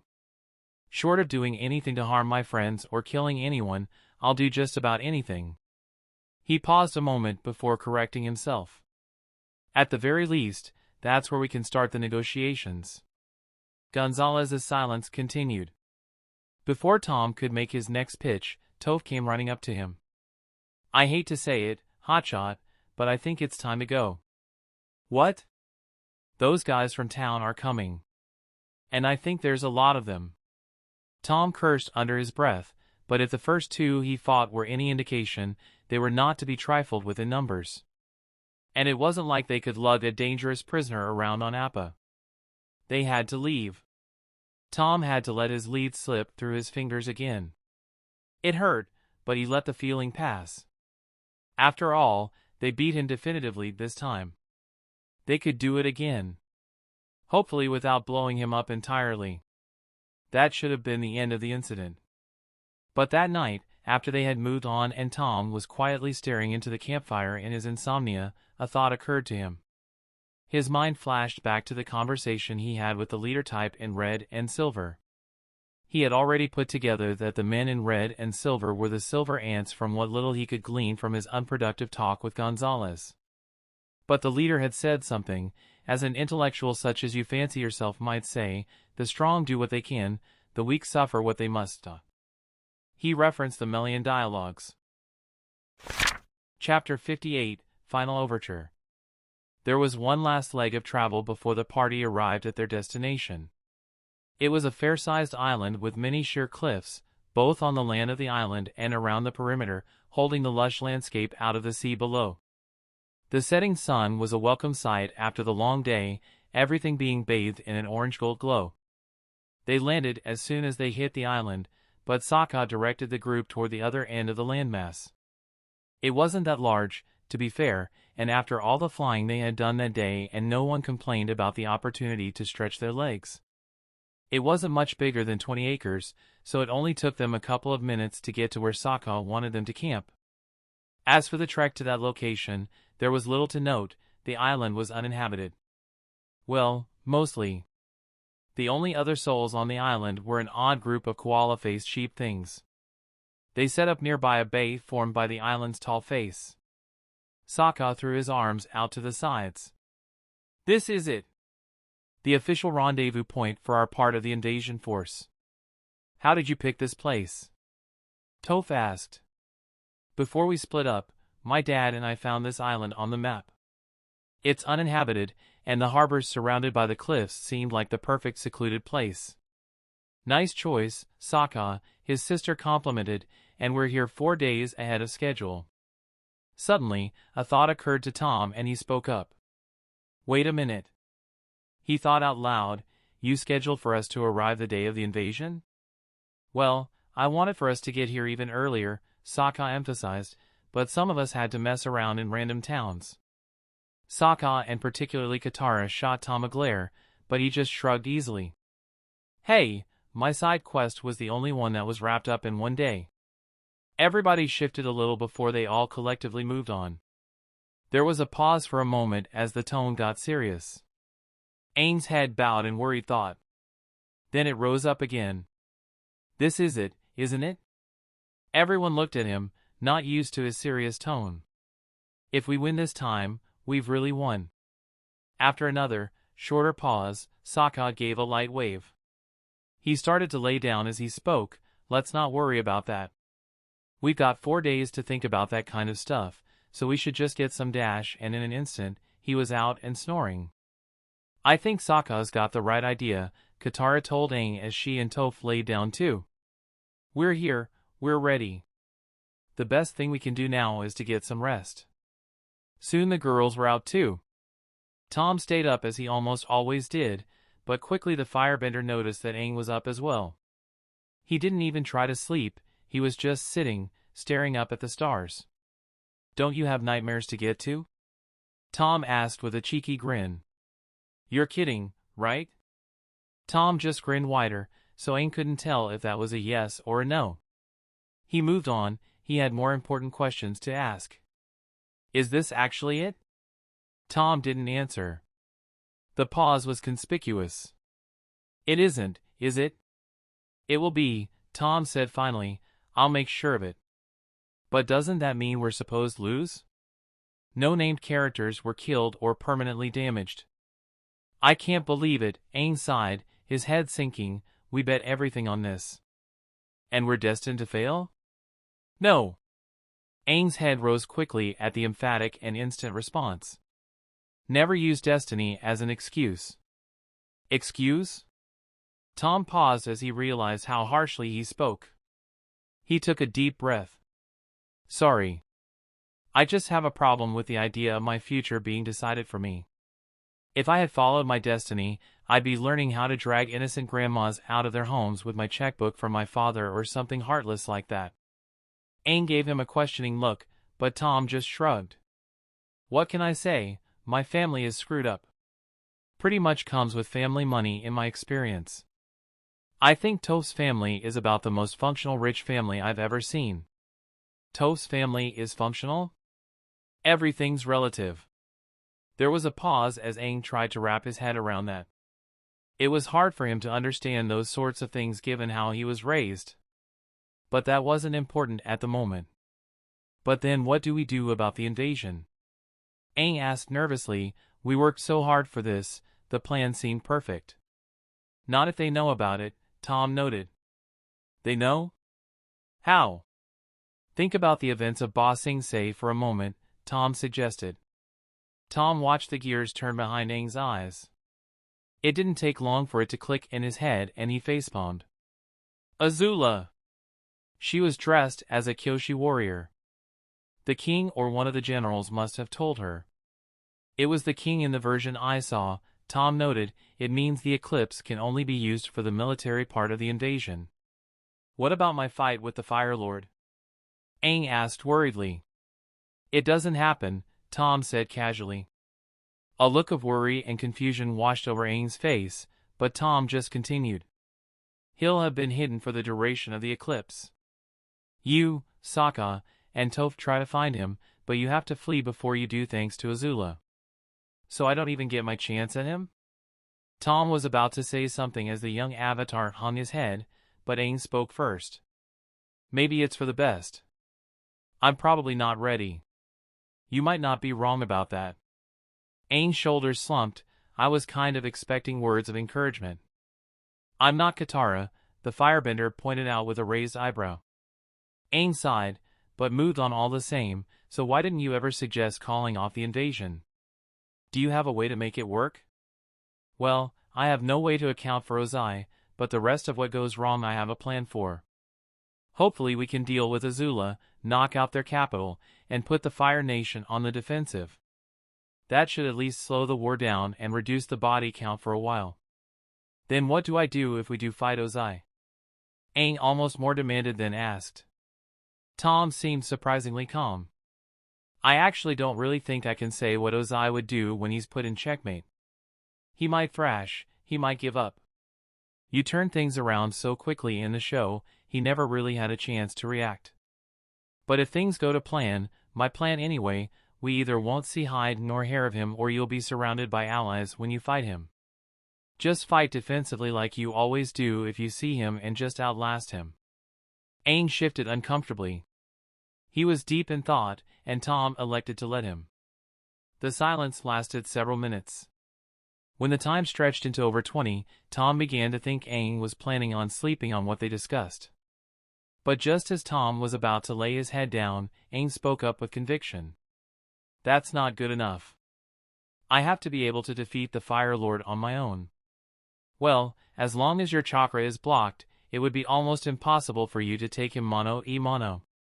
That's why I have to work harder, Aang said as loudly as he dared around his sleeping friends, optimistic determination flowing back into his voice finally. I still have training to do. Katara was less enthusiastic, needless to say. This is a bad idea. What if one of you gets hurt? I may be able to heal, but I can't work miracles. We're not going to do anything crazy, Tom promised. It's just a little practical training. Actually, Aang said, everyone, awake, turning to his serious tone, I wanted you to go all out. If we win this, it could be the final battle. I want to end it all now. He paused for a moment, a mixture of unconvinced and worried eyes staring back at him. And there's another reason. I need you to really try to beat me. To hit me with everything. You feeling okay, Twinkle Toes? Toph asked after another beat, since when do you even like sparring matches? You never spar with me. And I've offered a lot. Aang's answer was to look down at his own hands before balling them into fists. I just need to do this. It had only been moments since Tom asked for his reprieve, but something about Aang's body language caught his attention and he stood.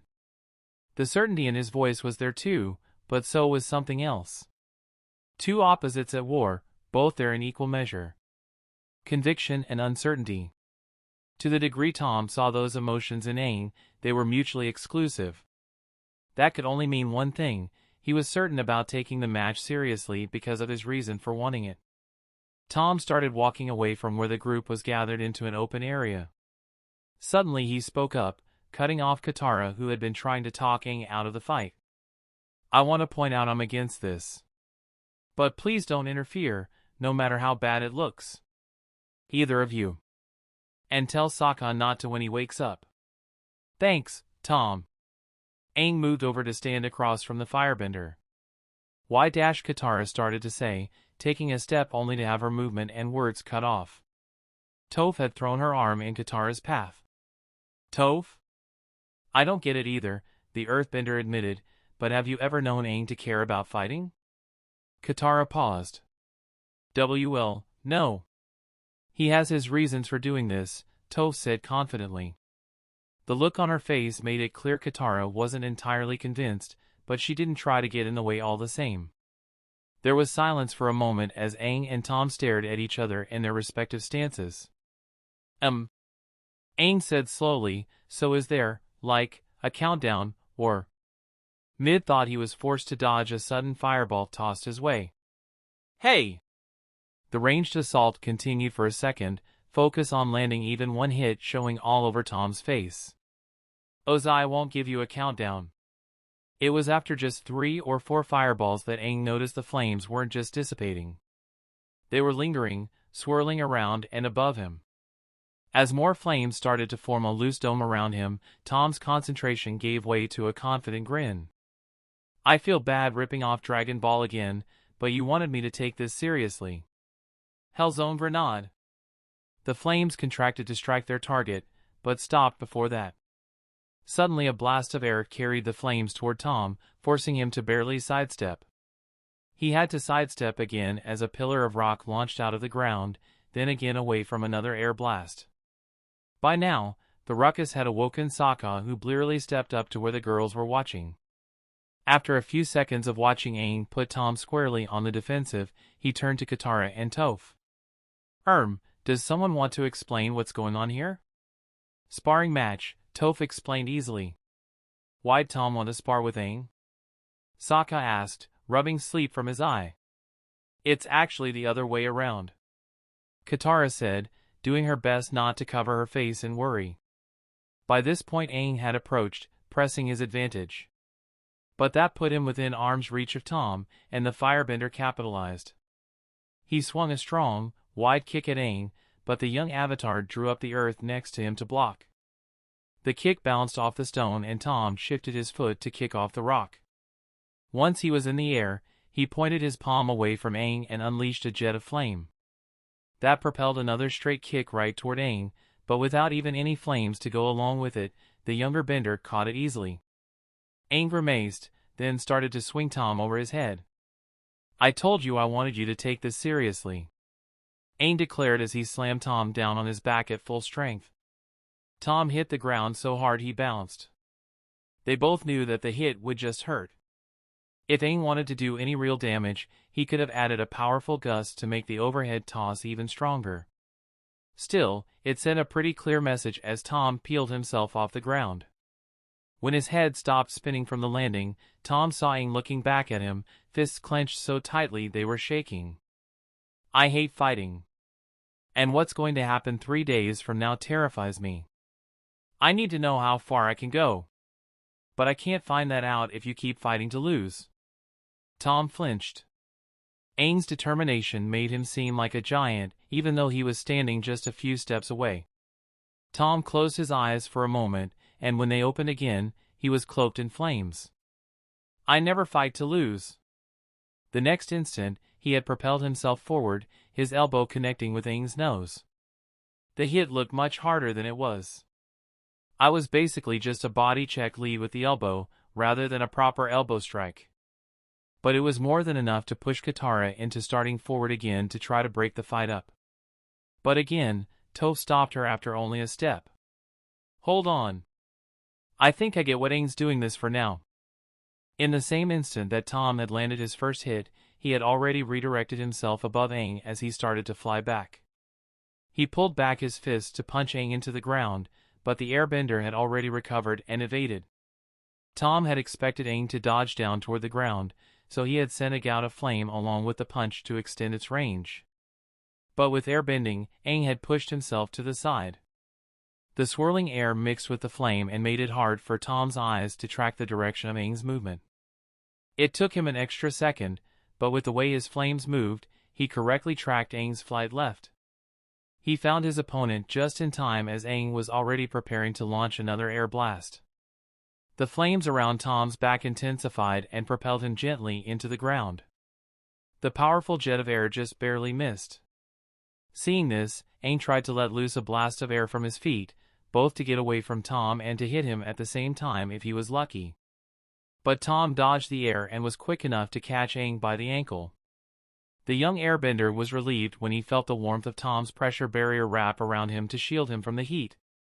He looked down at Tom, who was grinning at him. "I'll just let you imagine the feeling of your skin searing off." Aang gave a resigned smile back. To ask Tom to go any farther than this would be insane. This next part, though. Suddenly Aang was dragged down from his place in midair and slammed into the ground. Like with Tom before, it wasn't hard enough to cause any damage, but it still hurt a lot. As soon as Aang hit the ground, Tom hopped back a step before jumping forward to stomp on Aang with all his weight. But the airbender had recovered by that point and rolled out of the way. He righted himself but made a point of not putting weight on his right leg. After all, if this had been a real fight, he wouldn't have been able to do that. With only one good leg, Aang reached down with his hands and pulled a pillar of stone up at Tom. He was so intent on his own stomping attack, the only thing Tom could do was put up his guard and brace for impact. But the hit never came. Tom let the flames around him fade and looked over the scene. The rock pillar wasn't even close to him, and he even noticed Aang holding the leg Tom threw him by off the ground. "I guess I just have to imagine that hit too, huh? And you even had the clarity to stay off the leg I would have burned if it had been a real fight." Tom gave a defeated smile. "You really are amazing. You hate fighting, but you totally outplayed a pugilist like me. You'll do fine." Even as he was speaking, Tom saw that Aang took something totally different away from the exercise. He dropped to his knees, hanging his head as if he had completely lost. "I couldn't do it. I couldn't even fake it." The young avatar lamented almost to himself, "I can't fight the Fire Lord." "What are you talking about, Aang?" Katara asked, running over to him. She placed one hand on his shoulder and offered the other to help him up. "You won. If anything, this proves how ready you are." "That's not the problem," Aang lamented. "I couldn't finish the fight. I stopped myself, even though I wasn't going to actually hurt Tom. I couldn't even bring myself to really knock him down. If I hesitate like that..." "Well, it's different attacking someone you hate than attacking a friend," Toph pointed out after Aang trailed off. "Besides," Sokka added lightly, "during the eclipse, the Fire Lord won't be able to bend at all. You don't even have to worry about hesitating because the Fire Lord will be practically defenseless." "It's not different," Aang insisted, finally rising to his feet. "Besides, if I can't attack someone in a sparring match, what makes you think I can attack someone who's practically defenseless?" "What? Am I just supposed to beat him up until he changes his ways?" Tom tapped his chin. "Huh. I honestly hadn't thought of that. That is a good point, though. It's not exactly very heroic or noble to just pound on someone for 7 minutes. Wait, Aang wasn't supposed to fight the Fire Lord during the invasion?" Everyone's attention snapped toward Sokka, who suddenly realized he let something slip. "Let me rephrase that." After the initial shock of that phrasing wore off, Tom looked around at the other faces in the group. 2 of them, Aang and Toph, had the same shocked look he did. But the last face was staring away from the group, her blue eyes set fast on the ocean. Tom groaned in frustration. "Katara," he growled. She was quick to turn to him and respond. He had already pretty much figured it out on his own.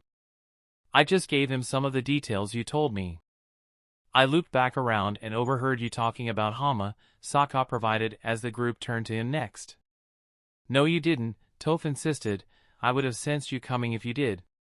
Sokka lightly pointed to the canopy of a nearby tree. "I hid in the trees. It was hard to do it quietly, but I know you have a hard time sensing vibrations through trees." "That raccoon squirrel was you?" "Irrelevant," Tom grumbled, "since, in spite of my best efforts, everyone's on the same page now. we should talk about what we're going to do. We can't just call off the invasion. You're right, Aang admitted, having calmed his frustration somewhat. Then let's get to it, Tom said strongly. The 6 of us will have our own secret part in the invasion plan. I think you forgot Momo, Aang pointed out, the lemur landing on his shoulder and chattering grumpily. Ah, but did I forget? Aang, and Momo for that matter, started to protest, but Tom's attention turned to the sound of Katara's laugh. What? She collected herself and smiled.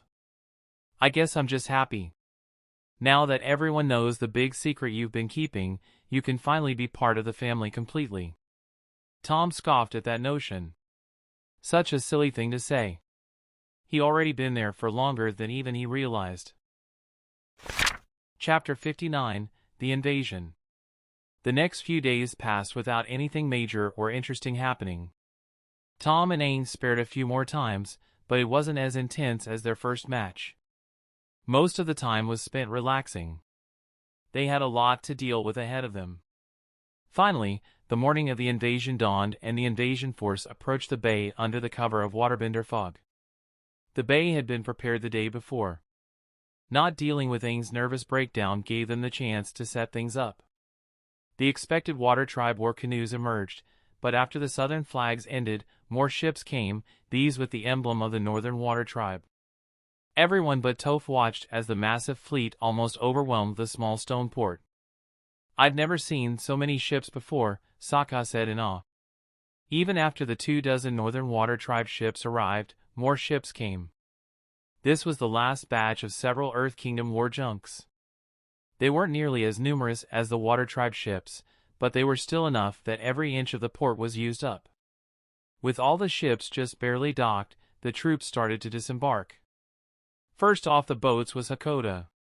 Katara and Sokka immediately ran to embrace their father. I can't believe how many people came. This is amazing, Sokka exclaimed, looking around at all the people coming ashore. Hakoda smiled. The Earth Kingdom capital is starting to slowly bounce back from the Fire Nation incursion you stopped. It's still pretty rough out there, but they were able to spare some troops for us. And when the northern tribe heard what we were up to, they jumped at the chance for revenge. You still got all the people I asked for though, right? Sokka asked enthusiastically. I did, the seasoned warrior said with a smile at first. Then he turned around to watch some of those people disembarking from his boat. In particular, some of the waterbenders from the Banyan Grove swamp. Their leaf attire made them stand out amongst all of the soldiers and mercenaries. Though I don't know how much they'll be able to help. Some of them don't seem as much the warrior type as others. Sokka's only response was to chuckle nervously. This didn't exactly fill Hakoda with overwhelming confidence. Haru, his father, and 2 of the earthbenders from Toph's Earth Rumble days were also there, greeting their friends. Tom smiled at the scene before starting to walk away. Before he had the chance to get very far, he ran across some faces he hadn't expected. Well, if it isn't Mr. Collateral Damage, Tom growled through his fake smile at Jet. Good to see you too, Mr. Holds a Grudge, the warrior returned with the same plastered-on grin. With him was the majority of his old freedom fighters group. Come on, Smellerby said, stepping off the ramp and between them, don't start fighting now, you two. She's right, Jet agreed. Tom shrugged, giving a smile the freedom fighters couldn't quite decipher. I hate it when people appeal to my better nature. A part of Tom couldn't help but enjoy the look of confusion on the group's faces as he walked away. Soon his attention was turned to another group. They were a large group of Northern Water Tribe members led by none other than Princess Yu. Hello, the lively team greeted with a bow. It's good to see you again. You look well, Tom noted, remembering her sickly state after the incident with Zhao and the Moon Spirit. I'm feeling much better, she said, joy and enthusiasm in her voice. I'm not completely recovered yet, she admitted after a moment, but once I am, I want to learn to fight like the rest of you so I can help. That's ambitious, Tom returned. Are you sure that's something you want for yourself? Well, I'm not exactly the type who jumps at the chance to put myself in danger. But I've decided I'm done being a shrinking violet. In the meantime, I plan on helping the healers tend to the wounded during the battle. You gestured to the group of women gathered behind her. Most of the Northern Tribe's members present were waterbender healers. Before that conversation could continue, Sokka, Katara, and Aang joined in. Katara was the first to speak up. It's so good to see all of you. They greeted each other, Katara looking around and sparing Yagoda a quick bow. Is Master Pakku here? No, he and many of our waterbenders are still in the south, helping to rebuild what the Fire Nation destroyed, Yu explained. As they caught up, Tom felt a strong hand clap down on his shoulder. Tom looked up at Hakoda and realized this was the first time he'd actually met the Southern Tribe's chief in person. It's good to finally meet you in person, he said, echoing Tom's thoughts. Same to you, Tom said, turning to shake Hakoda's hand. I've heard so much about you, I feel like I already know you. Funnily enough, that was the first of his old standard lies of omission in a long while. And right on time, the last of the character introductions Tom was expecting rang out. An explosion.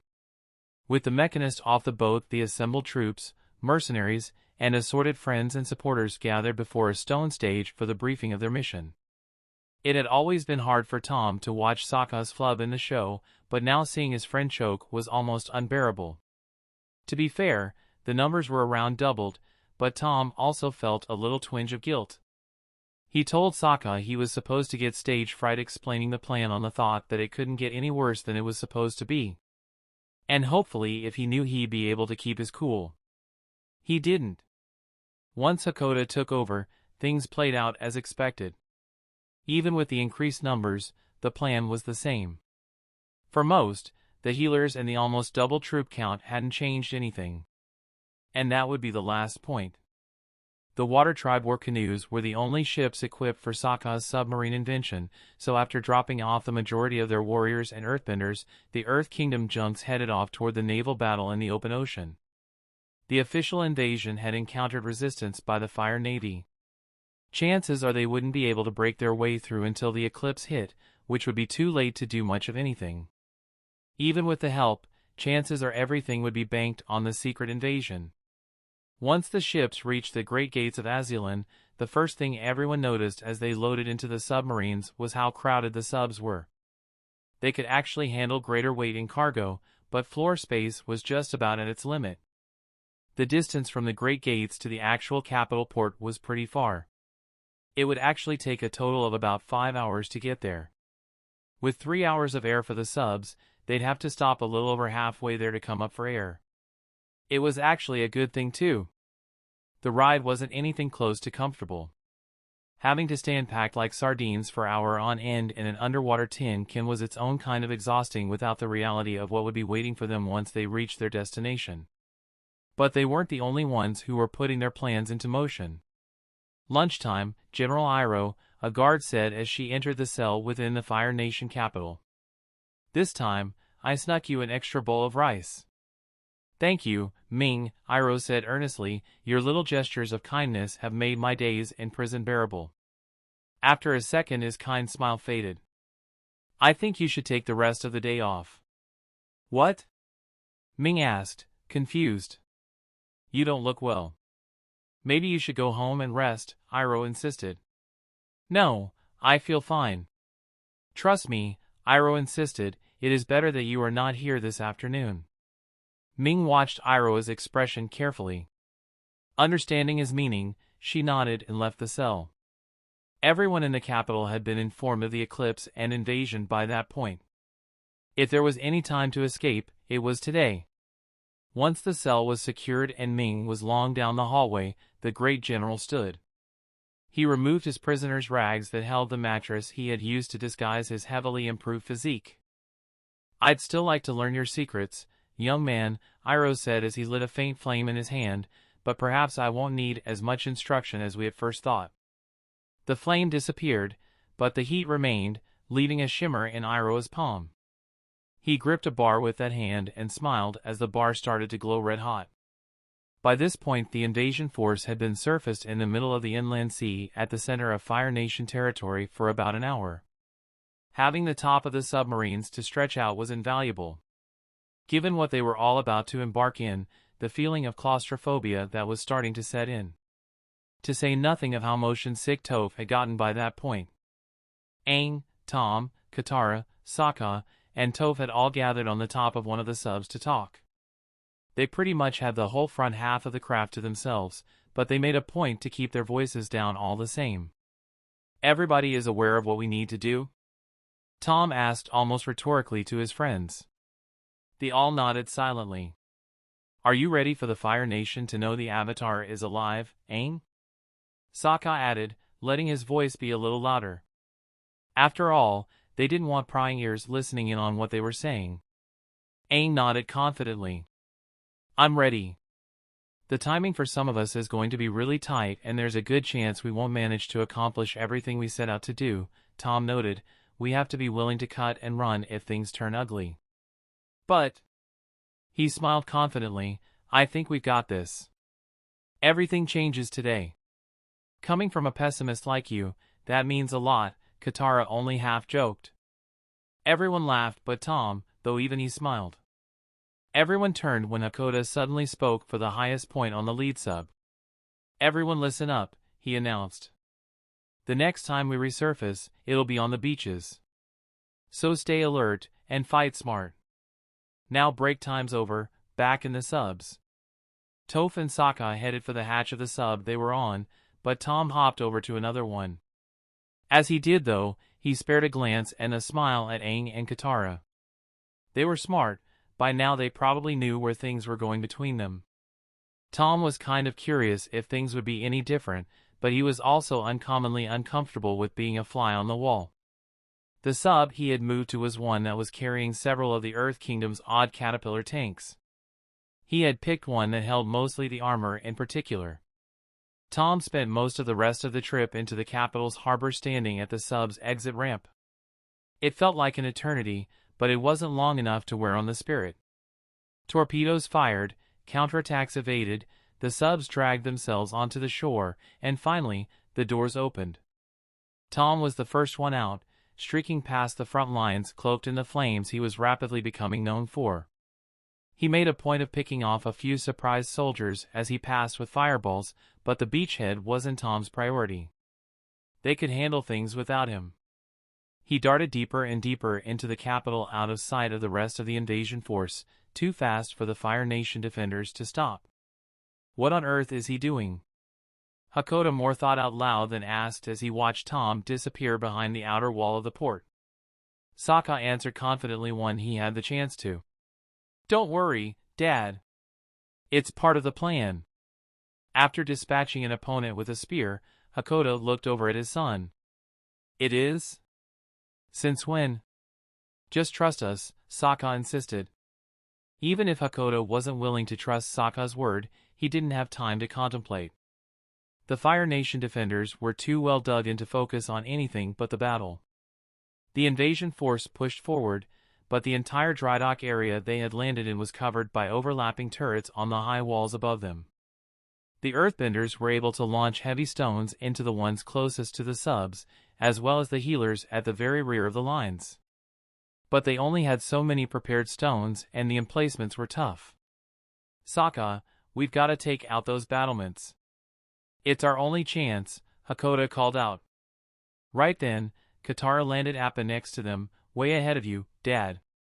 The three of them used the height advantage from flight to silence the ballistae pouring deadly explosive bolts down on the invasion force. After taking out a few with waterbending, some tossed bombs, and Sokka's sword, Appa landed and his trio of passengers hopped off to take out the final two battlements. "You two take out that battlement," Hakoda ordered, pointing one of them out. "I got this one. Watch each other's backs." The instant their father finished the sentence, the siblings tore off with everything they had. If circumstances had been different, Hakoda might have noticed their unusual urgency. Sokka and Katara knew they had to move quickly, they had been told about this.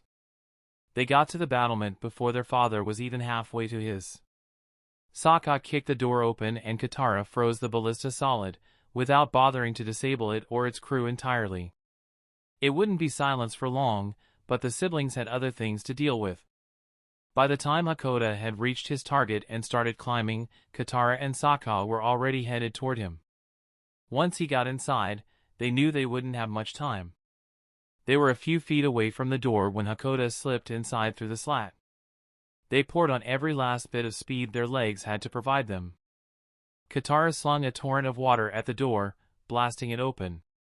It surprised the firebender on the ground floor of the structure that Hakoda hadn't seen enough to stop her attack. Sokka stumbled in next, swinging wide and forcing the soldier to block with her steel bracers. She flew back and slammed her head into the wall and slumped down. Hakoda noticed his kids having prevented the ambush. After cutting the ballista down, with his machete, he hopped down to the ground floor. Katara and Sokka were gasping for breath. Sokka sat down hard and Katara was holding herself up by her knees. "Thanks, you too," he said, helping Sokka back up and clapping them both proudly. "I guess I wasn't taking my own advice." "You take out the other battlement?" "I just froze the weapon," Katara explained. "But then we got a bad feeling about you, so we came running," Sokka finished. "Well, good instincts. Let's go finish off that other one and get back to the main force." They did just that. The enemies in the other battlement were preoccupied by trying to free their primary weapon, so they didn't even see the second attack coming. After hopping back on Appa, the 3 Water Tribe members flew down to rejoin the main group. Even with the artillery silenced, the battle lines for the invasion force were completely broken and their advance had stalled. Hakoda hopped off Appa and headed straight to the front to try to help them force their way forward. Meanwhile, Sokka turned to his sister with a proud smile. "Great job! Secret mission objective number 1 is completed. Will you shush up about secret missions, Sokka?" Katara scolded, "Someone will hear you." "Come on, we're alone," he retorted with a shrug, "who's gonna hear us?" He sensed someone approaching him rapidly from behind and instinctively ducked. It was a good thing he did as it meant that he avoided the sword stroke that might have otherwise taken off his head. Katara knocked the attacker out with a torrent of water. "How about the people trying to kill us?" the waterbender said rhetorically, pointing to the unconscious enemy soldier. "Well, no time for that," Sokka insisted. Katara rolled her eyes, but he was right. She ran off toward the front line and Sokka boarded Appa again. He flew above the battlefield to take stock.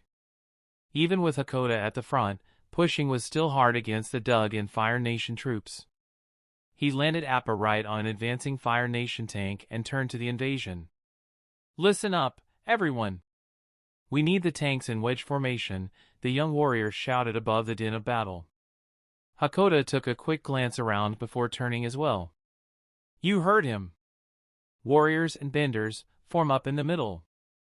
Everyone formed up on Appa as they readied for their final push to their first land roadblock. "We're taking that tower and heading for the royal palace," Sokka announced. And with that, they made their push. Everything was going according to plan. So far. Chapter 60, The Eclipse. It had to happen eventually. But why did the first setback of the day have to happen here? Tom stood wrapped in flames standing across from Zuko. The two of them tensed up but stopped before they got into their fighting stances for a confrontation neither of them could afford at the moment. Once they both relaxed, Tom's flames faded so they could easily talk in the empty streets of the capital. "I can understand if you don't believe me," Zuko said finally, "but I don't want to fight you. Actually, I want to join your group." "Excellent." Zuko paused. "That easily? What about bossing, say? If I judged you for letting your screwed-up family get in your head, I'd be a hypocrite." "A big one. Will your friends be so accepting?" "That's an interesting question," Tom noted, tapping his chin. "This also may change our plans." "Oh, that reminds me, we knew about the invasion." Zuko paused for a second. "Well, I guess. The Fire Nation, I mean. And there's still something I need to do here before the eclipse is over." "Well, I'm guessing your business is that you want to tell off your evil father." All four of his friends knew at this point, and he was still hiding things behind guesses. Such is the life of an extra-dimensional traveler, it would seem. But as for the Fire Nation's counterplans, I could use some quick directions. By that point, the invasion had already taken the tower at the end of the dry dock. The eclipse was still over 20 minutes away, but they were already working their way up the side of the extinct volcano the capital city was nestled in. The Fire Nation defenders clearly weren't expecting such a large force or to get rolled over so completely. They dug in as best as they could on the craggy path, but the number of defensible positions were quickly running out. The fighting was so intense, it seemed like nothing else in the world existed, even when explosions and fighting started breaking out in strange places. The last line on the mountainside stalled the advance. The defenders were pushed back so fast they started to back up, and the strongest fortifications were at the lip of the old volcano. But if the invasion could break through here before the eclipse, they'd probably be able to take the entire city by the end of the eclipse. It was at this point that Aang returned to the invasion. Katara and Sokka noticed his return. The former got Toph's attention and the latter called out to Hakoda. "Dad! I'm gonna need a minute." Hakoda noted Aang landing behind the backline and gave a nod before getting back to the battle. The four of them huddled away from their allies so they could all talk. "So?" Sokka asked right away. "It's just like Tom said," Aang answered. "The whole city is abandoned. I looked for the entrance to the underground bunker, but it's in the palace. It's really well hidden." "Well, finding the bunker is my job," Toph declared confidently. "We still have to get through this last fortification and get to the capital as soon as possible," Sokka said, turning to Katara. "I know you wanted to go with us for this since Dad's okay, but I think it would be better if you helped your breakthrough." "Not a chance," his sister returned immediately. "We're already better off than Tom said we should be. And if we're going to take down Azula alone, we need to hit her with everything we've got. We don't even know if Tom will get back in time to help." Sokka thought for a moment before pulling out a pocket watch-like device and looked it over. "It looks like we've got a little over 15 minutes before the eclipse." He turned around and called out to his father. "Dad! Do you think you can break through this last line without Katara? Do what you need to do." Hakoda called back, "We've got everything under control here." "Helping!" Sokka turned back to the others with a focused expression. "Okay, let's do this." Aang, Toph, Sokka, and Katara hopped on Appa and headed off to the far side of the volcano. Once they were about halfway around to the back, Appa landed. Toph was the first one off, stomping the ground at her landing to try to sense the location of the underground bunker. Once the others joined her, she spoke of her findings. "I can sense the natural tunnels and the metal bunker in the deepest part." "Great work, Toph!" Katara congratulated. Toph earthbent a hole into the ground to get into the tunnels and everyone started hopping in. Aang was last, waiting to address Appa. "Stay safe. We'll be back soon." And with that, he vanished into the opening. "This way. That one's a dead end," Toph declared, pointing and then running down one of the tunnels. "What would we do without you?" Sokka asked as he followed her along with the others. "Perish in burning hot magma," the earthbender said easily as they passed frighteningly close to a flow of molten rock. "Yeah, pretty much." They spent most of the rest of the time before the eclipse set in working their way through the winding tunnels of the extinct volcano as they made their way toward the bunker. And into it thanks to Toph's metal bending. Finally, after some directions coerced out of a Fire Nation official that happened to be passing by, Aang and company finally arrived at their destination. When they opened the large iron doors, they were treated to the sight of a half-dozen Daily agents helping Azula try to clobber Tom as he flew round the room cloaked in flames. The fight that Aang and the others saw was silent, the only words being exchanged about a minute prior. "Expecting someone else?" Azula had asked. "Actually, you're exactly who I wanted to see," Tom had responded. The Daily had actually made the first move, prompting Tom to ask, "Weren't you disappointed we didn't get to finish our solo dance last time we met like this? You missed your chance for that back at Ba Sing Se." That had been said around 20 seconds before the others arrived. The combatants noticed right away at the new arrivals. Tom darted over to his friends and the Daily rallied around Azula. How much time? Tom asked Sokka, not taking his eyes off Azula or her minions. About 2 minutes, he responded. Then I better make the most of it. Tom blasted forward again and the fight was on. The next minute was a chaotic melee, but Aang and company clearly had a slight advantage. Tom and Azula had each other tied up and that left the Daily fighting the resto of the group 2-1. Even after some extra hidden Daily agents popped in to even the numbers up, one had already been taken down. It was pretty clear the Daily were no longer a match for Team Avatar. Finally, the eclipse kicked in. Tom and Azula's flames evaporated mid-attack, leaving them with just their bare limbs. But it was quickly made clear who had the advantage in the fight. Azula wasn't really trying to win the fight, just stall for time, but she still found herself throwing strikes at Tom. Under a minute in, he caught one and pulled her into a joint lock. She was able to twist herself into a counterattack, but it just ended in her getting kneed in the face hard enough to take her off her feet. She got up right away, but couldn't help but clutch her throbbing nose in surprise. This is insane. It's like he's stronger without firebending. She collected herself after that thought. I must admit, I'm a bit disappointed, she told Tom during the lull in their fight. That I haven't noticed that you're just stalling for time? Azula flinched. Not again. Why is he always one step ahead of me? I'm going to fight the Fire Lord fair and square, without the eclipse. Aang declared, joining Tom after having defeated the Daily agent he was facing. Sokka and Toph stepped up next. That's why we're here to take you down, the Water Tribe warrior declared. And finally, Katara joined them. Your days of terrorizing the world are numbered, Azula. To her credit, Azula took that notion in stride. Oh, she said dismissively, so you have a little surprise for me even though I've known about the invasion all along? Good for you. What you don't seem to realize is that I've had a way of turning back your little attack for a long time now. The airships, right? And that was the last straw for Azula. All the pent-up frustration and all the setbacks boiled over into full-blown rage. You what? There's nothing you could have done about the airfield.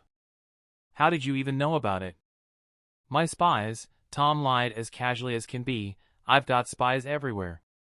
Lots of spies. So many spies I've got spies spying on spies, it's crazy. As if the notion wasn't offensive enough to Azula, Tom's easy, even mocking tone infuriated her. If she could have, she would have lashed out with every bit of fire and lightning she had. Funnily enough, the eclipse actually helped her keep her head. If that were true, you wouldn't have told me, she reasoned out loud. Unless, of course, I knew you wouldn't believe me even if I told you. And just like that, all the rage returned.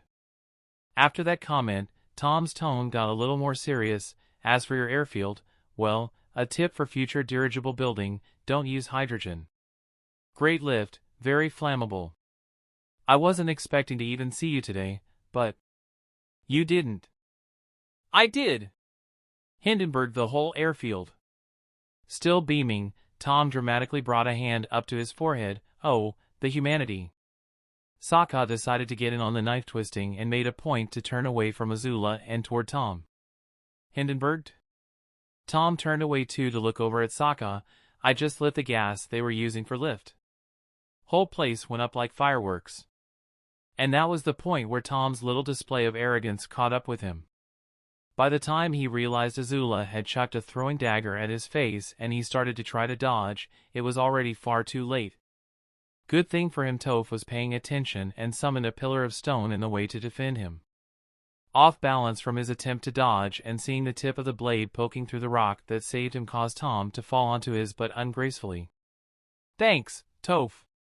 He squeaked quietly. No problem, Nut. With just a flick of her fingers, the top of the pillar darted forward toward Azula, but the princess had already leapt over and past it to try to lunge at Tom. This time Katara came to his rescue, blasting Azula into the wall near the door with a torrent of water. Before she even hit the ground, Aang added an air blast that smacked her into the wall again. Those hits seemed to snap Azula out of her blind range, getting up and darting out the door the next moment. Aang, Sokka, and Toph went right after her, but Katara waited for the still-seated Tom. "That's what you get for sinking to her level, Tom," Katara scolded as she gave him a hand up. "Come on," he said as he accepted her hand, "I've got to have some fun." The fight turned into a chase down the halls of the bunker for the next minute or two. Since Azula knew the terrain infinitely better than her pursuers, she was able to stay well ahead of them. Suddenly the bunker shook from a small explosion and Azula stopped running at the end of a long hallway. She turned and filled the entire passage with flame, but Tom easily dissipated it. "Your little eclipse is over," Azula called out from her end of the hall. "And your capital is ours." Sokka shot back, "Even with your firebending back, there's no way you can push us out without your airships." "You think so?" Azula shot back angrily, "You underestimate the power of firebenders." "Let me show you." She started moving rhythmically and lightning started to arc around her. "You know, I was hoping I could show this off." Everyone looked to Tom as he started mimicking Azula's moves and lightning started to dart around him as well. Azula was surprised for a moment but quickly smiled wickedly. "Now let's see whose lightning attack is too slow," she growled to herself. And indeed, Azula's attack was launched long before Tom's was ready. But this was one of the first times he was using it for real, so he made a point of taking his time. Besides, he had a plan. As Azula's attack blasted forward, Tom reached forward with one of his hands, 2 fingers extended. Azula's shot was drawn right to it, doubling the lightning already arcing around him. His friends had to back up a little as some bolt flared dangerously far. As impressive as it looked from the outside, there was only one thing going through Tom's mind, a single phrase repeated over and over at an inhumanly fast pace: "This was a mistake. This was a mistake. This was a mistake." He held strong though, wrenching himself through the last of the motions to launch his counterattack. "You'd better dodge." It was a good thing there was no recoil for launching the lightning, because the blast that was loosed was massive. Azula had already ducked behind a corner into another hallway before even Tom's warning. The blast struck the wall behind her instead, blowing a hole in the thick stone into the room behind. Aang and the others started to move to chase Azula once they heard her footsteps echoing away down the hall she ducked into, but they stopped when they noticed Tom not moving himself. "Are you okay?" Aang asked. "You overdid it again, didn't you?" Katara added. Tom hadn't just not taken a step, he'd not moved a muscle. "Everyone, do me a favor," he said slowly. "Never let you do that again?" Sokka finished for him in deadpan. "Ever again?" Toph added in a similar tone. Ever again." Katara groaned as Tom started to move again. He was clearly very sore, like he had overexercised, but didn't seem to have seriously hurt himself. Yet. "Here," she said as she reached out for his shoulder, "let me see what I can do." Before her hand connected, she recoiled as a spark clicked between that. "Ah! Static! I put a shock to your system." Tom groaned as he sat down. "You know we don't get any of your jokes, right?" Toph pointed out. "I just need a minute," Tom said as he sat down against the wall next to him. "Go after Azula. I'll be right behind you." The chores of Nose was swift and various. After everyone finished telling Tom what they thought of his plan, Aang spoke up. "You said yourself that we might not get all of our objectives today. We don't want to go too far and ruin this win for ourselves." "Speaking of which," Sokka interjected, "I think we should get back to the surface." Azula was right about one thing: the firebenders are going to be hard for the invasion force to fight off. We have to defend the capital city, the royal palace in the center, and the beaches. Plus all the space in between. This battle isn't over yet. Chapter 61, Altered Course. Tom didn't participate in the rest of the day's battle at the insistence of not only his friends, but also the waterbender healers they took him to. He hadn't done anything too extreme to himself, though that was likely due entirely to his forced break. The invasion force had strong individual defensive positions: the beachhead, the tower at the end of the dry dock, and the palace.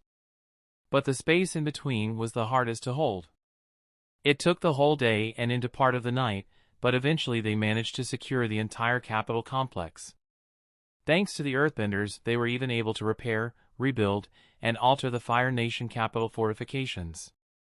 By the beginning of the next day, the capital had been fully secured. Zuko had also made his intentions known to the invasion and particularly Aang and company. Tom was a bit surprised when he failed to suppress a laugh at Zuko's chosen introduction of "Hello, Zuko here." Maybe it was just the catharsis. The more things change, the more they stay the same. Of course, there was also the matter of letting the invasion force know not to attack the Fire Nation prince in their midst. That was an ordeal all on its own. Over the course of the next 3 days, the invasion force fought to hold what they took. Some of the Fire Nation Royal Guard tried to use the secret path that connected the underground bunker directly to the palace to sneak troops behind the invasion force's lines, but they were noticed quickly by Toph, and she sealed the entrance with a mass of stone and metal. Most of the invasion held strong against near-constant attacks, but the hardest to defend by far was the beach. Most of the other positions were very well defended, but the path between the beach and the tower was a no-man's land, even with the battlements in the hands of the invasion.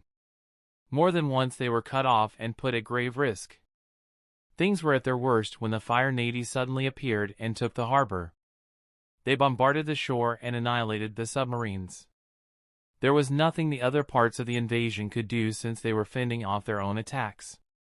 But before things got untenable, the Earth Kingdom Navy arrived and was barely able to fight off the Fire Navy and reinforce the invasion.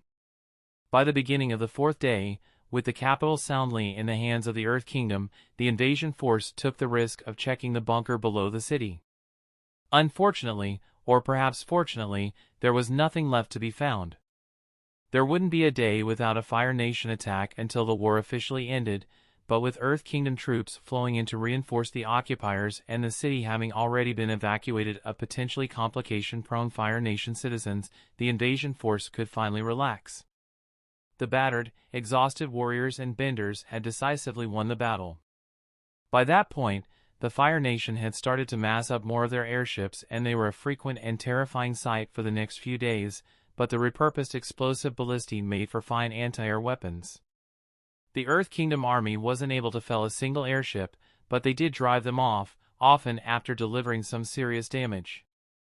"I can't believe we really did it," Katara exclaimed as she and the others relaxed in a common room.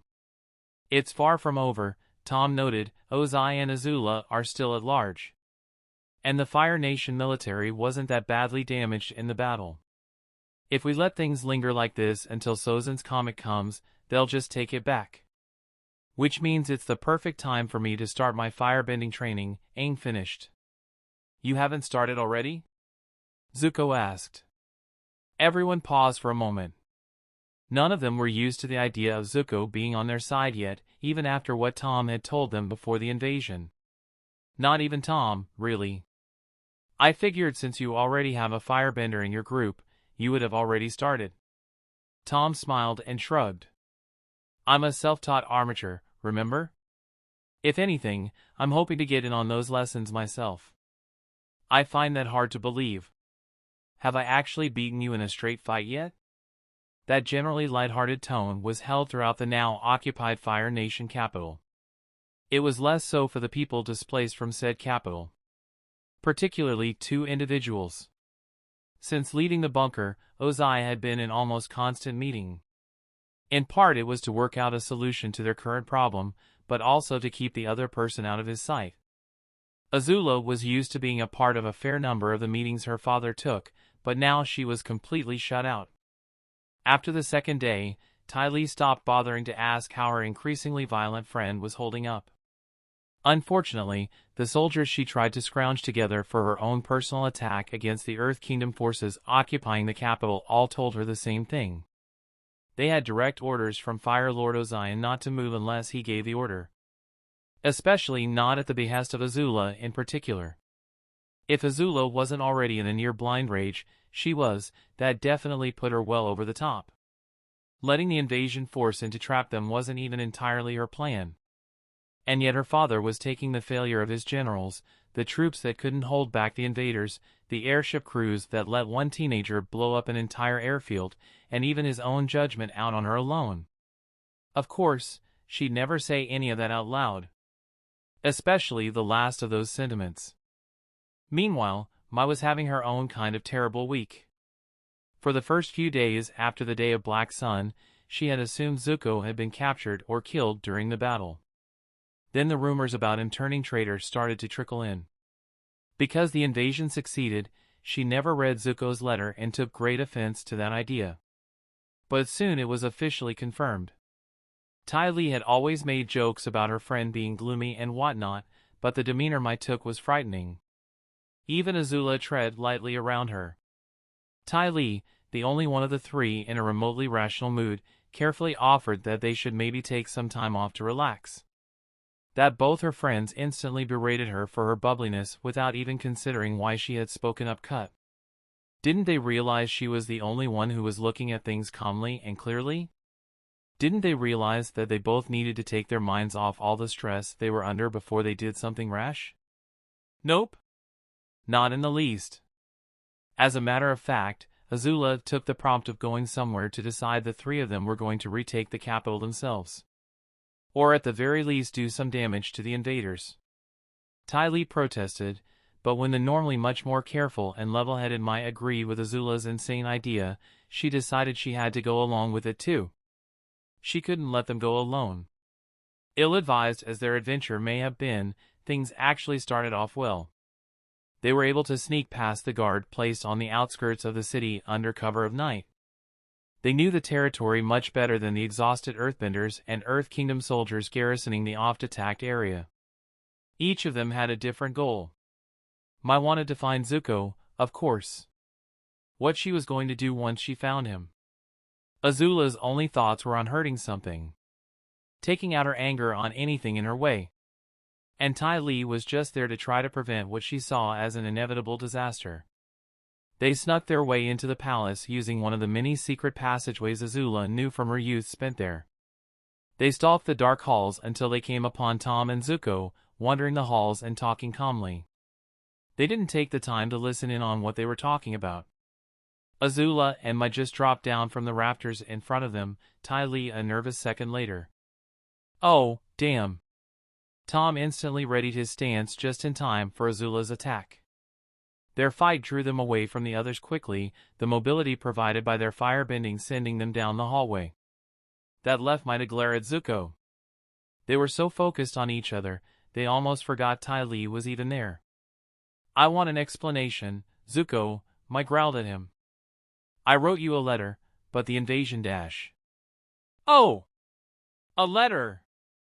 Mai snapped back at him, that makes it all better.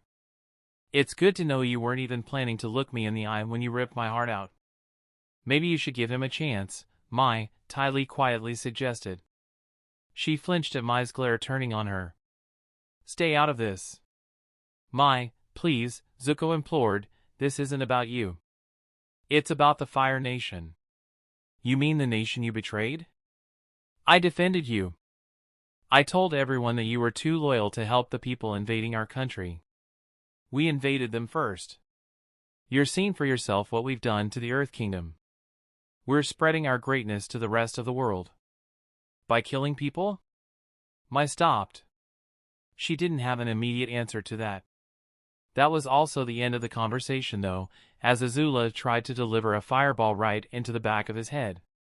Mai and Ty Lee both called out to him on instinct, giving him time to turn and block the attack. He saw Azula was still mostly focused on Tom, having only thrown a cheap shot off to the side. He tried to return the favor, also on instinct, but his attack was little more than a puff of smoke. What? Whose side are you two on? Azula's comment was enough of a lapse of concentration to give Tom a free shot. She landed next to Zuko and hopped up to retreat next to Mai and Ty Lee. You're off today, Azula, Tom noted as he landed next to Zuko. Not used to failing so completely? The Fire Nation princess's rage flared up yet again. I didn't fail, she snarled back, everyone else failed. I can't be held accountable for their incompetence. Tom just shrugged and looked over at Mai and Ty Lee. And this is who you're choosing to follow? You don't have any right to comment. Mai shot back, almost as much at Zuko, he still being her focus. Listen, maybe we can talk about this, Ty Lee suggested. She was pretty clearly uncomfortable with the whole situation, but she put on a brave face and her best smile. We may be on different sides right now, but we're all Fire Nation, right? Actually, I'm not, Tom pointed out. Huh? You're not? Ty Lee asked, much preferring this topic of conversation. But you're a firebender, right? It's a long story. Shut up all of you. Azula demanded, blue flames licking at her clenched fists to punctuate her anger. Please, calm down Azula dash. Ty Lee couldn't even finish the thought before Azula burst out again. Shut up, shut up, shut up, shut up. This is all your faults. She pointed a finger that with the look on her face almost made her perfectly manicured nail look like a claw. Both of you ruined everything. Ty Lee's right, Mai said as she started to reach out to Azula. Azula's response was to lash out with a flaming hand, ready to strike her friend full force. Zuko moved first, able to get between the two of them and block the strike, the flames disappearing as well. Once the attack had been stopped, Tom moved next, slamming Azula down the hall with a full-force punch.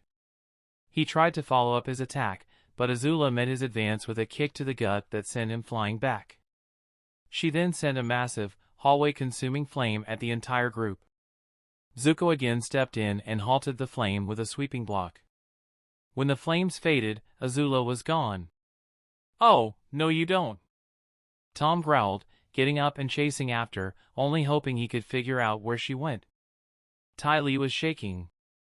She'd always known that Azula had a dark side.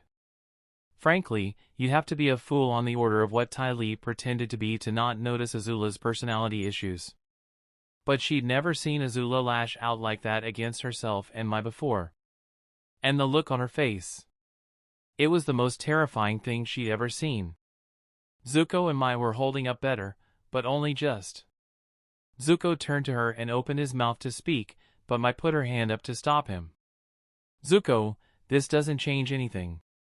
I'm still Fire Nation and you're still a traitor. Mai.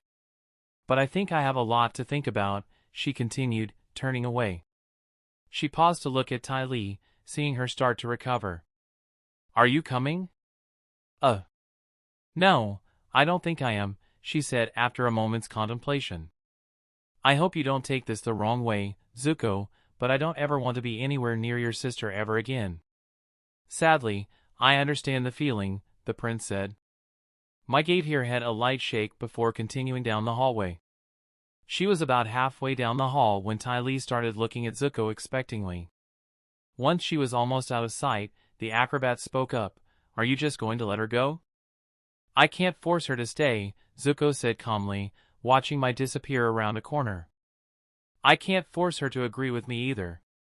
Ty Lee shrugged. After a moment she let a smile return to her countenance. So, are we, like, on Team Bad Guy now? They call themselves Team Avatar, actually. Oh, that makes sense. By the next day Azula had returned to the city further inland that the citizens and government officials that lived in the capital had fled to. Mai never returned, however. Not that Ozai even noticed. For the bulk of Azula's abortive adventure, Ozai was in a meeting. That had been how he had spent most of his time since the invasion, but this one in particular was different. He wasn't meeting with one of his generals, or a member of his government. In fact, the only thing distinguishing the otherwise plain man was his impeccable wardrobe of red and silver. Again, I must reiterate, I really couldn't care less about the petty issue of blame, Ozai. My concerns are with the hidden chambers within the palace that have silver and documents. The man was calm, but clearly losing his patience. The conversation had been going on for hours at that point. And I gave you anything that wasn't well hidden enough to not be of concern. Ozai, on the other hand, was only holding up better than his daughter by comparison. And you will address me as either Grand Master or Fire Lord. Do not forget your place, Charo.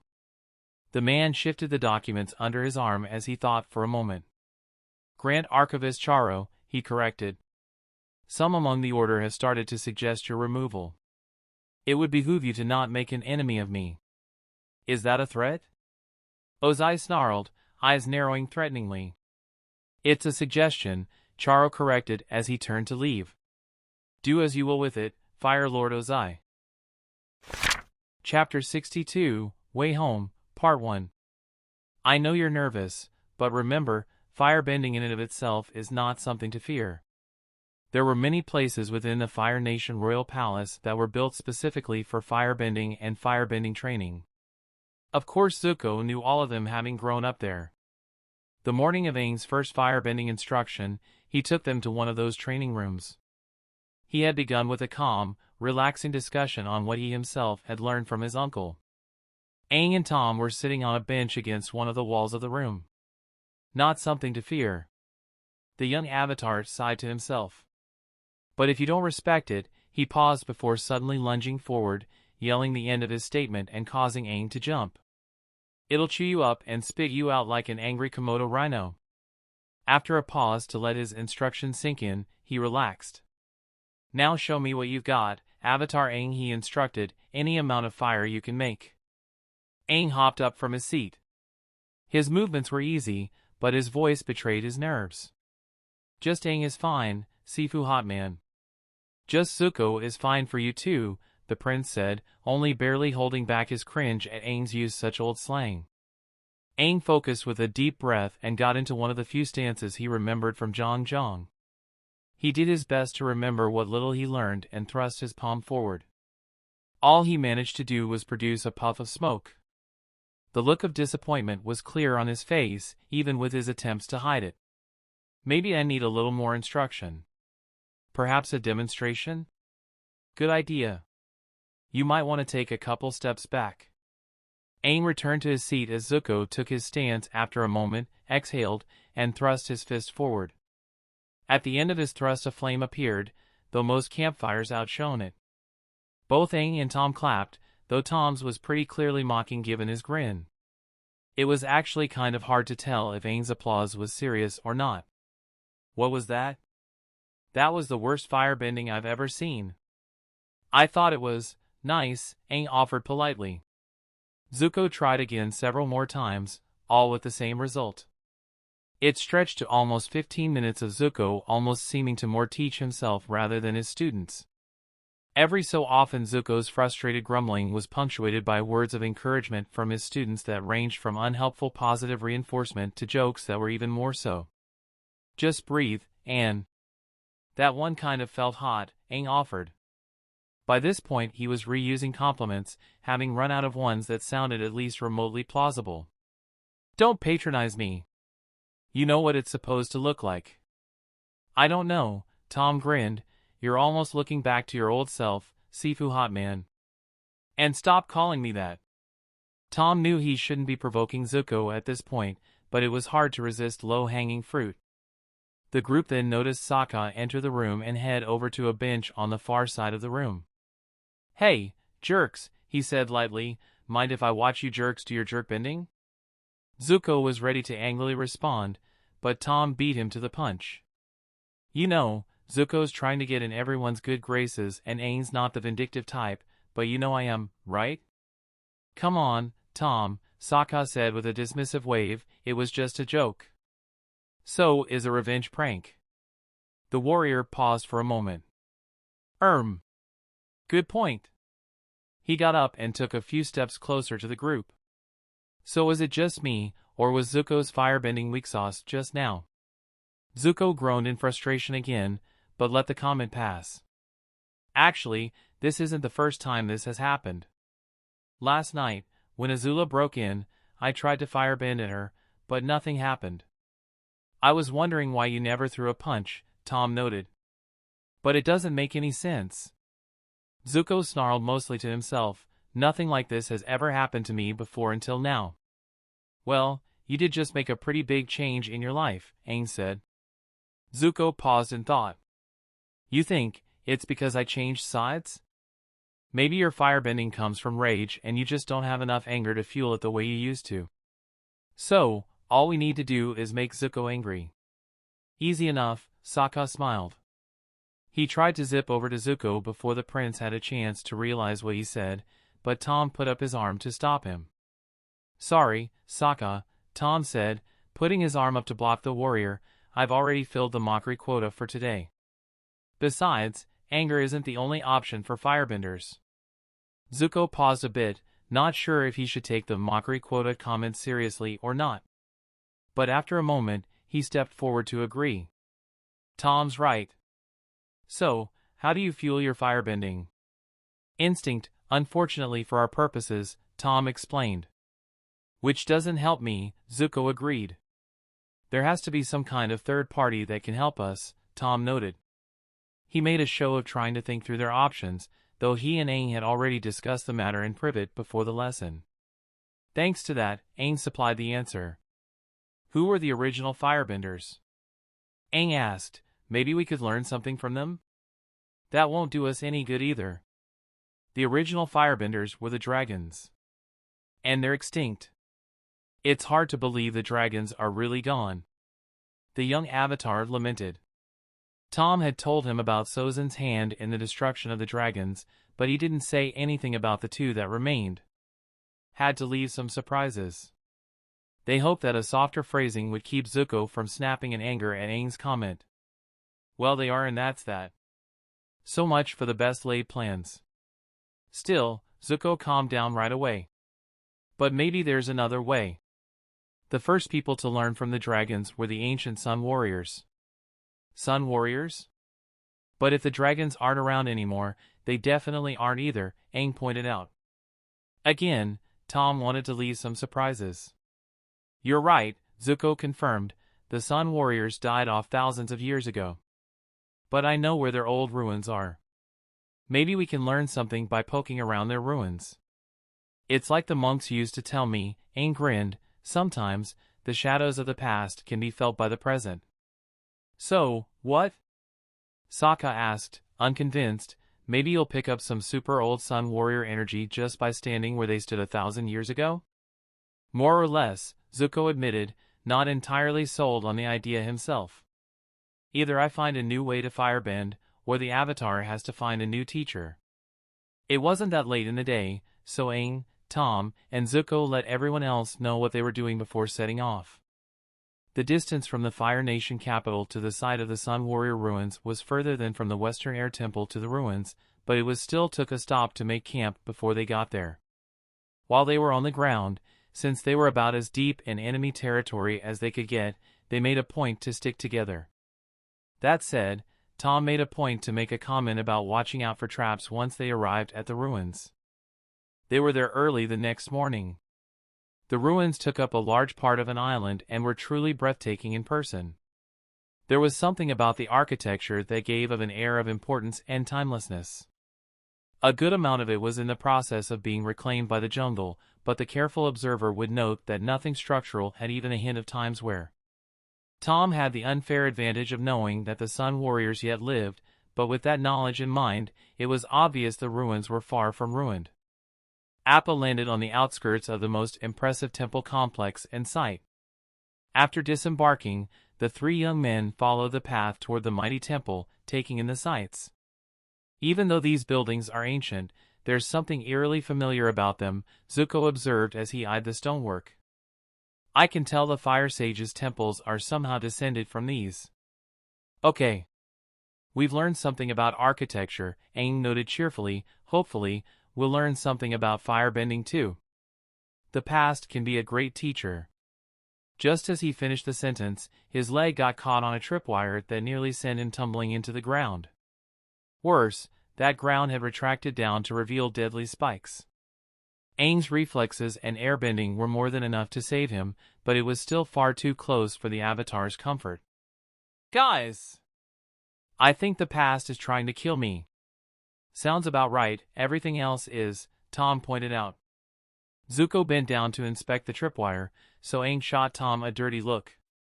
It shouted, "Why didn't you warn me?" silently. Tom's raised eyebrow responded with a silent "I did." Aang thought back to what Tom said when they made camp, and quickly his frustration melted into mild embarrassment. Zuko knelt down to inspect the sprung trap. This booby trap must be centuries old, and it still works. Tom gave it a cursory glance himself as his friend discussed. Indeed, the spikes and the mechanism showed signs of extreme age, but the tripwire itself was just a normal rope. It was subtle, but the signs of life were everywhere. The group continued, working their way up the large temple complex and past the sunstone locked door. Tom recognized the room instantly.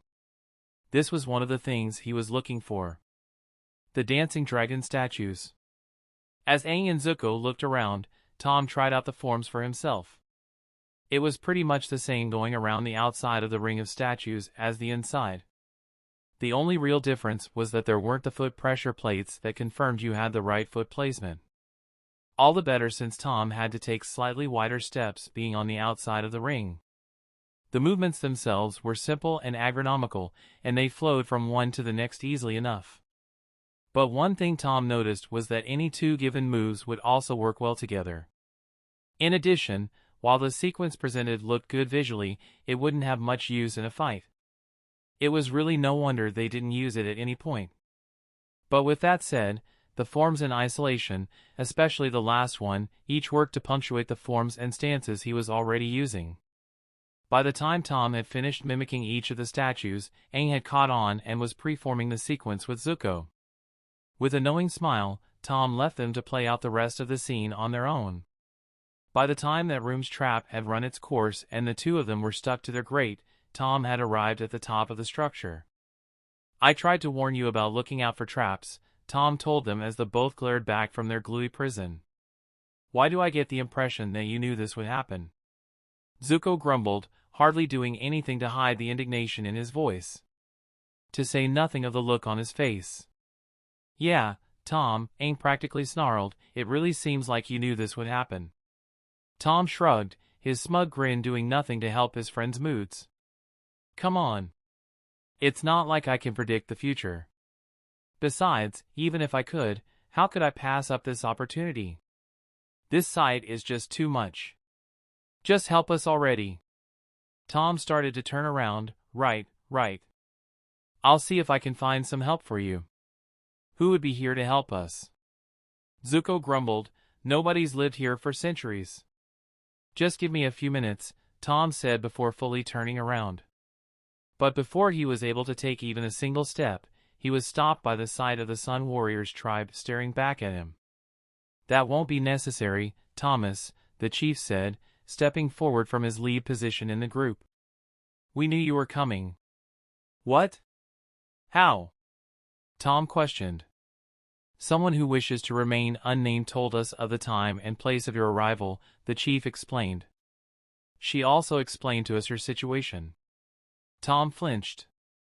"There's another mysterious her. Wonder if it's the same one."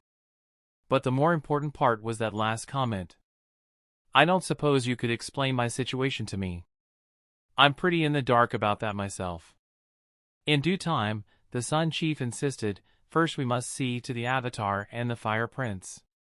He started to head toward the ground floor entrance of the room Aang and Zuko were trapped in, but stopped a moment to glance back at them.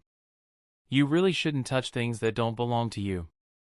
The Sun Warrior tribe left the tree boys to their own devices as they went to disassemble their trap. After a moment, Aang looked over at Zuko. "I told you not to pick up the glowing egg." Zuko just rolled his eyes. It didn't take long for the trap to release. Perhaps it was because the glue didn't have time to solidify since it had only been a few minutes rather than most of the afternoon and part of the night. Once Aang and Zuko were released and the situation was explained, the three of them were told about the firebending masters Ran and Shaw. Fortunately, before Tom's patience ran out, he was addressed. The chief told him that he was free to take the trial too, but that there was also a path for him that would return him to his home. "What?" Tom could barely hear Aang's elated comments or Zuko's questions. "Now? Here? This easily?" The Sun Chief said he would explain after the Avatar and the Fire Prince were on their way. It all seemed just as surreal as when he first got there. It was just so easy and causal. Something he had fought and clawed for from the start. He was pretty dead to the world, so when the Sun Chief sent Aang and Zuko on their way and beckoned for Tom to follow him down a path tucked away behind some foliage, the young man almost missed it. "I can understand that you are confused." Tom looked up from his feet. He scoffed. "I won't even bother asking if you'll tell me who this mysterious her is. That would be for the best." There was another pause before the Sun Chief looked over his shoulder. "I told you I'd explain what I know." "Let me guess," Tom grumbled, "you don't know much." "I don't. But I do know that the being that told us of your arrival does. She told us that you came from another world. That you were brought here by something very ancient and very powerful. Since then she has been watching over you. She asked me to tell you that she has every intention of speaking with you in person. That she has plans for you, should you be willing." Tom cocked an eyebrow as the Sun Chief turned his head back toward the path ahead. "Is that so? Am I supposed to feel privileged or concerned about this?" "She contacted us through a mirror," the chief explained. "No member of our tribe has had the honor of seeing her, or even learning her name. You're making this person out to be something like a god. If there were to be a god in this world, she would indeed be one. I've never much cared for gods. In my experience, they're just another excuse people use to justify killing each other." The two arrived at the mouth of a very well-hidden and innocuous cave. The Sun Chief turned to Tom and gave him an apprising look. "You are a very cynical young man." Tom couldn't help but chuckle. "Well, I won't deny the truth." They both turned toward the cave. "This," the chief explained, gesturing toward the entrance, "is your final test. You didn't think the last leg of this journey would be easy, did you?" Tom noticed a smile creep onto the older man's face at that last comment. For his part, the younger just smiled. "Frankly, I'd be disappointed if it were just a stroll through a cave." The Sun Chief seemed to like that answer.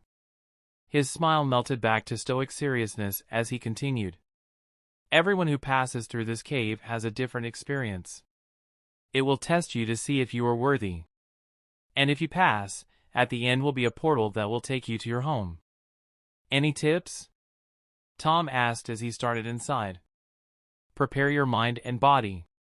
This will be an experience unlike you have ever felt." Tom grinned as his seventh chakra cleared and his body burst into flames. "Oh, is that all?" As Tom disappeared into the darkness, only the light of his flames lingering, the Sun Chief smiled again. "Well, perhaps you'll have an easier time than I thought." It didn't take long before Tom noticed something about his surroundings to change. His vision flickered. The rock walls turned to brick and his flames started to fade. Suddenly he found himself in a room. A hospital room by the looks of it. And even though he could still feel that his chakras were all unlocked, his dragon burst flames were gone. He looked down at himself and saw not the armor he made, but a hospital gown and an armband signifying him as a patient. Tom actually burst out laughing. "You don't really think I'm going to fall for something this obvious, do you?" Even though he couldn't see it, Tom could feel the flames gathering in his palm. With a sweep of his arm, the illusion burned away in a swirling inferno. Everything was as it had been just a moment ago. "Please," the firebender scoffed. "Even if I still had some doubts, and a part of him perhaps did, do you think you can trick me into questioning my reality in a cave that is made to test my resolve?" Tom laughed again as he continued deeper. "I hope you have more challenging tests for me than this, cave." It wouldn't take long for Tom to regret his lapse in genre savviness. Chapter 63, Way Home, Part 2. It was easy to lose one's bearings and sense of time in the cave. It was a long path lit only by Tom's own firebending, and it seemed to stretch on forever.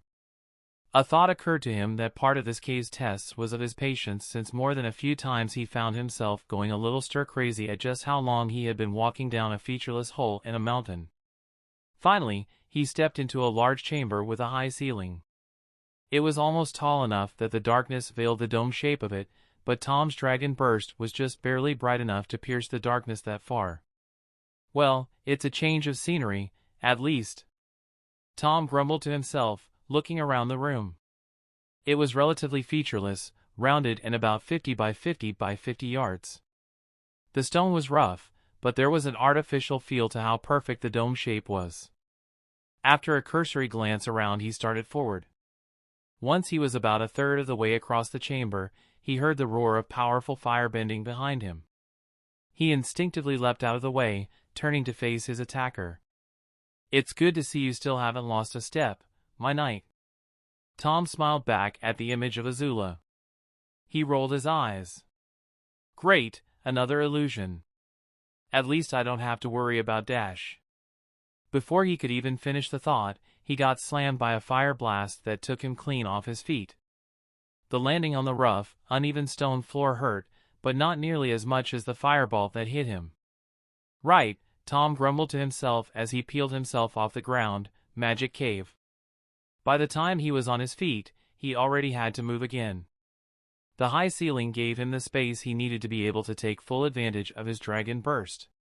He arced past the visage of Azula to try to attack her from behind, but she was quick enough to track his path. She responded with a sweeping wave of flame to counter. Normally an attack like that wouldn't pack much of a punch. It should have been effectively useless against the strength of Tom's pressure barrier, let alone his dragon burst. But it still instantly reversed his momentum against the full power of Cosmic Dragon Burst and pinned him against the wall of the cave. "You didn't really think you could compare to me, did you?" Azula asked, approaching Tom as he recovered. Tom's response was a full-strength fire blast. He was starting to get the impression that it didn't matter what he actually did. Indeed, Azula just pushed through the attack and struck out with a flaming punch. Tom darted away as she buried her fist into the rock wall, blue flame and stone fragments spitting off in every direction. This is definitely not the real Azula. Not even she's that strong. Tom tried from as many angles as he could. Using his mobility, he was able to throw strikes as quickly as he could, but every hit was rebuffed with frustrating ease. That means this thing is an artifact of the cave itself. Which means this is some sort of test. Tom backed off and took another quick look around the chamber. None of the features stuck out as anything notable, and the Azula test, whatever it was, wasn't giving him a chance to look more closely. The only thing that really stood out was the archway he had entered from and a similar one directly opposite the entrance. Another gauging of the room showed that the fake Azula he was fighting wasn't doing anything to block the way out. A version of Azula that's clearly stronger than me and a way out that free and open. Is this supposed to test my restraint? He smiled. How about I show you what I think of that, cave? Tom rushed forward, stopping just in time to slide around the false Azula's preemptive counter. He caught it and spun, bringing her elbow down on his shoulder as hard as he could. The crunch that followed made Tom flinch, but he couldn't let up. He kicked her right in the gut while she was too distracted from the damage he had just done to respond. As the false Azula stumbled back, Tom continued, landing a full-strength punch to the solid illusion's throat. She went flying into the wall and dissipated onto blue smoke. At first Tom smiled at his handiwork, taking down an enemy stronger than he was. But then it dawned on him that the cave could very well have made an enemy so strong it couldn't been defeated. It could have been made to have no weaknesses to exploit. Perhaps that was the point? But then why was the door made so easy to get to? Was it a trap? Is it still a trap? He gave a quick look back at the way he came, then at the only other path open to him. Going back at this point wasn't an option. He continued forward. The same monotonous dark rock walls stretched forward again. At more than one point he worried if he had gotten turned around in the chamber fight. But when he came to a fork in the cave, his doubt ended. Still, that left the split path before him.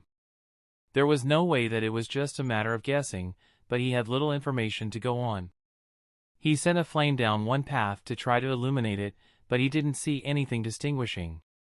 He set to do the same for the other path when he heard a voice call from the darkness. Tommy, a threatening, feminine voice cooed at him from the shadows. It wasn't the voice he had heard in the swamp, it was another one. One he hadn't heard in a long time. Tom froze. He didn't want to hear that voice. You've changed a lot since you left us behind. You're not real, Tom whispered to himself as he started rushing down the silent path. What are talking about, Tommy? The voice questioned sarcastically, echoing all around him. The tone was similar to Tom's, the inflections like his. It made sense. The owner of the voice was who he sharpened his razor tongue against when he was younger. Sometimes playfully, other times less so. I'm your blood, of course I'm real. But it's easier for you to just write off our family and ignore us. And you compared me to father. Tom snapped and blasted flames into the darkness. The voice came from everywhere at once, but it was easy to fill the entire path with fire, given how claustrophobically small it was. The flames filled every part of the cave Tom could reach with them for almost a minute.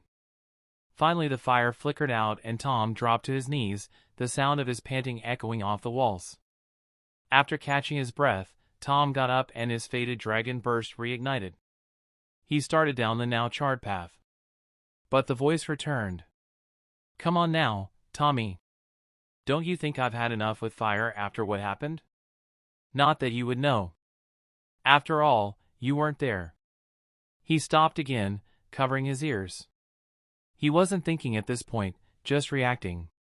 But the voice was echoing inside his head. He couldn't drown it out. If it's any consolation, they weren't lying when they told you he didn't feel a thing. You wouldn't have either, you know. Tom dropped, curling up into a ball in the dark cave, only wisps of flame still striking against the darkness. He tried to choke back the tears, but there was no way he could hold back. Is that what you wanted? For me to be there? For me to die too? For a moment, he just cried in the near darkness. But suddenly he felt a hand on his shoulder. He curled up tighter. You're not real. Don't touch me. Of course I'm real, the voice said. This time the voice had a clear origin and was much softer. There was a soothing air about it. It was gentle, but also carried a hint of genuine worry. I'm the part of me that you carry with me. I can't ask you to only remember me for who I tried to be. I hurt you too much. If you hate me, I would understand. I deserve it. But you're my brother, Tommy. He felt the hand on his shoulder pull him into a gentle embrace. I'm glad that you're alive and you get to have all of the wonderful experiences that are in store for you. Tom's eyes were clenched shut. It wouldn't have mattered anyway. With all the tears he wouldn't have been able to see a thing. But he still returned the embrace. I'd trade places with you if I could, Angie. Or with Scott, or Mom. I know you would. But then who would save this world you're in now? Mother and Scott couldn't hurt a fly even if they had to, you know that. And do you remember when we all tried to play badminton? I was always so uncoordinated. How would I have done all that magic karate you do? Tom couldn't help but crack a smile, even if just for a moment. It's not karate, he choked through more tears. See? That's exactly what I mean. The arms embracing him pulled away, and Tom sat against the wall of the tunnel as the voice grew more and more distant. Oh, and by the way, you'd better not cheat on that girlfriend of yours with this Azula person just because you think she's cute. I've seen how you look at her. Even with the way he was feeling, Tom couldn't help but smile. He never could quite master that tone. The one that was so perfectly balanced between sarcasm and sincerity, you couldn't tell if she was serious or not. Shut up, Angie. I'm just saying, as your big sister, I would not approve.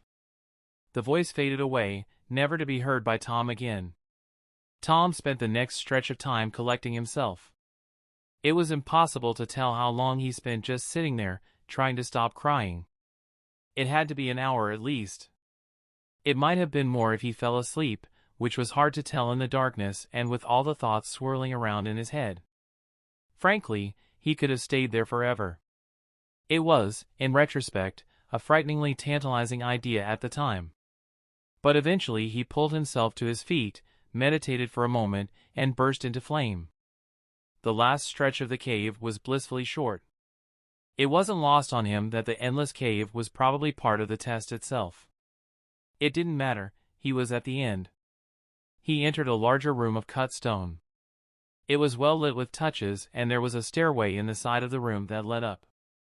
The only other feature in the room was a giant ornate mirror set into the wall.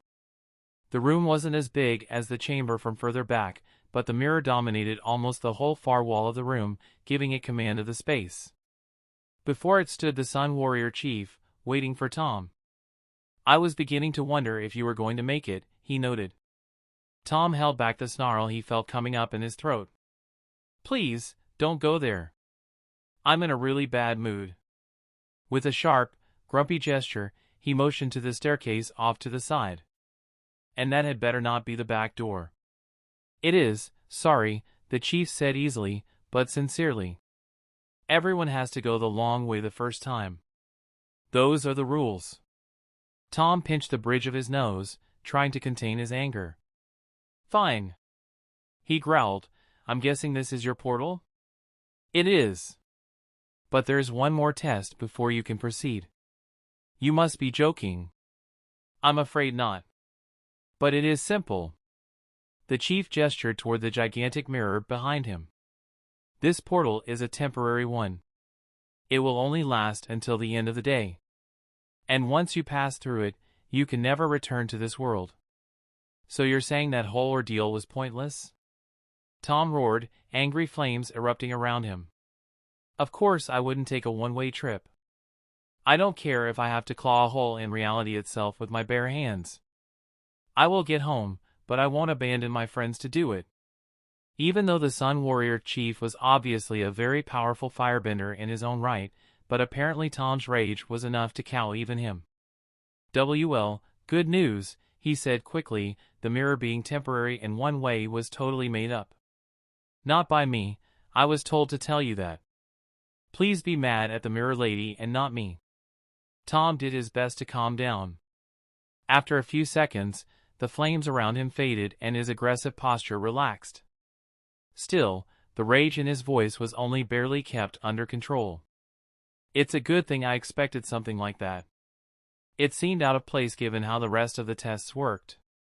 That had something to do with the plans you said this goddess has for me, I'm guessing?"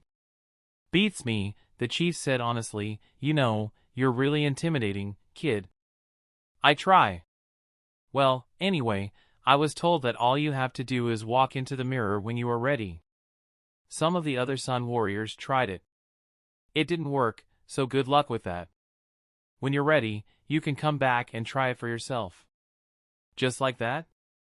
"Is something wrong?" the chief asked, confused. Tom paused and thought. It seems too good to be true. Too easy. Was it really so easy? Tom flinched at that thought. "Your journey has brought you into a secret chamber not known even to some of an ancient lost civilization hidden in forbidden ruins. If your road here was easy, you are either unimaginably powerful or unimaginably lucky. This goddess, as you call her, saw fit to bless you with a solution to your problem. I would suggest you accept it gracefully." Tom sighed, letting as much anger out with the breath as he could. He then bowed his head. "I apologize. Accepting gifts gracefully isn't a strength of mine, and I unfairly in my anger." The Sun Chief just shrugged. Nobody's perfect. At least you didn't try to roast me." "If I may, I'd like to ask two things of you," Tom said, his head still bowed respectfully. "And what would they be?" "The first is a request," the young man said. "I'd like to take the test of Ran and Shaw." "I thought you'd never ask." "What's the other one?" Tom looked up and smiled. "This is just for the sake of my own curiosity," he admitted, "but that sunstone in the room with the glue trap. It's actually their egg, right? You ask interesting questions." That was as close to an answer as Tom got from the chief. With that line of conversation going nowhere, they took the staircase up to the ground level of the Sun Warrior ruins and headed to the Temple of the First Flame. It was easy enough for Tom to carry the flame up the mountain. Given where his only real formal lessons had come from up to that point, it was easy enough to keep a strong flame from getting out of control. Once he got to the top, he saw Aang and Zuko waiting for him. Aang had lots of questions, but Tom told him he'd explain later. That was good enough for the Airbender, and he let Tom continue with the ritual in peace. Needless to say, the masters being dragons didn't faze Tom in the slightest. He did his best to remember the dancing dragon steps and found it to be easy to remember thanks to its ergonomical stances. Ran and Shaw deemed Tom worthy and shared the secret of firebending. The scene from the show could never do justice for what Tom experienced. He remembered seeing a swirl of rainbow fire, but firsthand, it was indescribable. No depiction could ever capture the purity of the flame. It wasn't just the chemical reaction that Tom knew it to be from his world of science. It was that as well, but more than that, it was something pure. Something with meaning greater than what it simply was. With their mission accomplished to a degree that Zuko or even the partially clued in Aang couldn't have even dreamed of, the group took their leave. On the way back to the capital, they had to camp out again. Once Zuko was asleep, Aang turned to speak with Tom. "So," he asked enthusiastically, "what happened?" "The bad news is, I still have no idea what's really going on," Tom grumbled at the campfire. He caught Aang's disappointed look out of the corner of his eye, so he turned to his friend and smiled. "Good news is I have a way home. And I'm pretty sure it's two-way." "That's great!" Aang exclaimed, barely keeping his volume low enough to not wake Zuko. But then a thought occurred to him. "So, wait. You didn't go home? If you can come and go whenever you want now, why not go home and come back in a few days?" "See, Jen? Because I've managed to turn your already crazy life upside down. I have no idea what's going to happen from here on out, so I intend to see this through to the end." Tom gave Aang a light punch on the arm. "So you're not getting rid of me until you finally save the world." Aang chuckled. "Great, now I want to drag it out just so you'll stick around longer." They both laughed, enjoying the moment. Until Zuko popped his head out of his tent and grumpily snarled for them to keep it down. The two of them did, talking a little more until Aang decided it was time for him to turn in. But just before he entered his tent, he noticed a look on Tom's face as he stared into the campfire. "Tom? Is something wrong?" Tom didn't look up as he answered. "I'm fine. Just that one of those tests kind of messed with me." "You never did tell me about them," Aang noted. "Do you want to talk about them?" "Not right now. But some other time I will." "Okay," Aang said with a yawn before retiring. Tom watched the fire for a while before he started to drift off. He headed for his tent to turn in. He'd tell Aang about his ordeal in the cave one day. After all, Aang sounded just like another voice he hadn't heard for a long time. Chapter 64, Old Debts. After Aang and the others returned to the capital, Tom quickly retired to his room there and spent the next few days alone for the most part. Emotions he hadn't dealt with for the most part in some time had been dredged up, and he wanted some alone time to deal with them. Katara asked him what was wrong, of course, not taking well to his deflecting. But when he mentioned a magic cave bringing up some thorny family issues, she begrudgingly dropped it. In the meantime, Sokka had his turn having a team bonding mission with Zuko. Tom had told him and the others about the boiling rock. And even though Hakoda was safe and sound in the Fire Nation capital with them, Suki was still in prison there. Tom hadn't even really gotten back on his feet by the time they were already back. From his perspective, Suki was just suddenly there, and Tom had to back up mentally to figure out how that all worked. One truly unexpected artifact of Tom's intervention was suddenly Sokka, Yu, and Suki were all in the same room. The instant Tom noticed the tension in the room, as soon as the two girls locked eyes, he excused himself and hid. Everyone else, especially Sokka, would regret not doing the same. For all the good that had happened recently, things had stalled out for the Earth Kingdom and their allies. The Fire Nation couldn't crack in through their own repurposed defenses, but they easily pinned the Earth Kingdom inside the capital. Word from the outside was sporadic, since the Fire Navy ironclad warships still outclassed the Earth Kingdom's war junks, but things weren't sunshine and rainbows in the occupied Earth Kingdom either. The Council of Five was able to retain control of the forces fighting the Fire Nation around the front line. The Earth Kingdom forces coordinated attack on the day of Black Sunday. Unfortunately, very little ground was recovered and the Fire Nation was back on the attack within the week. With that said, though, they were much more careful. Slower. It was like the entire world had stalled out and was holding its breath. And the more time passed, the closer Sozin's comet crept. Time was running out, but there was little to do. Especially for Aang and company. Aang had plenty of firebending to learn and practice. And earthbending for that matter. But the key to winning was to bring down Ozai and Azula, but they had been in hiding since the invasion succeeded. Ozai was no fool, he knew all he had to do was wait for the comet. We may have to consider how we intend to mount a defense against firebenders against Sozin's comet. Tom looked around at the faces of Aang, Sokka, Katara, and Toph turned grave. It was something that was all starting to dawn on them, but that was the first time anyone had said it. If we can't find Ozai soon, Sokka agreed with a solemn nod, we may just have to wait for him to come to us. And he's not going to do that until he has the advantage. Well, we have firebenders on our side too, Katara pointed out. A grand total of 3, Tom reminded her, and one of them is Aang who needs to fight Ozai. There's also Azula to account for. Toph was the only one that had any level of enthusiasm, even if it was more restrained than usual. Well, it's not just going to be you, Zuko, and Aang out there, huh? Everyone smiled at that. Fair point, Tom agreed. Besides, Aang spoke up, we still have a little time to take down the Fire Lord before the comet arrives. Tom chuckled, since when do the good guys ever win the day that easily? We have to wait for the last minute before swooping in and saving the day. It is more dramatic that way, Aang agreed with a smile. Everyone shared a quick laugh, but their problem was notably not solved. Tom, Sokka, and Toph had all already tried to sneak out of the capital to look for the wayward Fire Lord, but the Fire Nation's encirclement of the capital was too strong. More days ticked by and the world continued to hold its breath. One day, after Aang's firebending lessons at lunch, Aang made an observation. You know, Sokka has had a team-building field trip with Zuko and you just ended up tagging along and doing your own thing when we went to the Sun Warrior ruins. This isn't going to become a thing, is it? Zuko questioned, a hint of worry in his voice. Relax, Zuko, Tom said as he reclined in his chair, I've got nowhere to go.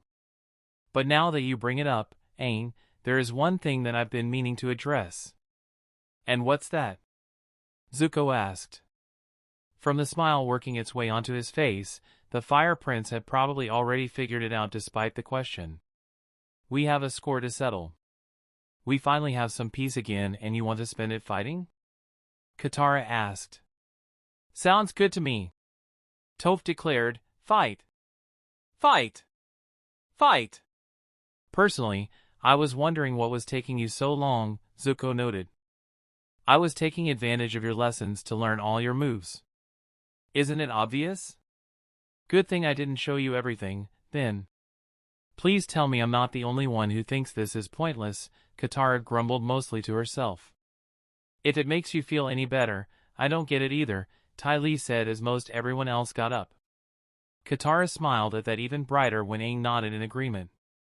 Needless to say, a dining hall was not the best place for a fight, so everyone headed into the Agni Kai arena. Zuko made a point of saying even though they were using the dueling grounds that they were not fighting an actual Agni Kai. Those were fought to the first burn. And if not, to the death.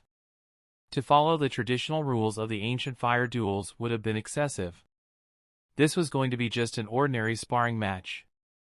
The match had a pretty fair audience as Tom and Zuko squared off. Aang, Katara, Sokka, Toph, Suki, Yu, and Ty Lee watched from the stands surrounding the ring. Tom couldn't help but smile when he heard Toph trying to take bets on the fight. He didn't hear anyone taking her up on her offer, though his focus had to shift quickly. Someone sounded the gong in the room and the fight was on. Tom erupted forward on jets of flame, trying to swipe Zuko in the side of the head with his flaming elbow. Zuko was quick enough to duck, however, the fire swirling just above his head. He responded with a fiery straight punch, but Tom was able to lean out of the way. Next, a wide kick from Zuko. Tom put up his arm to block, absorbing the force of the kick and dissipating the flames that followed. But the impact stalled Tom's movement, allowing Zuko to step inside his guard and hit him right in the chest and send him flying. The second he hit ground, he vaulted back up to and blasted forward in a flying kick. It was easy to dodge such a telegraphed attack, but what Zuko didn't see coming was Tom swinging his other leg the instant his feint missed. They both were propelled away from each other, then back toward each other. For the next half a minute straight they attacked and parried, flames swirling around them with every motion. The fire around them was so intense, it was hard to see what was going on. It was like watching it as a slideshow as the flames briefly parted. Finally, they paused and the flames faded. They were both relaxed, hadn't even broke a sweat yet. This is getting pretty intense. Ty Lee noted as the group of onlookers watched the flames dance. They hadn't noticed, but Hakoda, some Water Tribe soldiers and some Earth Kingdom earthbenders had heard the noise and had taken seats behind the group to watch the show. I really hope they don't hurt each other, Katara grumbled to herself before calling out to the two of them. You two know I can only heal light burns and bruises quickly, right? You two idiots better not seriously hurt yourselves right before Sozin's comet comes. Hear that, Tom? Zuko asked rhetorically, sounds like we better pace ourselves. Tom chuckled. Ah, and here I was trying to knock your head off your shoulders. Oh, well. Guess I'll have to just settle for doing this. A second later, Tom was enveloped in flames and arcing around the room above the dueling ring. But when he came in to hit Zuko from behind, Zuko had already turned and braced for the hit. He caught the punch thrown and used the force of his own flames to keep the dragon burst flames at bay. You know, I noticed you like to come around the right side and hit your opponent in the back with your first hit. You're getting predictable with that technique of yours. I guess I'll just have to try harder. Tom darted away and came in from another angle, but his attack was rebuffed again. Then he darted away and returned, only to have his attack blocked. Then again, and again, and again. You can't keep this up forever. Zuko declared, you'll slow down when you tire yourself out. I didn't plan on keeping this up forever. Tom returned confidently as he darted away from another failed attack. As a matter of fact, you'll drop your guard in 5, 4. As Tom counted down, Zuko realized something about Tom's attack. He had been attacking the same side for most of his attack. And now he was coming in from the opposite direction. That didn't matter, this attack had to be stopped. Zuko turned to face the flaming missile and his foot slid into place. But when it did, he noticed an intense heat. He lifted his foot up and looked down. One of the normally pale white stones was red hot from their firebending. Before he had the chance to recover from that, Tom had already slammed him off his feet. Tom tried to follow up, but Zuko was back on his feet too quickly and was able to dodge that attack. Zuko rubbed his jaw as the two combatants squared off again. He grinned as he spoke up, you always have a plan, don't you? Well, I have to when I fight someone stronger than me. I'm not sure I am stronger than you. Well, I guess that's what we're working out right now. Good point. And this is the part where I show you I had a plan too. Suddenly Zuko burst forward on jets of flame like Tom and sometimes his sister did. I've been learning a few things from you too. Before Tom had the chance to react, he took a punch to the face and was almost taken off his feet. The only reason he was able to keep himself from going flying was because he had his dragon burst to stabilize him in the air. He darted down to a crouching position on the ground in the blink of an eye, the mirage he left behind getting slashed out of existence by Zuko's follow-up kick. Tom tried to counterattack, but Zuko flew out of the way thanks to the flame jets again. Tom shot after him and they spent most of the rest of the fight in midair. By this point, however, the strain of the fight was starting to show on their faces. They bounced off of each other as they blocked and parried attacks, and zipped back and forth to dodge, but finally Tom noticed an opening. Using the greater control he got from Dragon Burst being all around him, Tom dipped just barely under Zuko's next attack and was able to just barely knock his leg out of place with a quick jab. Zuko, clearly relatively new to this kind of fighting even if he had at least an intermediate mastery of the technique, was knocked severely off course and went tumbling into the ground. He jumped back to his feet within a second, but by that point Tom had already closed in and swinging. They were already pushing their limits by that point. They'd landed very few clean hits, but they had spent a lot of strength just keeping up with each other. Tom's strike wasn't nearly as hard as his previous one. Zuko's head snapped back, but he quickly recovered and delivered a return punch to Tom's gut. They both stood there for a moment before stumbling past each other and face-planting on the stone ring, the last of their flames dissipating.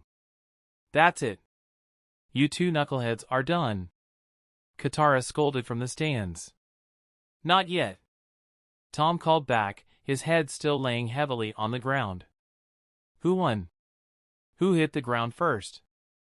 Does it matter?" "You asked. It looked like a tie from here." "A tie's not good enough," Zuko grumbled. They both tried to peel themselves off the ground, but before they could, Toph spoke up. "As the resident earthbending master, I sense that Zuko fell first. So that means Tom wins." "I'll take it," Zuko grumbled. "Dang it. I want a rematch." "You're on. Just give me, 10 seconds to get up." "Not a chance." Katara roared at them. "You two are never doing anything like that ever again." By this point, Tom and Zuko were able to pull themselves up to a seated position and looked at their clearly miffed friend before chuckling to each other. "Welp, so much for that," Tom joked. "The team mom says playtime is over." "Do not call me the team mom." With the winner decided, the room erupted in applause. By the end of the fight the seats were packed, so the roar was impressive. It also made the original group jump as none of them even noticed how large the crowd had grown.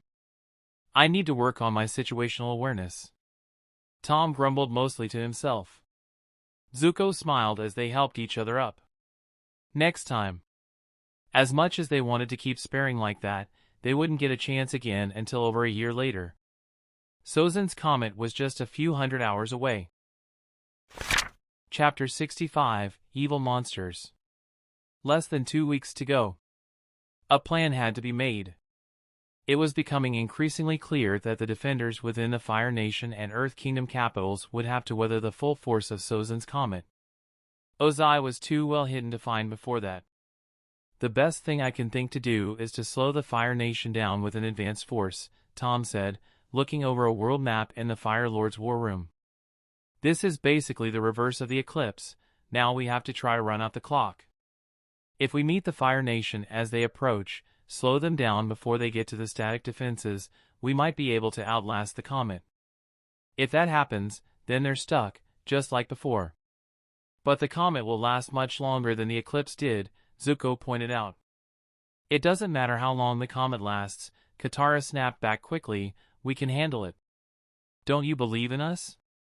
It was subtle at first, but some assembled started to notice Katara's hostility. And it wasn't just at that or other war meetings. Other than some social gatherings, Aang, Tom, Katara, Sokka, Toph, Zuko, Suki, Yu, and Ty Lee tended to eat lunch and dinner together. For example, she basically avoided him like the plague. "That's not exactly what I meant," Zuko half grumbled back. As much as Zuko had, and still was, trying to get on her good side, when Katara befriended Ty Lee in under 20 minutes, it was pretty clear his patience was already wearing thin. "Still, how long is the comet?" Tom asked. "Somewhere between 1 and 2 hours, Hakoda answered. "We won't know until the day." "That's a long time." Aang mumbled the thought everyone else was thinking. "And that's not the only problem," Sokka pointed out. "If we try to hold the firebenders off for an hour, the losses would be unbelievable. Even if we somehow managed to win, it probably wouldn't be worth it." Tom cursed under his breath. "You can't use RTS tactics when real lives are on the line. But there might be another way." "What do you propose, Sokka?" Yu asked as everyone turned to him. Sokka reached down toward the map, drawing paths with his finger. "We use hit and run tactics. Don't engage them, just harass them a little so they can't move as quickly." "But will guerrilla be enough attacks be enough to prevent the Fire Nation from getting to the capitals?" a representative of the Earth Kingdom army asked. "No," Sokka admitted, "but it won't have to." We'll take our best fighters for the away teams and hit the lead groups of every Fire Nation advance. Especially their vehicles and beasts of burden. If we can stop their supply line cold, they won't be able to siege for more than the day of the comet. It's almost guaranteed that the firebenders will get through, but that's where our fortifications come in. The firebenders may be stronger while the comet is close, but that won't save them from a rain of giant boulders. Plus they'll have to get through walls and barricades on their own. I don't know about this, the Earth Kingdom representative mumbled loudly. He was a mousy 40-something-year-old bureaucrat with hardly any military experience. The point when Aang the pacifist had to explain military tactics to him was the point everyone lost respect for his opinions. I'd rather see through the all-out retaliatory attack. I prefer Sokka's plan. The bureaucrat's head snapped toward Tom. What? But I just advocated for your plan. And Sokka pointed out a fatal flaw in it. Besides, are you offering your armies for the forward forces? No! Besides, the Earth Kingdom is better suited to a defensive battle. Then we should use that to our advantage, Tom said with an edge. Hakoda stepped up, practiced authority in every bit of his voice and body language. The Earth Kingdom regulars should man the defensive positions. Both here in the Fire Nation capital and in Ba Sing Se. The rest of us can send out the harassing attacks toward the Fire Nation. We've been fighting a guerrilla war against them already for some time. There was a general chorus of agreement and the bureaucrat conceded. Very well, Chief Hakoda. We will follow this plan. I'll leave the planning of your guerrilla attacks to all of you. I shall go inspect my troops and prepare the defenses. With that he turned and left the room. I really don't like that guy, Toph stated bluntly before he was even out of earshot. Not that the young earthbender cared particularly. The Earth Kingdom really needs some better leaders. I think someone just volunteered for the military, Tom grinned. Toph snorted in response. Me? As any authority figure?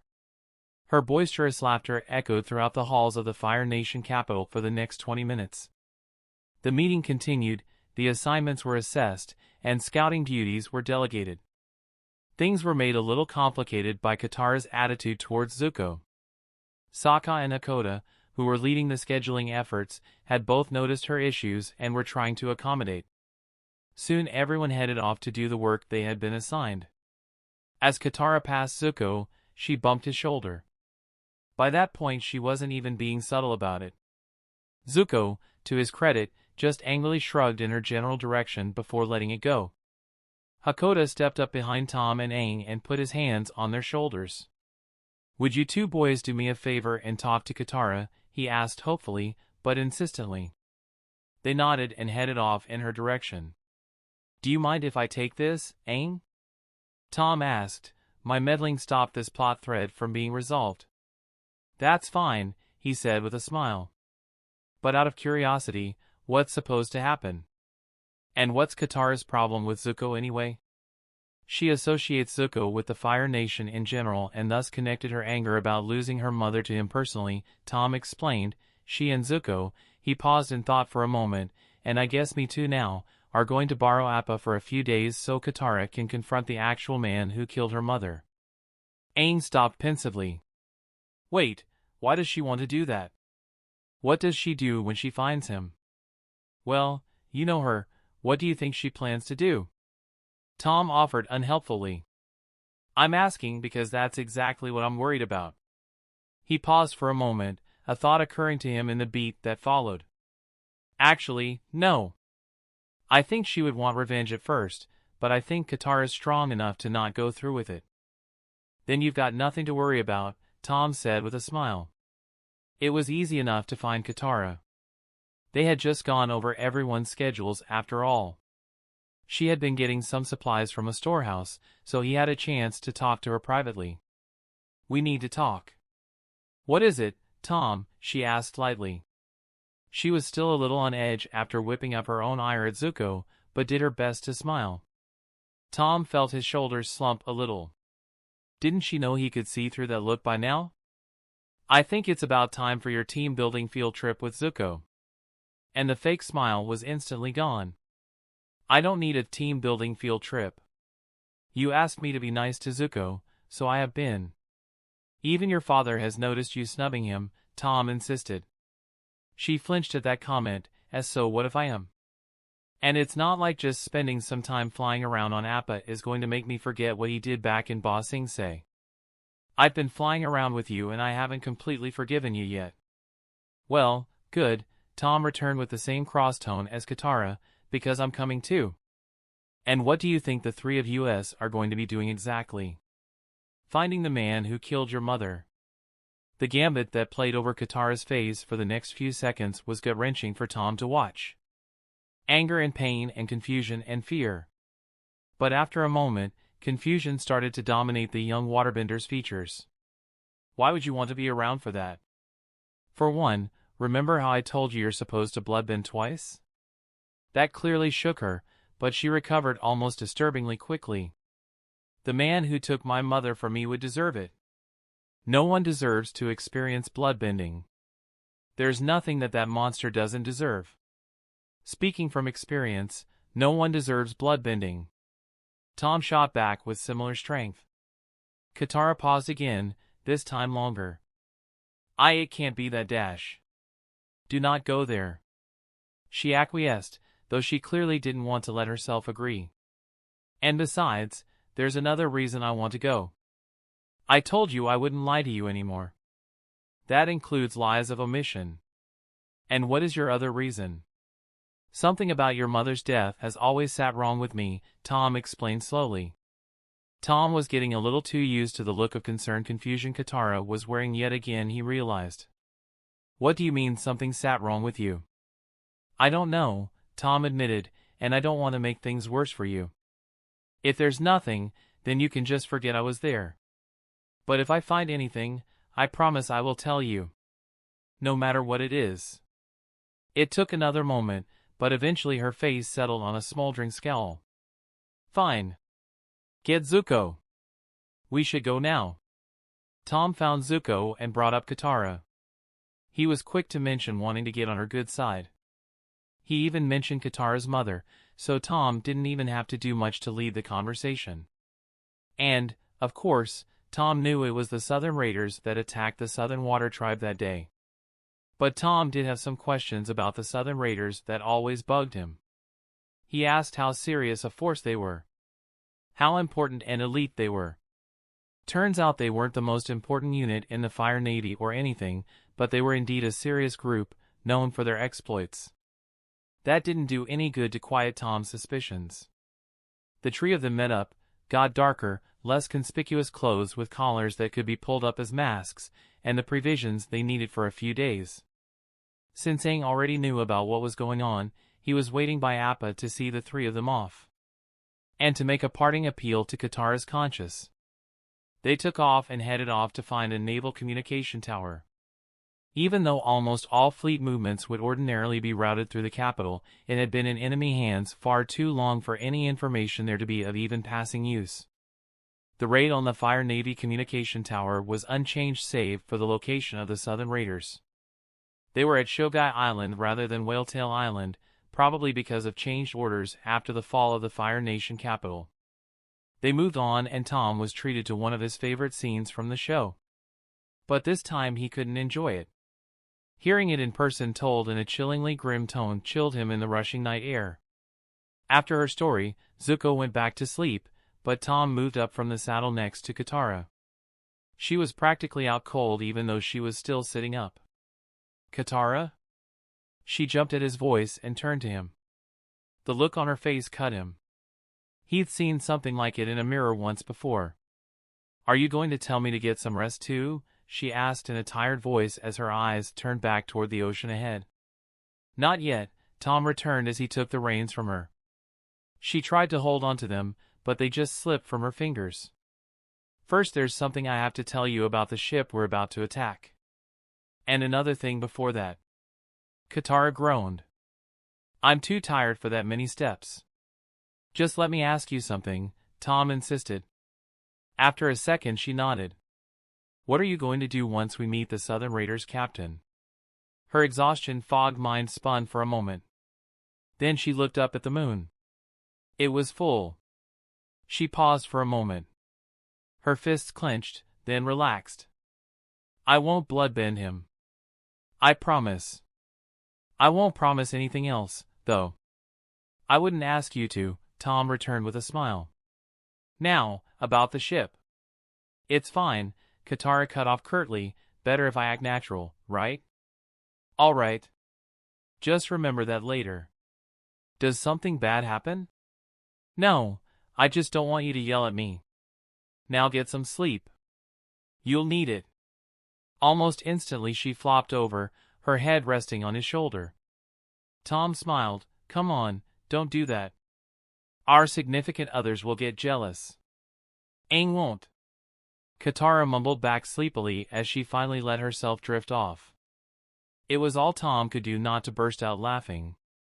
Apparently his prodding had accelerated Aang and Katara's relationship a little. And they were doing a pretty poor job of hiding it. Pretty much everyone knew they were together except maybe Sokka. And that was more a matter of willing blind eye turning than anything else. You won't tell, right Appa? Tom asked, the sky bison rumbling an affirmation back. The attack on the ship begun the unchanged, but true to her word, once they blitzed their way to the bridge she didn't subdue the captain with bloodbending. He wasn't treated that much more gently, though. After Tom and Zuko blocked his first few attacks, he was slammed into the window with a massive torrent hard enough to crack the shatter-resistant glass. Before he could even see straight, he was frozen to the window. By the time he was able to get his bearings, all he could see was a giant menacing icicle floating in front of his nose.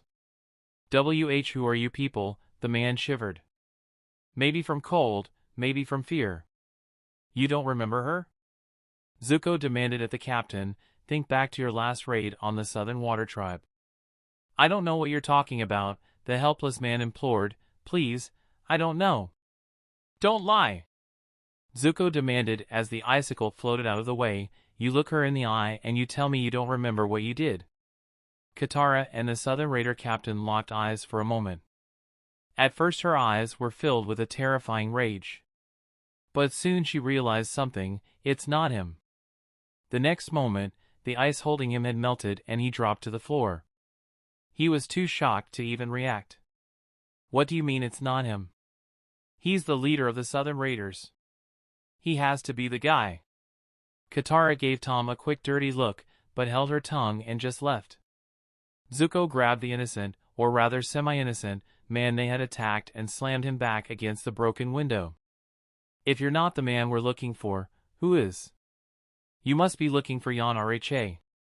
He retired 4 years ago, the hardened soldier answered instantly. The captain was even forthcoming enough to tell them where Jan Rha actually was. In retrospect, it seemed a little suspicious that a trained elite soldier would break so easily. You could call it an act of cowardice, sure. But was it really? It didn't matter. Tom knew it wasn't a trap at least. Not that it would have mattered to Katara either way. It took the rest of the night and into the morning, but they found the village they were looking for. Tracking Jan Rha down with the information they gained from his replacement in the Southern Raiders. They stalked him as he left a town marketplace. When the rain started to fall, the retired soldier showed how dangerous he could be, blasting a bush that rustled behind him. But in the next moment Tom and Zuko blindsided him from both sides, causing him to fall and drop his basket of newly purchased produce. We weren't behind the bush. Whoever you are, take my money. Take whatever you want. I'll cooperate, the thin, aging man insisted. Katara pulled her mask down and looked the person she hated more than anyone else in his fearful eyes. Do you know who I am? I'm not sure. Oh, you better remember me like your life depends on it. Why don't you take a closer look? Jan Rha did look closer. And as he did, realization begun to overtake his face. Yes, I remember you now. You're that little water tribe girl. As more came back to him, he told the rest of the story. About what happened after Katara had left the tent that day. But even though he spoke in a chillingly cold and detached tone, Tom didn't have the same reaction as before. That detail that always caught Tom's attention came up again. He couldn't ignore it. I'm afraid I'm not taking prisoners today. Tom watched Katara's rage and grief boil over and hoped his presence hadn't somehow changed her choice. That he had somehow been a bad influence and pushed her over the edge. He let out a held breath when the lances of ice stopped well short of Yanrha. Perhaps letting him live in misery couldn't be called kindness. But Katara was too good of a person to cross that red line. She turned to leave, as did Zuko. But Tom waited for a moment. He had a loose end to tie up. Katara was totally oblivious to what her friends were doing. She had enough to think about. But Zuko turned back toward Tom. "Are you coming?" "In a moment," he said quietly. Zuko could just barely hear him over the rain. The Fire Prince shrugged and turned back down toward the path. "What do you want?" Yanrha asked, still groveling. "I don't know you." "You wouldn't," Tom agreed. "Then why are you here?" "To get the truth," Tom answered. "You tell a convincing story. But I noticed some problems with it." "What are you talking about?" "Why were the Southern Raiders really in the Southern Water Tribe that day?" "I told the girl, we were dash. One waterbender is not worth the Southern Raiders' time." Tom snapped back. "Besides, that's not the only crack in your story. Tell me, how many waterbenders were taken alive over the years versus killed by your raids?" "And most were taken alive," Yanrha admitted. "Why?" "Because the Fire Nation breaks wills, you don't engage in random slaughter." Tom leaned in for emphasis. Most of Yanrha's groveling seemed to have been a show for Katara and ended when she left, but it was clear from the look on his face that he knew, even one-on-one, he couldn't fight his way out like this. "So, tell me the truth." It seemed more a threat than anything else. "Why were you really in the Southern Water Tribe that day, and why did you really kill my friend's mother?" There was a long pause. "Well, nothing worth obtaining is ever that easy." After a moment of thought, an idea came to Tom. It was a shot in the dark, but there was little else to do. "I can't help but notice an edge of silver in this." Yanrha flinched. It was subtle, almost unnoticeable, but it had to be a tell. Something must have shown on Tom's face, because what was left of the groveling ended. Yanrha tried to get up, but Tom slid into a fighting stance. The elder man got the message and just sat down grumpily in the mud. "I didn't expect you to know about the silver ants. I know a great many things. And you want to know even more. But I'm not a silver ant anymore. Not since that day." As Tom thought about it, that made sense. Right. How else would you remember some random water tribe girl? But luckily, I'm not interested in the silver ant's current or future machinations. I'm interested in the past. And why would I tell you anything I didn't tell your friend? Well, for one, I'm threatening you, Tom pointed out. That seemed to have at least a little effect. But Tom continued, and besides, what do you owe the silver ants now? How's life with that mother of yours? Yanrha didn't even bother to hide how deep that one cut. I suppose it wouldn't matter. You won't believe me. Try me. Fine. The elder man sighed as he brought his mind back to that day. Maybe if I tell someone in person the nightmares will stop. You're right. I lied to your friend.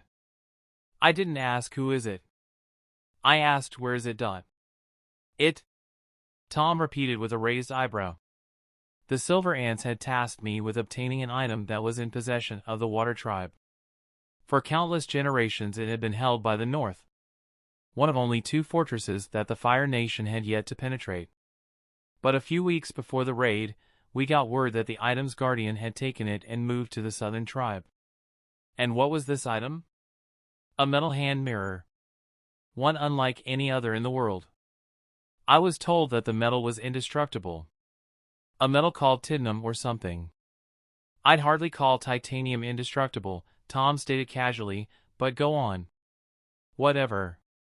But that wasn't the only thing strange about the mirror. Its face was covered by another kind of metal. I have no idea what it was called. But I was told it burned to the touch, but somehow generated no heat. I don't know if that's true, though. Tom spent a moment in thought trying to come up with a metal that could burn you without any heat applied to it, but nothing came to him. It didn't matter for now. He could ask Katara or Hakoda about this titanium mirror later if he had to. He turned his attention back to Jan Rha's story. When the little girl left, the woman caved. Kana was her name, I think. Kia! Tom corrected. Whatever. Jan Rha grumbled before back continuing. What's important is that she reached behind her and pulled out something covered in thick canvas. She unwrapped it to show the item I sought. But then suddenly she brandished it at me. She said, if you want it, come and take it. Before I heard a click and the faceplate dropped open. The mirror shone for a moment with light that seemed to be coming impossibly from within. And then, suddenly his voice became hushed, even as the rain fell. His breath started to quicken and become uneven. Fear gripped his face as he recalled what happened next. Then the monster appeared. Monster? Tom questioned suspiciously. I told you that you wouldn't believe me. But I will never forget that horror. A black, skeletal demon. It had horrible clawed hands, a powerful, whip-like tail, wings that looked like they had been plucked of feathers, and strange horns. Or, maybe they were like the antenna of a bug? I swore I could see them move, but even I thought that too mad at the time. He paused again as he recalled what must have been the worst part. And those eyes. White, hungry, lights. They looked into my soul. I felt like they were judging me. I can only imagine what this fantastical creature of yours saw in its judgment, Tom sniped. At first, he didn't believe a word of what Jan Rha was saying. It was too insane. But he decided that he could talk to Katara or Hakoda afterward if there were any details he could corroborate. After all, he was currently talking to a cartoon character who could do magic fire kung fu. Monsters may not be completely outside the realms of reality.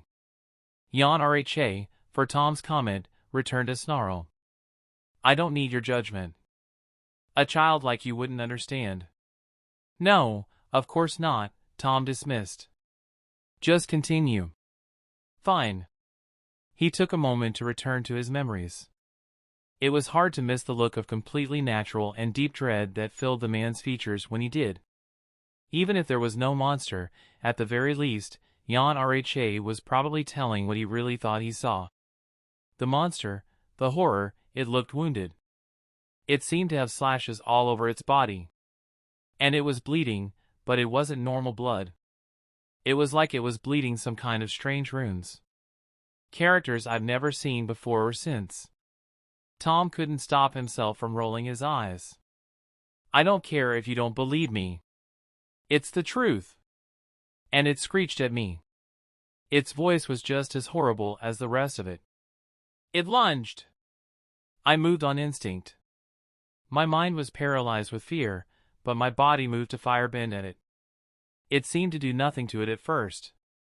The flames licked uselessly at its bizarre skin. But then I noticed it seemed to have an effect on its cuts and wounds. After a moment, the whole creature erupted with green flames from within. In an instant it burned up into nothing but a charred pile of bone scraps. It was terrifying. Not even the Fire Lord's lightning could reduce a body that completely. I looked around after the flames faded. The woman was gone. Perhaps she jumped through the mirror like the creature jumped out. It didn't matter. I saw the mirror on the ground. I tried to pick it up, but somehow, I couldn't lift it. It was like the more I tried to hoist it up, the heavier it got. My men were being pushed back. I had no choice. I had to leave it behind. The Silver Ant Council said I had just made up the story about the monster to cover the fact that I failed to retrieve the mirror. And so I wallow here. Your story is hard to believe, Tom noted. I don't care what you believe. I told you the truth, so just leave me be. Tom grinned. Actually, there was one more small piece of business I wanted to address. What? With a snap of Tom's fingers, a spark of flame leapt from his hand to the overturned basket of produce on the ground. It hissed in the rain as all the fruits and vegetables caught fire. Hey! That's for terrorizing an 8-year-old girl, asshole. Tom turned, but spared one more glance and some parting words. If I find out you're lying, we'll be in touch. Given her emotional state, Katara didn't even notice it took Tom longer to get back to Appa than herself or Zuko. The trio headed back to the Fire Nation capital and Katara passed out asleep almost the whole way back. Zuko asked Tom what he had been doing with Yan Rha. At first he thought about using one of the lies he had concocted on the way back to their ride. But then he realized that he had a rare chance to tell the unabashed truth. It's something I can only discuss with Katara. And a day after they got back, he did. He wanted to give his friend time to recover, given what he planned to ask her. Then again, it wasn't particularly surprising when Katara was still feeling pretty rough only a day later. Still, Sozin's comet was a matter of days away and there may not be another chance for far too long not to press the issue right then. "Hi Tom," Katara said with a fake smile when Tom approached her. "This was going to hurt. I need to ask you some questions." Tom started slowly. "You're probably not going to like them, but I need to know for sure." "Know what?" Katara's curiosity seemed to eclipse her melancholic frustration for just a moment. "I spoke a bit more with Yan Rha after you left, and he said he lied to you. He told me a totally different story of what happened." "What?" "That's why I have to ask you about some details of what happened that day.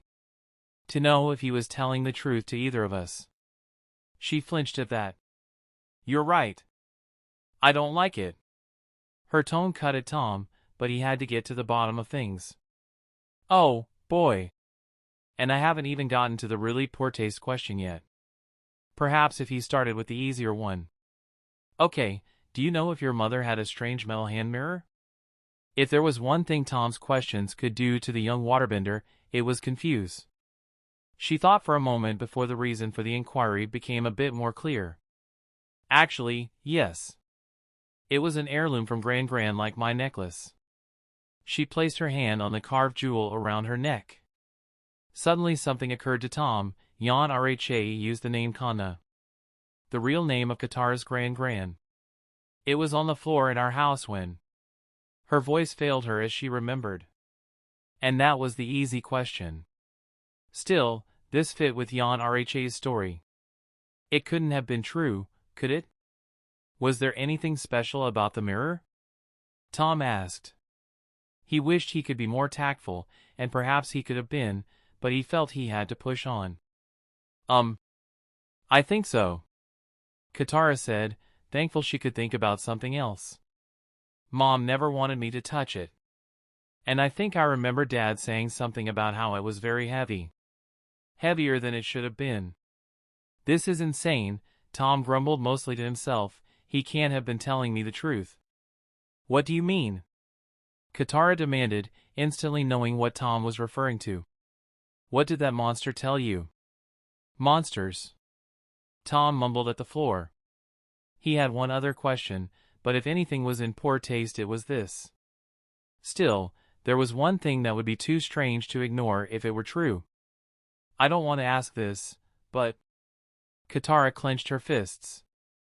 Not so much in a threatening way, but more to brace herself for whatever was to come. "Just say it. I can take it." What condition was your mother in when you found her?" Katara took that question like a punch. Tom opened his mouth to apologize, but Katara held up her hand and caught herself. "Jay, just give me a minute." She took a deep breath and gave her head a quick shake. With another sigh, she began to speak again. "I didn't actually see it myself. Dad covered my eyes. No one wanted Sokka or I to find out. But we did." Katara stopped again.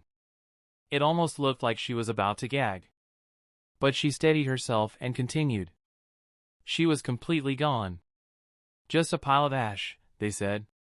"He was right though," Tom mumbled to himself. "No one could do that single-handedly." What do you mean?" "No one is strong enough to blast someone into dust," Tom clarified, "not even Ozai. Yan Rha's story might just have been the truth." "Tom, I want an explanation. What did Yan Rha tell you? Tom stopped hiding in his swirling thoughts and did so. He reiterated Yan Rha's story to Katara. And after he finished, she grabbed him by the shirt collar. Are you telling me that there's a chance my mother is alive? Katara, please, he returned as calmly as he could, the chances are remote. If she went into a world that had a monster like the one Yan Rha described, she'd have probably. But there's a chance, right? Tom didn't answer. He couldn't. He couldn't say no, but yes seemed far too optimistic. As Tom stalled, a thought occurred to Katara. She let go of Tom as the gravity of what she had just been told dawned on her. What am I supposed to tell Dad? And Sokka? If I tell them and she really is gone anyway, I can't put them through that again. She looked up at Tom from her thoughts. Was this what it was like for you? Keeping a secret like this? How did you do it? Tom grimaced. He'd never felt more helpless than he did under his friend's gaze. If you recall. I couldn't. Chapter 66, Sozin's Comet. The last of the quiet days ticked by. Training, planning, strategy meetings. In a way, it all felt a little arbitrary. Nobody was under any illusion that anything would go to plan on that day. But they were all sure that they would succeed. And that didn't just go for the Earth Kingdom and her ragtag allies across the world. The same went for the Fire Nation and their planned counterattack. With less than a week to go, Ozai called his daughter into his interim throne room. He and Azula had barely spoken since the Earth Kingdom invasion had succeeded. He had heard about Azula's stunt sneaking back in and was none too pleased with the results. You wanted to see me, father? The normal confidence and ease that Azula normally used to address Ozai was replaced with a cold and steady tone. The Fire Lord looked down at his once seemingly flawless daughter. He hardly hid the cold anger in his eyes that was normally reserved for Zuko. I have a task for you, he returned with the same coldness. You will go to Ba Sing Se.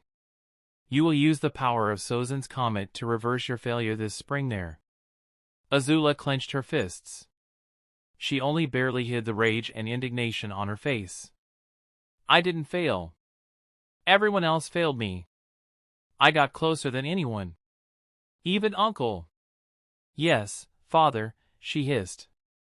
She noticed anger flash in her father's eyes from her tone, so she bowed right away a bit more deeply than she usually did and turned to leave in one motion. Do not embarrass me again. That was too far. Azula stopped. She couldn't hide the flash of blue in her clenched palms. Do you understand me, Azula? Ozai snarled in warning. Azula collected herself and started toward the door again. She didn't turn to show the rage on her face when she responded. I'm not Zuko. People were having trouble on the other side of the trench as well. Aang and Tom were locked into an intense sparring match. One like the one they had before the invasion. Suddenly Zuko leapt in from the side and swung a flaming kick at the young avatar. Aang dodged the two-pronged attack easily enough, but his burst of flames in return did nothing. Come on, Aang! Try to lay me out. Tom demanded as he deflected the tepid counterattack. You know I can take it. I'm trying. Aang grumbled back. He handled two opponents for over 2 minutes. He had already been pushing 10. But eventually, his defenses fell short and he was knocked down. Katara rushed over worriedly, but his ego was the only thing that was bruised. Tom gave him a hand up as they walked off the training field. You have to be willing to at least knock your opponent out, Tom told him. I told you, I'm trying. Aang grumbled in frustration. Tom thought for a moment before clapping a hand on Aang's shoulder. We need to talk, little brother. Tom led his friend out of the room into the empty hallway outside. I need you to punch me in the face. What? I want you to show me you can actually hurt someone. By hitting you? You've turned into a wuss. It's pretty sad you can't even throw a real punch in training. Aang rolled his eyes. I know you're just trying to provoke me. Maybe me helping you out has caused more harm than good. Maybe losing Ba Sing Se was the motivation you needed. He tried to hide it, but that seemed to affect him. Maybe I should have let Appa get kidnapped. And with that comment, Aang granted Tom's request. Tom's head snapped to the side and instantly regret filled Aang's face. I'm so sorry. Don't be, Tom said as casually as ever. He paused to wipe away the little bit of red on his lip from the full force swing. Sometimes, when someone crosses a line, they need a sound ass kicking. Aang looked unsure for a moment. It's not wrong to fight for the cause of peace, Tom insisted. Some people can't be reasoned with. But everyone keeps telling me that I'll have to kill the Fire Lord, Aang mumbled, and I just don't think I can do that. Did I say you had to kill him? Tom asked rhetorically. I said kick his ass. You can beat someone up without killing them. But do you think I can? Everyone says that if I hesitate dash. Then don't hesitate when you go in to knock him out. Trust yourself. There was another pause. An entire world's worth of worry fell upon Aang's features. But things are different from what you know. What if I mess something up? What if the thing that gives me back the avatar state doesn't happen this time? Then you'll get it back some other way, Tom said easily. Aang looked away, unsure. It was fair. The fate of the world did literally hang on his shoulders. Tom patted his shoulder. You'll win. I trust you. Aang mulled on that. After a moment he gave a small smile. I thought you didn't trust destiny. I don't, Tom said, a more confident smile on his face. I said I trust you.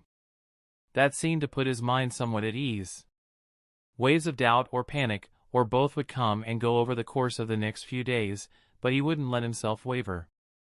The final days became the final hours and the last of the training was, if not completed, then put off. One thing that didn't help was that it wasn't just most of his friends telling Aang that he'd have to kill the Fire Lord, but also authority figures like Chief Hakoda. Still, he had to believe in Tom's words. He had to trust himself. Tom was wondering if Aang would disappear as he did in the show since they were in the Fire Nation capital. Not only was that obviously where Ozai was going to be, it would be hard to sleepwalk out of the most heavily fortified city on the continent. And yet, 2 days before the comet was to arrive, Aang vanished without a trace. Those who hadn't been told of Tom's semi-prophetic powers couldn't help but feel a thrill of quick panic when his room was found empty. But Tom assured everyone that Aang was safe and would be right where he needed to be. When Sokka, Katara, and Toph agreed, everyone calmed down and moved on to the next order of business. We need to decide where we need to be, Sokka decided. The biggest problem to account for besides Ozai is Azula, Tom pointed out. Sokka and Hakoda tapped their chins in thought. It was almost funny how similar they acted at times. I'd think that Azula would go to Ba Sing Se to try to take it while her father leads the force to retake their own capital. I agree, Sokka nodded. So we should probably split up. Well, I know I have a personal score to settle with Azula, Tom thought out loud. So do I, Zuko chimed in. Me too, Katara added. Besides, there are a lot of healer waterbenders here. You two may need me. Then the rest of US should stay here and try to hold this city, Sokka decided out loud.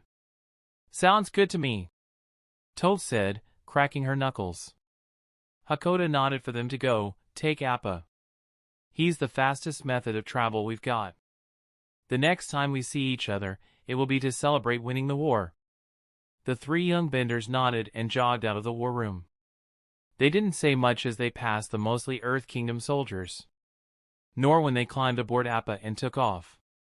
The trip felt like it took a year, but they actually made good time. They forced themselves into at least a little small talk on the way there. It wasn't that they didn't want to talk, but they could all feel the weight of the world on them. Was this what it was like for Aang all the time?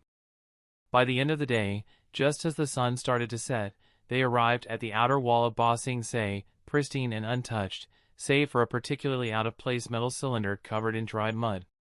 But there was also another odd feature near the wreck of the Fire Nation's drill. A camp of dark blue tents with white trim and a particular logo. The image of a white lotus pie show tile. They landed just outside the camp and were met by some of their older friends. Bumi was the first to greet them. Zuko couldn't help but be intimidated by the show of earthbending that led into his arrival. Still, Zuko had gotten used to Toph quickly enough, so it wasn't that much of a stretch to get used to him. Fortunately, Katara occupied Pakku, so he and Tom didn't really have to interact. And of course there was also Sokka's swordsmanship teacher Piandao and Zhang Zhang. Tom made a particular point of bowing to his first formal firebending instructor. "I hear you have been using my lessons quite well, my boy," the elder firebender said to Tom, returning his bow. "Your lessons have been invaluable, Master Zhang Zhang," Tom returned. "Perhaps I'll have the chance to show you what I've learned." Zuko's focus was squarely on one White Lotus Grandmaster, however. Piandao led him into the camp for his reunion while the others went to the center of the camp. As torches lit around a large map of the local area earthbent out of the ground, Tom explained the plan to delay the advancing firebenders during the comet with guerrilla attacks. They had already been doing something similar given their numbers. They couldn't possibly meet the Fire Nation in open battle. Now the only thing between everyone and the final battle was one restless night's sleep. The next morning was an early one. The comet wasn't due until almost midday. The morning was the perfect time to begin the guerrilla attack. Thanks to the White Lotus Earthbenders, the White Lotus members, as well as Tom, Katara, and Zuko, were able to get within arm's reach of the Fire Nation troops. They weren't in formation yet and it was easy to scatter them at first. After the initial attack, though, the Fire Nation troops regrouped and counterattacked. The fighting was surprisingly tame. The Fire Nation had a pretty clear numerical advantage, but they didn't want to commit. That said, their sheer numbers were almost threat enough. They started marching as the front line traded blows with the White Lotus. It was hard to tell if they were doing much good, but they had to try. The walls of Ba Sing Se had been breached without the power of Sozan's comet. If something wasn't done, all the work Tom and company did to keep Ba Sing Se out of Fire Nation hands would be undone. The fighting continued for over an hour. It was much harder for the White Lotus since the Fire Nation could rotate fresh troops into the front. The faint dots of the White Lotus camp were coming into view and the comet was still hours away. They were advancing too fast. And just before it was too late, apparently someone in the Earth Kingdom military agreed. An entire platoon of Earth Kingdom military earthbenders charged out toward the front lines. The White Lotus fell back for some much-needed rest. Still, the bulk of the Earth Kingdom military was waiting at the wall, so there was still a lot of fighting to do for everyone. "So you're the firebending knight everyone's been talking about," Tom heard behind him. The voice light, calm, and young. He glanced behind him to see a thin young man, maybe just a few years older than him. He was dressed like an Earth Kingdom officer, but he was so stringy that he looked totally out of place on the battlefield. Like a nobleman with delusions of grandeur. "I seem to be developing something of a reputation," Tom noted, "and you are?" "Someone like you," the young man said with a coy smile. Tom noted an air of appraisal in his gaze. Of course, there was a lot of possible meanings to his comment. Fortunately, the young man clarified. "I'm someone who doesn't truly align with my homeland. I may be fighting on the side of the Earth Kingdom, but I'm as unhappy with it as you are with your Fire Nation." Tom smiled. "I don't think you're as well informed as you think you are." Before the young man with sharp eyes could respond, Tom darted away toward the front on jets of flame. The comet by now was minutes away. It wasn't an exact science, but it may have been as little as 2. With the help of the Earth Kingdom reinforcements, they were able to hold the Fire Nation just far enough away from the wall. They had made enough of a nuisance of themselves to attract the attention of the entire army's commanding officer. Almost as soon as she arrived between the two groups, the fighting stopped. "You three," she snarled, instantly finding Tom, Zuko, and Katara. "I should have known you were responsible for this mess." "Why do I feel like that was directed at me in particular?" Tom mumbled to his friends. "Is it just me?" Katara mumbled back, "or is Azula off?" They looked closely at her. She did have a manic look in her eyes. Frankly, it made her look more dangerous than normal. But it did have the effect of sanding down the normally razor-sharp edge that made her so intimidating. "You know, the two of you are dramatic," Azula noted. "What say we settle this like real firebenders?" "Agni Kai?" Zuko asked. "Don't do it," Katara warned quietly. "She knows she can't beat us together." "What are the rules about attacking the crowd in an Agni Kai?" Tom whispered Zuko. Zuko leaned over. "If it's blatant, automatic forfeit." "How about we make a bet?" Tom called over to Azula. "If we win, you leave Ba Sing Se alone." "And I get to march into Ba Sing Se if I win?" the princess called back. "I can't speak for anyone but myself," Tom clarified, "but I'll stand down."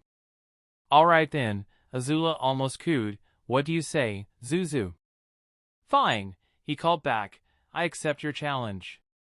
Zuko stepped forward and Katara put a hand on Tom's shoulder. She looked worried. Strange shadows started to dance as the sky began to turn red. "Are you sure about this? Am I the type of person to make random bets?" Tom asked her back. "Things won't get that far.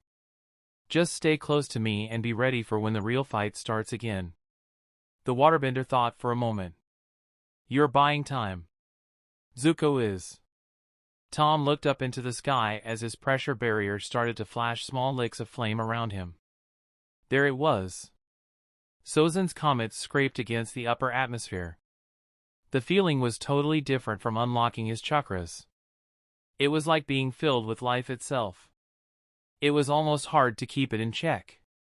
After a moment, the duel between the siblings began. It was almost impossible to actually see what was going on. It was just an unyielding wall of flame. This is the last step. Chapter 67, Last Steps. The blue and orange plumes of flame washed up into the sky and out between the assembled troops on either side of the battle. Some watching could tell what was going on, but most were unable to divine where the siblings were. At first the battle was relatively even. The raw power of the flames being cast was almost enough to knock Zuko and Azula over on its own. But soon they got used to it. Soon Zuko got the upper hand, using jets of intense flame for mobility. Dodging and getting a new angle to attack at the same time gave the opening he needed to finally land a hit. It was only enough to knock Azula off her feet, not end the fight, but it was still the hardest hit she'd taken fighting her brother. She got up quickly to resume the fight, but Zuko spoke up. "No lightning today," he asked confidently. "What's the matter?" "Afraid I'll redirect it?" Rage showed on Azula's face for a moment. But then she smiled manically. I'll show you lightning," she insisted as she began to charge the lethal attack. It was terrifying how quickly she could do it under the glow of Sozin's comet. Still, Zuko had more than enough time to ready his stance for the attack. But he wasn't the target. Azula's outstretched fingers slid past Zuko and toward the closest person that wasn't a firebender, Katara. But the Fire Princess had miscalculated. Just as the blast fired, Tom darted in front of the attack and intercepted it. It was a much closer call than he would have liked. Even though he saw Azula's tactic coming a mile away, he almost overshot on his intercept route. It was the first time actively using his firebending since the comet took effect. But he stabilized himself and caught the lightning on strong footing. Metaphorically, as he was in midair. After he had the lightning flowing through him, he kept going. He paused above the Agni Kai battleground, off to the side a little bit, and let loose the stored energy. He had a particular target in mind. The ground, in short, but he knew that the impact would leave a great crater. This wasn't ordinary lightning after all, even without Sozin's comet. The bolt landed with a deafening crack, smoke obscuring the bottom for almost a full minute after. Tom landed across from the crater and looked over at Azula. It was hard to keep his pressure barrier under control after feeling the full power of the comet flowing through him. But he restrained himself. There would be a time and a place. "As I've been told," Tom declared, "attacking onlookers is an automatic forfeit." "Looks like you lose again, Azula." It was intentional, of course, but the way Tom put that infuriated Azula. "What are you talking about? I haven't lost." I was aiming at Zuko, he just dodged.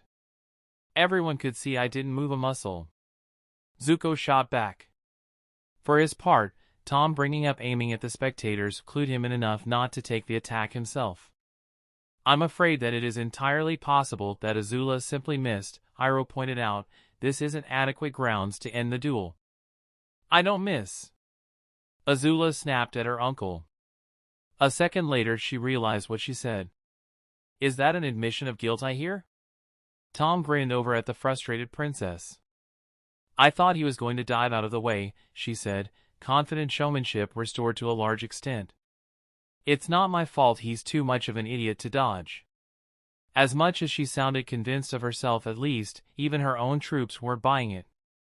Still, no one could prove otherwise. Very well, Iroh announced, the duel will continue. But neither side is permitted to use attacks that could potentially threaten the onlookers. It will mean forfeit. That's fine by me, Zuko said confidently. Azula scoffed and took her stance. Let's just get this over with. Tom returned to his place by Katara and Iroh. I give her another 40 seconds before she tries that again, he mumbled to his companions over the roar of the flame. She'll restrain herself longer than that, Iroh insisted. She still thinks she can win. She doesn't see how off balance she is. Or how much Prince Zuko has improved since they last crossed paths. I didn't think Azula would hold up her end of the bargain, Katara noted, but have we bought enough time? The comet is supposed to last for more than an hour. Any amount of time is enough, Tom noted dryly. Frankly, I'm surprised this duel has lasted this long. The fight resumed much the way it had before the interruption. To Azula's credit, she seemed to have an edge in raw power. It was hard to tell with the comet amplifying both of them to superhuman levels, but it was also possible Zuko just wasn't cutting as loose as his sister. Only he knew.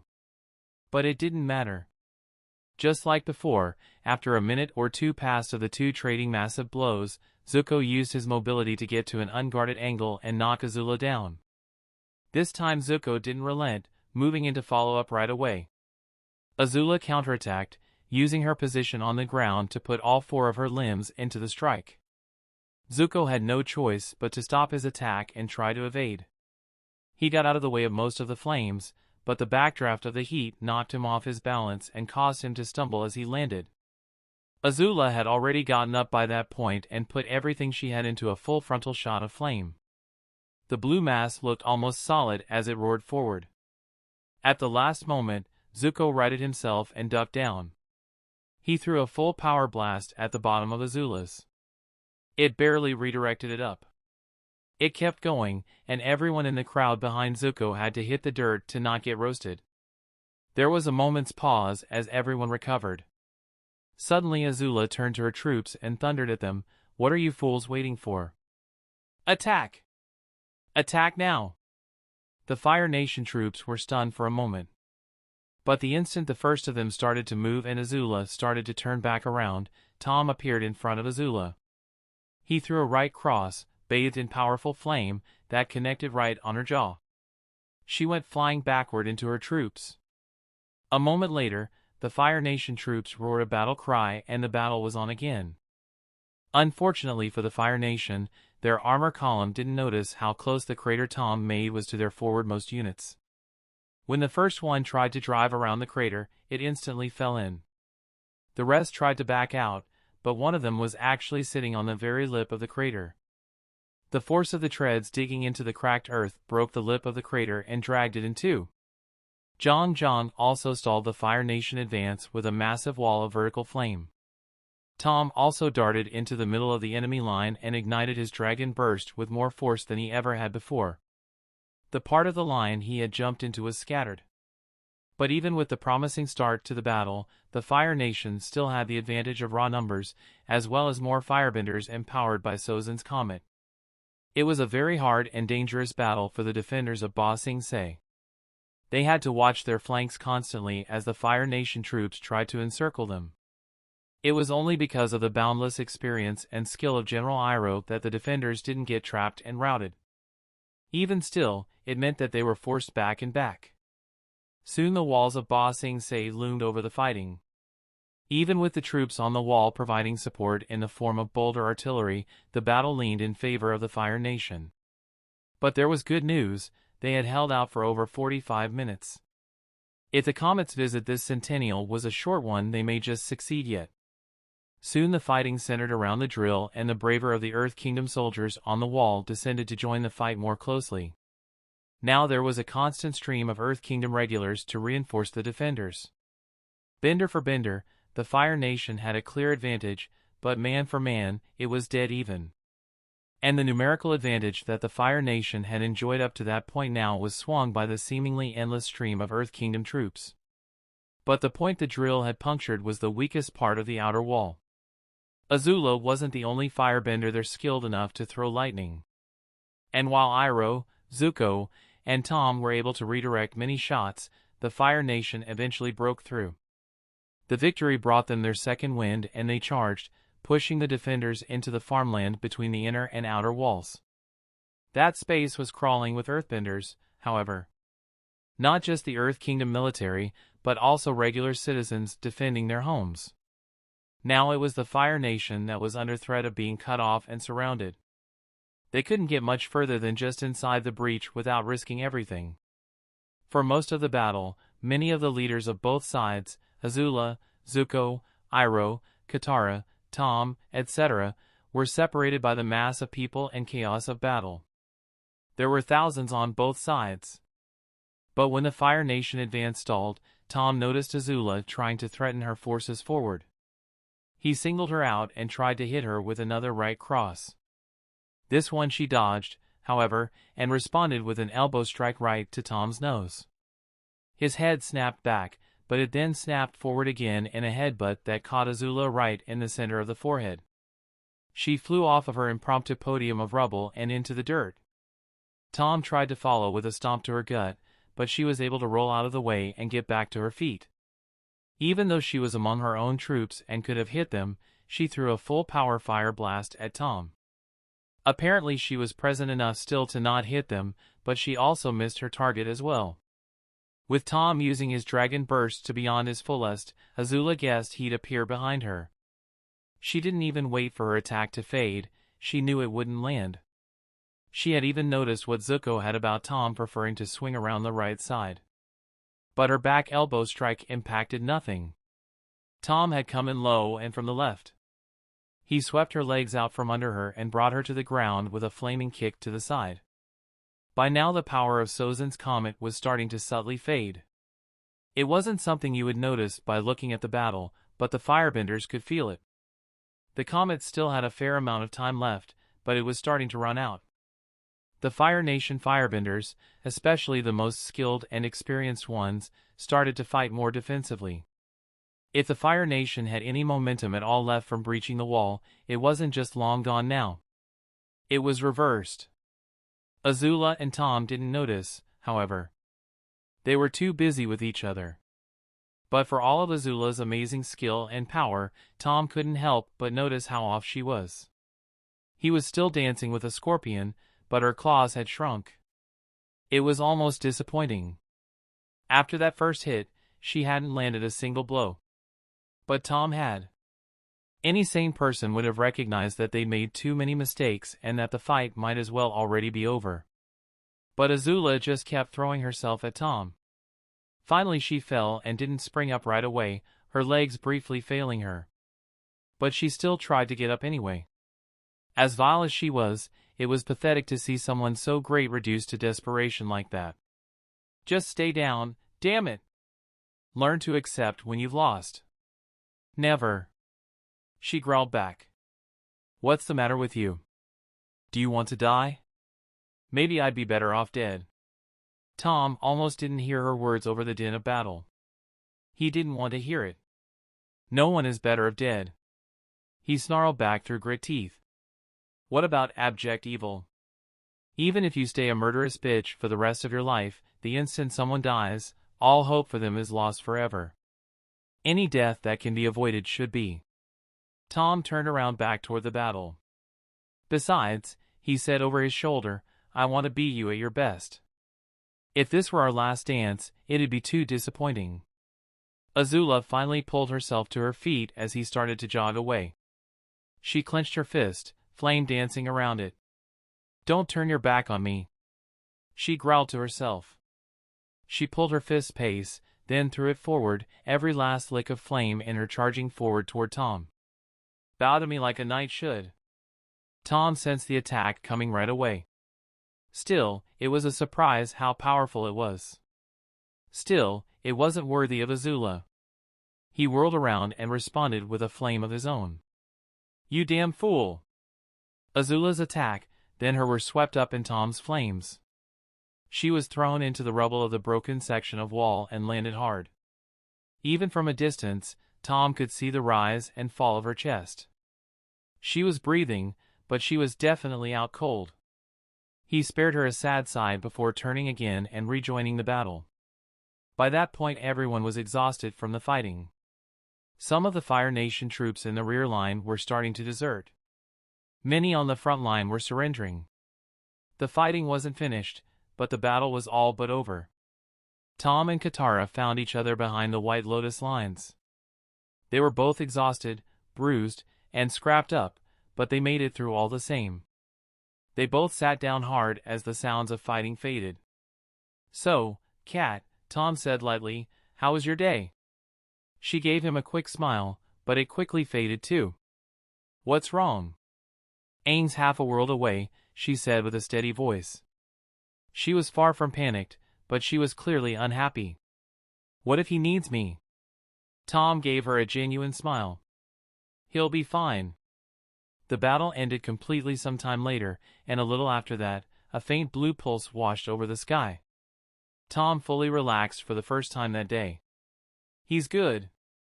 By that point, Zuko had joined his friends. He looked over at Tom's comment. "What was that?" "Aang," Tom clarified, "he won." Zuko's eyes fell. "So, that means my father. Actually, you might be surprised at how happy this happy ending of ours is." With that, Tom stood up. They had eaten and rested for long enough that they were able to move around easily enough. "And with that, I have somewhere to be." "You're leaving already?" Katara asked. "Yup. I've been away way too long. My girlfriend's gonna kill me."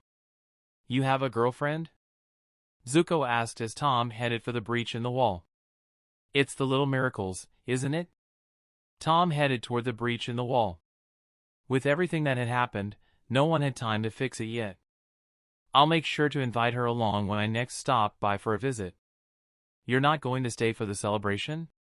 Katara called as he started to jog. Tom waved back, but didn't slow down. "Like I said, not if I want to live." It didn't take him long to jog past the battlefield. He happened to encounter some of the Fire Nation soldiers that had fled the battle, but luckily for all involved, they had more than enough fighting already. After having set out on foot for a while, Tom happened across a town and paid for a carriage ride to a coastal port city. From there he had just enough money for 2 boat rides.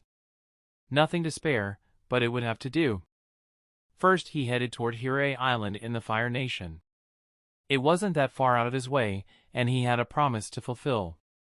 A few days had passed and word was starting to get around what happened on the day of Sozin's comet.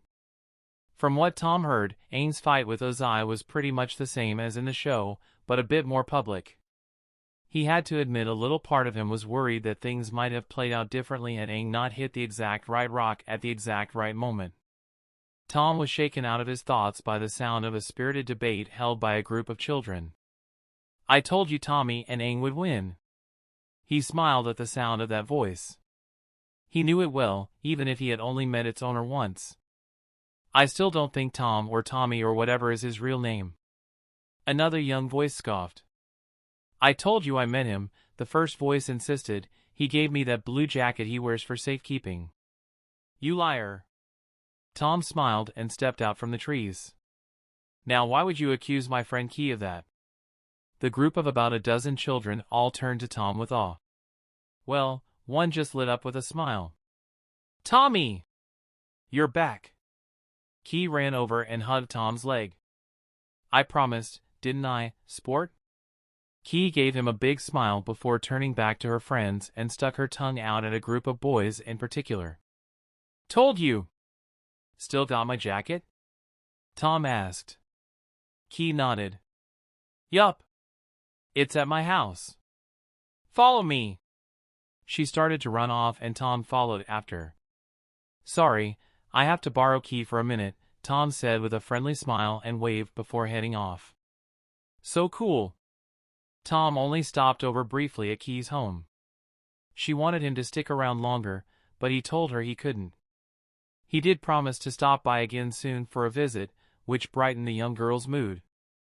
Tom also got the impression that he'd seen Noriko somewhere again. Even stronger than before. He didn't have time to dwell on it though. He was on the final leg of his journey. Thanks to Norin, he was able to find a ship that would take him to the Sun Warriors Island. He was alone in the jungle that surrounded the not-so-abandoned ruins. He didn't want to let his guard down, but so close to the end, it was hard. Then he heard a strange, masculine voice. I must admit, that lived up to most of my expectations. Tom stopped and looked around. It was like the voice was echoing in his head, it had no one source. When I realized you'd peeked into this universe before, I was worried that things would end rather dully, but you put on a show for me all the same. You can stop looking around for me, by the way. You can't see what isn't there. So who is it that I'm speaking to? Tom asked, looking around and in a defensive fighting stance all the same. As far as you're concerned, boy, I am God. Pity I don't believe in you, then. Suddenly Tom's entire body racked with pain. It wasn't like any kind of pain he ever experienced. It was unique and terrible. And there were few, if any, he had experienced that were this severe. Believe in me now, you little whelp? Tom's back had hunched from the pain, but he stayed on his feet. And he made a point of standing a little straighter before speaking again. If you were omniscient, you'd already know the answer to that question, he spat back through grit teeth. He closed his eyes for a moment before flames erupted around him. And if you were omnipotent, I'd be kneeling. That can be arranged, the voice insisted. Tom could feel whatever was afflicting him grow stronger, but he also felt relief. The spiritual power that fueled his cosmic dragon burst seemed to shield him from the attack. And the being attacking him didn't seem to notice. The truth is, I might have let you live if I thought I could control your smart mouth. But now that my experiment is over, it's time to wipe away the evidence. Can't have anyone noticing, now can we? So I take it you're responsible for all that's happened?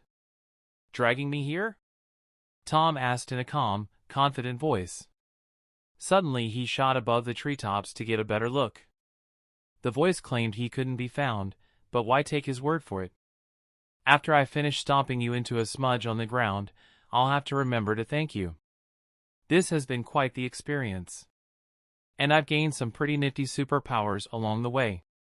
There was a pause as Tom hung in the air, suspended by the flames of his dragon burst. The voice didn't respond again. He was met only with the soothing sounds of the jungle and the crackle of his own flames. Tom didn't waste another moment. He blasted toward the temple that held the giant mirror. He had intended to pay the Sun Warriors a quick visit, but now he didn't want another surprise. He literally flew down the secret stairway and didn't drop his dragon burst until he was standing before the massive mirror. Tom held his breath and reached out. Chapter 68, Epilogue, The Knight and His Princess.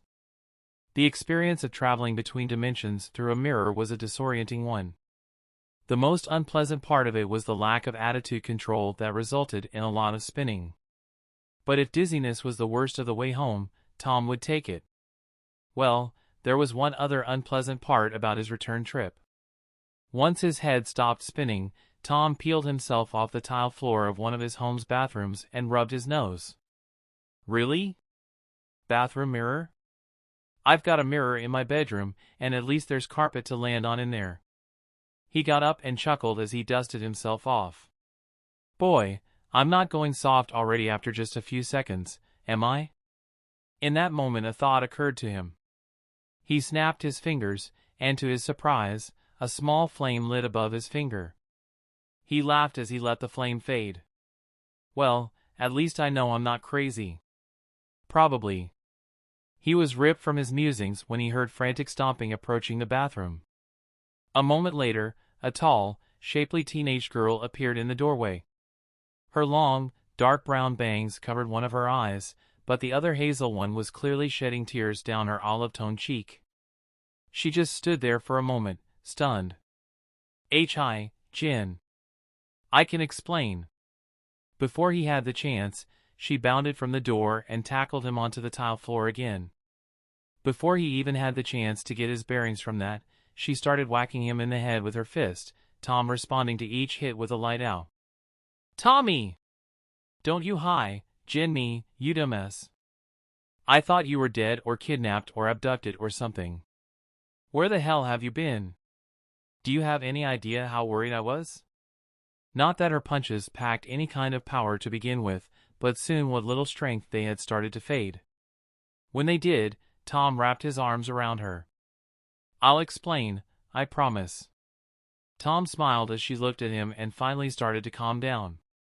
The thing is, you might not believe me at first. That's the finale of this tale. Thank you for watching. I appreciate you for watching my videos. And I'll see you in the next story. Peace.